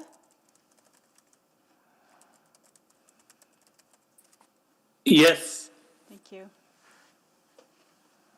Councillor Katarina? Yes. Thank you. And Councillor Hamilton? Yes. We have all the votes. Display the vote. Carried unanimously. Okay, that is all the scheduled business, I believe. But I understand there may be notices of motion, so I will call for those now. Oh, shoot. I have one, but does Councillor Hamilton have one first? I gotta find mine. I do, but I need permission, I think, to bring it forward. So could somebody? I'll move that Councillor Hamilton be given permission and bring forward motion without customary notice. Second. Okay, I think that was Councillor Carmel got that one by a smidge. Please vote. Oh, sorry. Okay, yeah, and I think some notice has been sent around, but the motion is concerning permission to make a motion without customary notice concerning The budget reduction relating to mosquito aeration. Yeah. Okay. Okay, on debate, Councillor Henderson. Yeah, my concern with this, and I'm more than happy to debate this when proper notice is given, but I think it's really problematic doing this without proper notice. Notice is not just for our sake, it's also for the public's sake. And I think there will be members of the public that will have deep concerns about this and will want to weigh in. And if we vote on it today, they will never get a chance. They won't even know that the motion was put on the table. And I think that's why proper notice is important. It's not just so that we know, it also allows it in public debate, and at this point, I think they would have no way of knowing that we're even debating this. So, I think there are times when that's appropriate, but I think in this, and can be done, and where there's an urgency to it, but I think in this case, it raises some real concerns about doing something that public has knowledge of. So I won't be supporting this. And to be clear, not supporting the Sorry, motion I to don't want to speak to allow what I would do with the customary motion. notice. I'm not Yes, gonna, yep. I think we shouldn't be doing it without customary notice. I think The we need waiving to of get the notice. I Yeah, think we that's need to what's give before us. proper notice so the public know that we're doing this. Understood, understood. Councillor Hamilton? I hear what Councillor Henderson is saying. However, why I think Council might want to entertain this today is twofold. One, we never had a substantive debate about cutting this particular program at budget. I think this came as a larger budget conversation. And while I understand that the topic of pesticides and pest management is something Edmontonians would like to weigh in on, it's actually not something they had an opportunity to weigh in on in the first place at budget. The second piece is that why I bring this forward more urgently is because time is of the essence. We know that mosquito season is upon us. I was out at 9 a.m. And there was a mosquito on the windshield of my car last week. So before the month of April was up, we have mosquitoes in the city. And given that this might take a week or even 2 weeks to come back to council, it could be the difference between the ability of people to spend enjoyable time outdoors this summer and being sort of fraught with swarms of mosquitoes. So I respect the point that Councillor Henderson is making, but I don't think Edmontonians had a chance to weigh in on the cut of that program properly at budget either. So. Okay, yeah, on the question of the expediency, but and not the motion itself, but I understand your point. So any further debate on the waiving of the notice? Please vote. Yes. Yes, Madam Clerk. Thank you. We're just going to call out the vote just now. It's just on its way.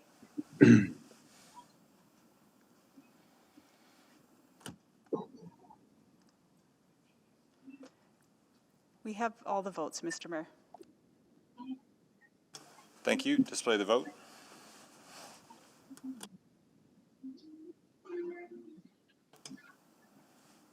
And that's carried. Okay. Councillor Hamilton, go ahead and make the motion. Thank you. I just have to pull up what I sent around to council on the weekend. I will move that the City of Edmonton restore the aerial mosquito program from the COVID-19 reserve for the 2021 season. Second. Seconded by Councillor Banger. Go ahead and introduce it. Thank you. I think I'm not going to presume that council didn't know what was being cut in the budget, but this, I think, announcement provided some illumination to a program that people may, in 2021 in particular, value. And given the limited opportunities people have to leave their homes at this time, I think this council recognizes that the outdoors, especially our wooded river valley areas, our parkland on the edge of the city, has become invaluable to the mental health and wellness of people around this city. There were some really striking numbers presented, including a 40% uptick, potential uptick in mosquito populations. And I think it behooves us at this time to reconsider that particular cut. And perhaps council may wish to reconsider the viability of the program in future. But given how few people are going to be able to travel, or even spend time indoors doing alternate activities, I think that restoring this program, at least for this summer, might be a prudent move to preserve the livability and well-being of people in this city. I don't have further information on the program, so I imagine there will be questions around that. And perhaps administration can provide or illuminate that decision a little bit more. But I was personally surprised that this particular program would be cut, given that the sort of issues we've had with swarms of mosquitoes in past years. So I hope that council will support. I guess I'll open up to questions right now. We'll hear some information. Thank you very much. Councillor Henderson. Well, you know, I'm a little, I mean, I'm worried about this because I did, you know, I think I asked questions about this at budget because I did notice it was there. So the fact that we're being surprised by it now is, you know, I'm struggling with a bit. And maybe I'll just sort of, I think we need a lot more information on this before we do this quickly, quite frankly. You know, I know, because I've been dealing with this issue for a number of years, how contentious our spraying programs from the helicopters on our outskirts have been, particularly with the people whose land we're spraying. And we've had a lot of grief over it. We've had a number of reports coming to committee. So I'm pretty darn sure those people would have noticed that we had cut this piece. And going forward with this without allowing them to weigh in, I'm having real trouble with. So my inclination is this: I think absolutely we can explore this. I think absolutely we need some kind of report on this from administration to really truly understand this, rather than just coming up with a quick reaction to it. So my inclination is to refer this to committee, where administration would have probably to community services, which could happen, I suspect, fairly quickly, and where administration would have a chance to bring us the report, and the public would have a sense of what we were doing and why. So that would be my I will move that at this point. Thank you. Seconder. I'll second that. Thank you, with no thanks to Councillor Henderson. Thank you. Okay, so referral is what's before us now to committee and to admin to bring comment. So on referral, Councillor Caterina. Thank you, Mr. Mayor. I was going to speak to the other one, but on referral, I think that this is very, very timely now, and any kind of referral is not prudent at this point in time. We're talking about the last refuge that we have during a pandemic, getting people outside rather than inside. And my big question is what information is going to come forward from mosquito bites from one person to another, and what that could do to the pandemic. I would rather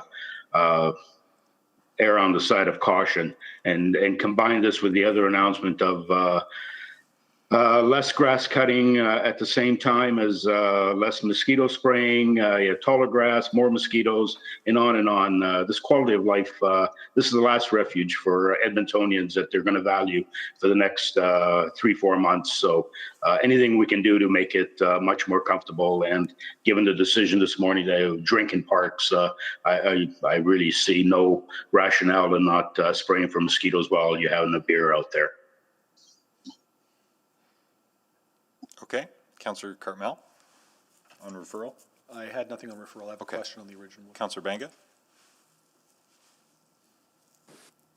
Thank you. My thinking is basically the same as Councillor Katrina's. If we send it to committee for now, by the time it comes back, I think the damage is going to be done already. So I would say we need to act on it and act on it real quick. And that's all. Thank you. Councillor Knack. Thank you, Mr. Mayor. I guess I just want to ask that question of our, it's a fair point that's been brought up. So if this went to committee, which is next Friday, and thereby council, which is 2 weeks from now, what does that do to the potential effectiveness of the program? When would we normally be doing this? Is it this 2-week period? Is it next? I just don't have any sense on that. So is there a sense of urgency? Councillor Knack, Brian Simpson here. I can have Mike Jensen answer that question. To initiate the program would take a little over a week if we started today. So just to give you some context here. And Mike, any more information on the councillor's question? Yeah, otherwise our program is driven almost entirely by precipitation. So it would depend on what happens in terms of rainfall over the course of May here. So if we had considerable precipitation, that could trigger hatching that requires treatment right away. If we have a very dry May, we might not have any treatment at all. So okay, that's helpful. So I'm looking at the forecast here to help inform my decision, I guess. But truly, Mr. Jenkins, tomorrow's schedule for rain, Friday's schedule for rain, Saturday's schedule for rain. If it rains those 3 days, would you foresee yourself, if this program was in effect, starting to do the work as early as this week or next week? I'm just trying to get a sense of, can I entertain this referral motion in terms of governance piece, or from an effectiveness point of view, could we be actually going out this week if this were approved? It is very dry. I suspect that any rain we get now will largely soak into the ground. I don't suspect we'll get a lot of hatching, so I think it could be delayed. And it'd be up to, so if we waited until 2 weeks from now, plus the week to implement, we were talking about a 3-week sort of timeline. Is that correct?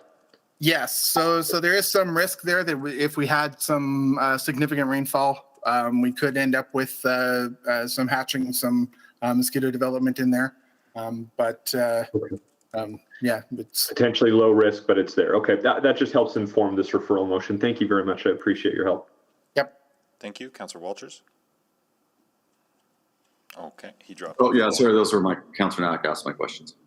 Yeah, I'll just speak to it quickly. I think we have had glorious debates about this over the years, and there are strongly held views on this within our public, and I think making a decision today without at least an airing of those views, as well as an opportunity at committee to get some guidance about, for example, the appropriateness of the draw from the COVID reserve for this, which I suspect Ms. Pearson has some advice for us on.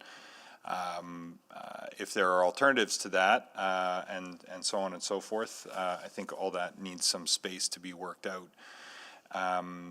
And then if it is the desire ultimately of council, based on all that advice, to reinitiate the program, then that would be transparent and well considered, as opposed to doing it quickly today. And there are also some regional implications too, because some of the spraying happens outside the city of Edmonton. There's notification requirements and other things. Those take time. So that it's, And there are a lot of folks who were under the impression that we were going to stop doing this, and we're quite concerned that the city stopped doing this. And so reinitiating this, I think, needs to be done with some notice. And so I think referral allows it all to work out, and then if it's the will to proceed, that can mobilize quickly as well. So I'll support referral and suggest that would be the best way to try to just move through this appropriately. So I'll leave it there. Take the chair back. I didn't even hand it off there. I'm a bad chair. Councillor Carmel, are you still on for questions? Okay. So on referral, see nothing further. Councillor Henderson to close on referral. Yeah, I don't know. I mean, ironically, if we had concerns about timing on this, to at least give the public a sense that we're even voting on this, my original suggestion that we shouldn't be doing this without customary notice would have saved us a week. I just, knowing how contentious an issue this is, the level of transparency on this, and we pride ourselves on transparency, we pride ourselves on our commitment to the public in terms of having open debate, the level of transparency on this is zero. There is no one in the public that knows we're even debating it at this moment unless they happen to stay online. And on an issue that is this contentious, I am really troubled by that. And I think for the sake of a week or so, I just can't imagine what it's going to look like that we have snuck this back in when nobody was paying attention. And I think we take such huge pride in not doing that. And I know that's not the intention. I know that's not, I understand that the intention here is urgency. But the reality of this is it's really problematic practice to put something on an agenda that the public has no way of knowing about and voting on it before they find out. And I'm not accusing anybody of that. I know that was not the intention here, that urgency is the issue. I don't think we're trying to sneak anything through, but effectively that's what we're doing. And for that reason, I think at minimum send it back where we can get the best advice from administration, where we can understand the implications of it, and we can let the public know what we're doing and why we're doing it, I think is the essence of the way we do governance around here. And for that reason, I'm proposing this referral. Please vote on referral.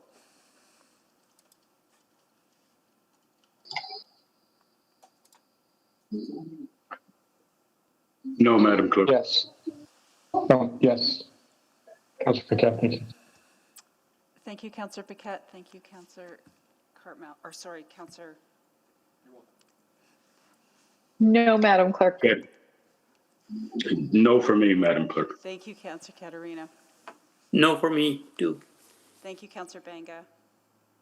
Just waiting on two more. I'm a no. Thank you, Councillor Walters. We have all the votes. Thank you. Display the vote. And that fails 5-7. Okay, so back to the motion, though it is 3:30 now, so we should. Mr. Mayor, if you need a motion, I'll move that we finish this item. Second. I've got to slip out, but if you guys want to carry on, that's fine. But if we need a break. So there is a motion to extend. To finish this and then take the break after. Yeah. Yeah. Well, that would be the last item, other than other notices. But okay, so please better. vote to extend. Yes, Madam Clerk. Thanks, Councillor Caterina. Councillor Banga? Yes. Thank you. Councillor Zadok? Yes. Councillor Hamilton? Yes. Thank you. Councillor Paquette? Yes. And Councillor Walters? Yes. We have all the votes. Display the vote. That's carried 10-2. I'm going to pass the chair to Councillor Cartmel, and you'll have to pass it to Councillor Henderson so you can ask your questions. I got to step out for a bit. I'll see if I can rejoin you in a minute. But Thank you. I'll take the chair and pass the chair to Councillor Henderson, if I could. Okay. Thank you. Just a couple of questions to Ms. Pearson. Do we know what the cost of the program is? And if we can accommodate that cost in as described by Councillor Hamilton. So Councillor, my understanding is it's just over $500,000 a year, so the one-time cost would be 507 on a one-time basis. My recommendation is not the COVID reserve, just it does not meet the tests with respect to what we got the money for from other orders of government. I'm trying to keep that clean. So I would suggest the financial stabilization reserve. Another comment I have is if this is a one-time change, or we did this not in COVID when we reduced this was to get to zero for the tax increase. So this was an ongoing reduction. So if there is a desire that this not be something we discuss next year again, I would suggest that we go FSR this year and then back to the tax levy of $507,000 for the future year and tag it there already. So that would require an amendment then, I'm guessing, Madam Clerk? Okay, those are all my questions. I'll take the chair back and go to Councillor Walters. And perhaps Ms. or I think the clerk is going to work up an amendment to that effect to Councillor Hamilton. Well, I can just move the amendment that it be the FSR rather than the COVID fund. Second. For one time with a... Correct. So are you wanting to complete what Councillor, or I'm sorry, what the CFO said about putting it back on a permanent basis from the tax levy starting in 2022? No, just the one time. Okay. Just, yeah, like Michael says, just the one time, take it from the FSR. Thank you. So Councillor Walters has moved that amendment. Is there a seconder? I will. I seconded already, Tim. Did you? Okay, thank you, Councillor Nichols. I did, with enthusiasm. Great, thank you, Councillor Nicol. Questions on the amendment? This is friendly to me, Mr. Chair. So if that helps with proceedings. Fair enough. Well, I'll just ask still if there's any questions or comments on. Fair enough. Councillor Henderson has indicated it's not friendly, so it's a formal amendment. So questions on the amendment? Councillor Paquette has a question.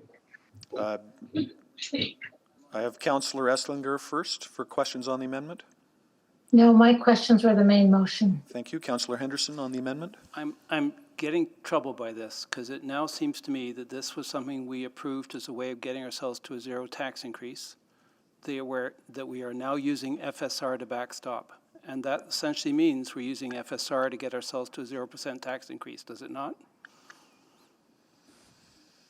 For the one-time basis, you are correct. That's why I was suggesting the other part, but we can push that to the floor if that's council's desire. I'm just struggling with the premise of that because I think this is exactly the kind of thing we've been trying not to do. I mean, we could have done that at budget. We could have used FSR to get ourselves down to a 0% for this year, and we didn't go there because that's not really what the FSR is there for, is it? No, it's not, Councillor Henderson.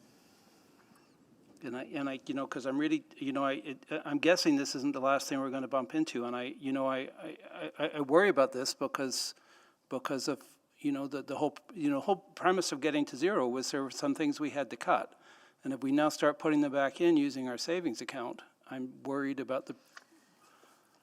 So, Councillor, but the motion does say it's one time to deal with next time. My worry is, of course, if we do this repeatedly, that the next council in the fall budget has quite a tax levy push for next year, but it's a conscious choice of council. So, no, I realize we can do it. I'm just asking about it, but we do have policy that suggests we shouldn't be doing this. Do we not? One time to one time and ongoing to ongoing. Yes, Councillor, and I think I have Harm online if you wanted some more detail on that, but essentially he and I have been corresponding and the motion is for one time. I guess my question is we're not really dealing with a one-time problem here. We may be saying it's one time, but this is coming, it's not one time to one time because the issue does not go away next year. Correct? No, the way it stands now and the motion reads is that the program would not be in place next year. principle, but I'm not sure that's the way it's going to be received. I mean, I'm just really struggling with this, but it's okay. Mr. Coble, looking like you might have thoughts on this. Well, only I think all that is fair, but this does address the immediate problem using the FSR at the way through, and I just wanted to reinforce that I would much rather use the FSR for this than the COVID fund. Understood, and because we're getting asked a lot of questions about the COVID fund, and so far we've been able to answer them all from other orders of government. I just want to make sure we're able to continue to do that. I recognize we can do it. I'm not questioning that. I just from a policy point of view, I think it's a problematic precedent. But thank you. Thank you, Councillor Henderson. Now, I've been advised by the clerk that we need the motion is not properly crafted, either the original or with the amendment. So I'm not sure quite how to back out of this, but I'm wondering if we should have the amendment withdrawn. If you want to vote on the amendment, and if the amendment passes, then what the main motion that would go on the floor would be written as I'm going to call it as a proper budget adjustment. So Okay. I think So we I can need continue? direction on the funding source, and then I'll give you the right motion to vote on as the main motion, please. Very good. Okay. So we'll continue then with questions on the amendment. I had Councillor Paquette that rang in next, then Councillor Katarina. Yeah, thank you. And Councillor Henderson asked a lot of my questions. I'm just, to administration, I'm just curious, like, is this, I mean, obviously you're going to do the will of council, but what does this do to our long-term planning, and do we have to make budget adjustments now? And is that, we take it out of the FSR, but what's the impact in the future for doing that? There is obviously a cost of repayment. Councillor, the FSR has not been put to its minimum balance, so there's not a repayment at this particular point. This motion would not move it to that level yet. That said, it's whether this is one time with the recognition that the program is not funded for next year. If it is the will of council to fund it, just put the program back because it was for zero. My recommendation would be, well, it's too late for tax levy this year. That's why I'm suggesting FSR and then tax levy, because earlier we passed the motion on the taxes. Right. Okay. I'll just listen to what everyone else has to say, but at this point, it just seems a little bit rushed, a little bit messy. If we really want to do this and do this right, maybe we should take the literally few days just to get it right. But I'll just listen now. Thanks. Thank you. Councillor Katarina. Thank you, Mr. Chair. So on this, on the rushing part of it, and that I'm really perplexed now. A special council meeting was called on Wednesday for Thursday, in order to on an item that needed to be decided for Friday morning, and considerably much more money than we're talking about here, 10 times as much. And I won't say what it was for. That doesn't matter. But we as council had a couple of minutes to discuss it and decide on a budget item using FSR, as a matter of fact, as the funding source for something out of the blue, and no public consultation on that, and no council consultation on that until a special meeting was called. So this argument that it's too fast is, to be frank, is quite baloney at this point. So, and FSR, the argument about using FSR for this really is baloney compared to what we did last Thursday. Thank you, Councillor Katarina. Councillor Banga. Thank you, Mr. Chair. I won't go as far as the previous speaker there, but to me, whether knowingly or not, unknowingly, we did not go into details about the consequences of this cut in funding. And now that we, at least I realize that this is the only way that we could implement one-time funding is FSR. And I believe that's what the FSR for, as long as we are not dipping below the minimum levels. And then this is a pretty small amount of money as compared to the bigger things that come along around here. But this is in consideration for the citizens to enjoy at least the short summer that's in Edmonton, and we should probably do everything and anything to make it possible for them if we can. So I am going to support this with all my sincerity. Thank you. Anybody else on the amendment? Hearing none, please vote. Yes, Madam Clerk. Thanks, Councillor Katarina. Yes. Thank you.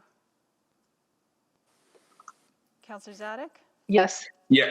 Yes. Thanks, Councillor Hamilton. Councillor Paquette? No. Was that a no? Okay, we've got it. We've got all the That was a no. We've got all the votes. Thank you. Thank you. Please display the vote. And that is carried 9-2. So we now have an amended motion. I think at this point we'll stop then and maybe put the properly crafted budget motion on the table. That would be very helpful. So just as my colleague is getting it up on the board, so it'll be that the 2021 operating expenditure budget for parks and road services city operations be increased by $507,000 for the purpose of an aerial mosquito program on a one-time basis with funding coming from the FSR. We'll just get that up on the screen. It's there now. Thank you, Madam Clerk. Speaking then, pardon me, questions to the motion. Councillor Esslinger. Thank you. I just wanted to ask administration, the reference was to, you won't need the funding right away unless it starts raining, which is forecast. At what point will we be able to see that it's made a difference? Because it's already have mosquitoes out there. So does it take is it immediate, or do we have a couple of weeks before we'll see that difference? Mike, I'll refer to your expertise to answer the councillor's questions, please. In general, it'll be about a week or so after the rainfall and the hatching that's triggered by it, and then treatment by the helicopters. That's where we'll see the reduction in the adult mosquitoes following that treatment. Now, do you have to reapply this regularly, or is it one shot in the spring? No, it has to be reapplied every time it rains. So then is 507,000 appropriate or enough to do that? Depends on the year. Last year, we spent about 800,000. The year before that, we didn't use all of the 500,000. So it's an average. Okay. Yeah. All right, I'll speak to it later then. Thank you. Thank you. Councillor Henderson. I'm curious because this was recommended at the time at budget time. It didn't come from us, and it didn't come because we had huge pressure to do it. So there were reasons why you felt you could recommend this as a cut, and I guess understanding what changes if we do this and how much difference there is. I thought in reading the press release it was mostly about the effect it was going to have on our outer edges, and not on the city as a whole. But can I get some clarification on that? Yeah, I'll just start off by saying we just looked at the budget document itself. It does indicate that there would likely be more mosquitoes in Edmonton, but I'll defer to the experts on any more detail than that. The only other additional piece I would add, Councillor, this program was in citizen services when we did the budget, and as we were working on a budget corporately as part of ELT's exercise, I mean all areas in the corporation had to contribute proposed reduction service packages. And as we looked at Community Standards and Neighborhoods branch, in terms of their scope of the work that they do, again, all of the services direct citizens, but this one we felt was sort of, least impactful of all the options in that one branch. So, because this doesn't, the original cut did not eradicate the program entirely. It just eradicated one part of the program. Yeah, Mike Jenkins can speak to that. This is the aerial portion, I believe, Mike? So, given the whole program, given what's, I really understanding what's the differences between doing this and not doing this to the likely mosquito count, how much, what's the effect? Again, I think Mike has to weigh in on that one. So we have maintained the ground and roadside ditch programs. So we're still treating ground areas within the city and roadside ditch habitat alongside roads that are both very prolific habitats, developing lots of mosquito larvae and have high proximity to residential and recreational areas.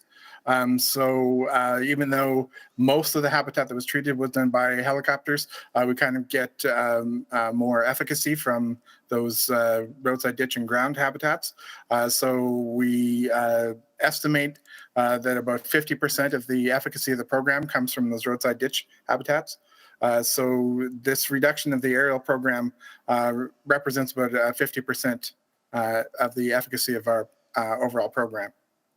And the other advantage of the road and ditch stuff is we have a lot more control of what we're putting down. It's much more specific, it's much more targeted, correct?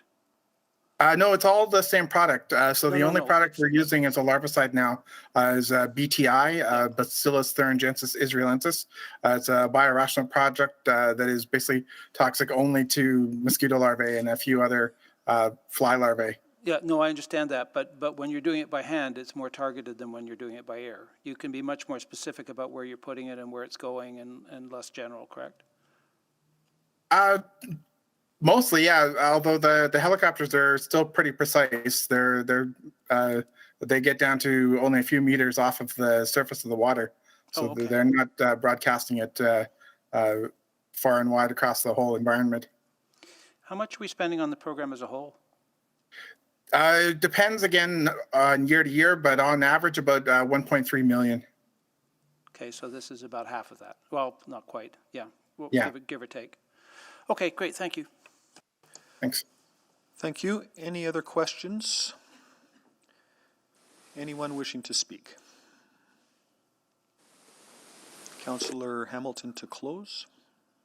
Oh, sorry, Councillor Carmel, I couldn't ring in there. Go ahead, Councillor Paquette. Oh, thanks. Just really quickly, I find it really troublesome to dip into the FSR to fund something that is not, that actually doesn't have anything to do with stabilization during a time of COVID. I understand the motivation, and I support the motivation. I support the idea that we want people to be outside. We want them to be as pest-free as possible. If this gets us there, okay. There are concerns, environmental concerns about this, but really, primarily my concern is how we're choosing to fund this. It seems like a little bit of legerdemain. We're using the FSR to keep our taxes down, essentially, and I can't support that. So my lack of support has to do with that aspect of it, the funding. So thank you. Thank you, Councillor Paquette. Councillor Esslinger. Thank you very much. And I appreciate this motion and the urgency of it, because since it's been announced, I've heard from people quite concerned about what's going to happen this summer. And many of them are spending more time outside. And being that they can only visit family outside or have outdoor meetings, it seems more urgent than ever to have this. So I'm happy to support this at this time. Thank you very much. Thank you, Councillor Henderson.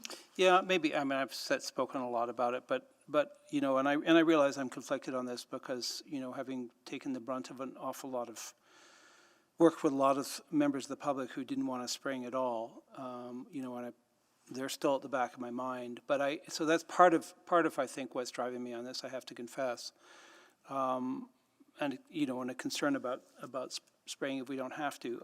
But I am also troubled by a different piece of this puzzle, because I did ask questions about this at budget, precisely because I anticipated this. And we were more than happy to cut this at budget time because we were very fixated, and probably justifiably so, on keeping our budget to zero. So I'm just really struggling right now with us now coming back. I don't think we have any information now that we didn't have at budget time. And that troubles me because I think we're kidding ourselves in a way about what we're doing here, and I think it's really sloppy practice to now come back and use the FSR for something we were not prepared to budget in December. I'm just troubled by that. So for those two reasons, I will be voting no. Thank you, Councillor Knack. Thank you, Mr. Chair. Just very quickly, because I've heard a couple of the concerns. The motion as worded doesn't ask to return it next year. If somebody wants to do that, that would require either an amendment right now or a subsequent motion. So I feel like I need to say out loud, I'm voting right now on a motion that says use the FSR on a one-time basis for this year.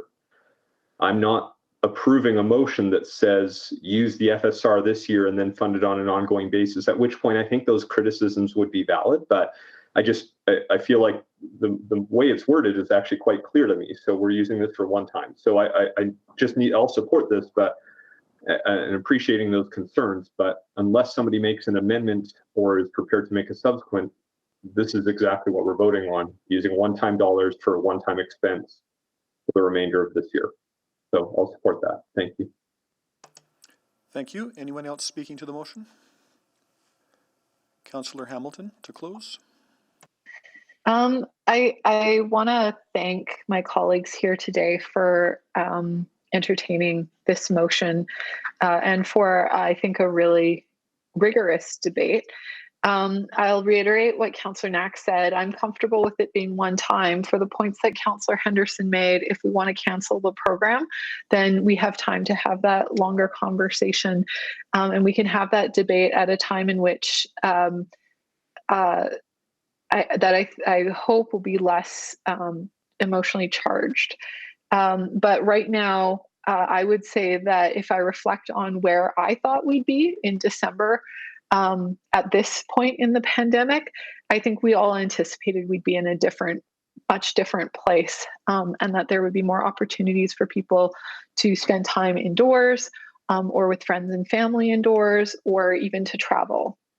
And yet, that doesn't look to be the case, leaving us with our River Valley and sort of the greater Edmonton area to spend time in.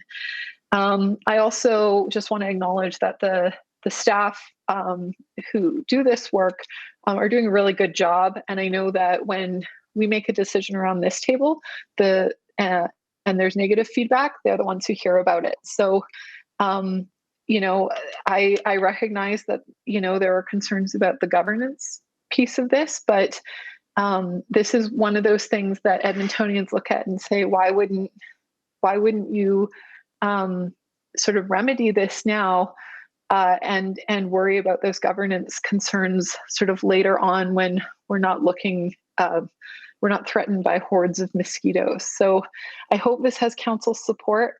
Thank you for a really rigorous discussion today, and that's all I have to say. Thank you. Please vote. Yes, Madam Clerk. Thanks, Councillor Caterina.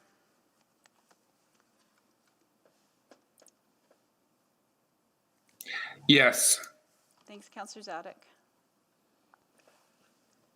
Councillor Banga?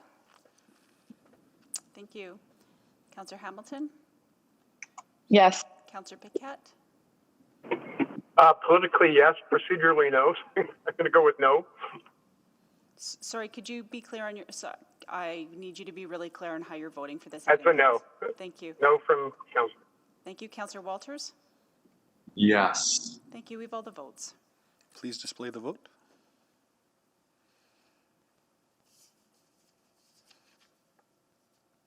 And that carries 9-2. Are there any other notices of motion? Yes. Councillor Walters? Yes, I will move at the next City Council meeting that administration return to Executive Committee with a report outlining the current tax status of the properties brought forward by Procura and a proposed option to cancel associated municipal tax penalties and arrears. Thank you. Thank you. Notice is received. Are there any other notices of motion? Before we adjourn, you're reminded not to give up your carryover on Wednesday because we have a very full public hearing tomorrow. And yeah, and don't book anything tomorrow night, including dinner. I think we are adjourned. Thanks, everyone.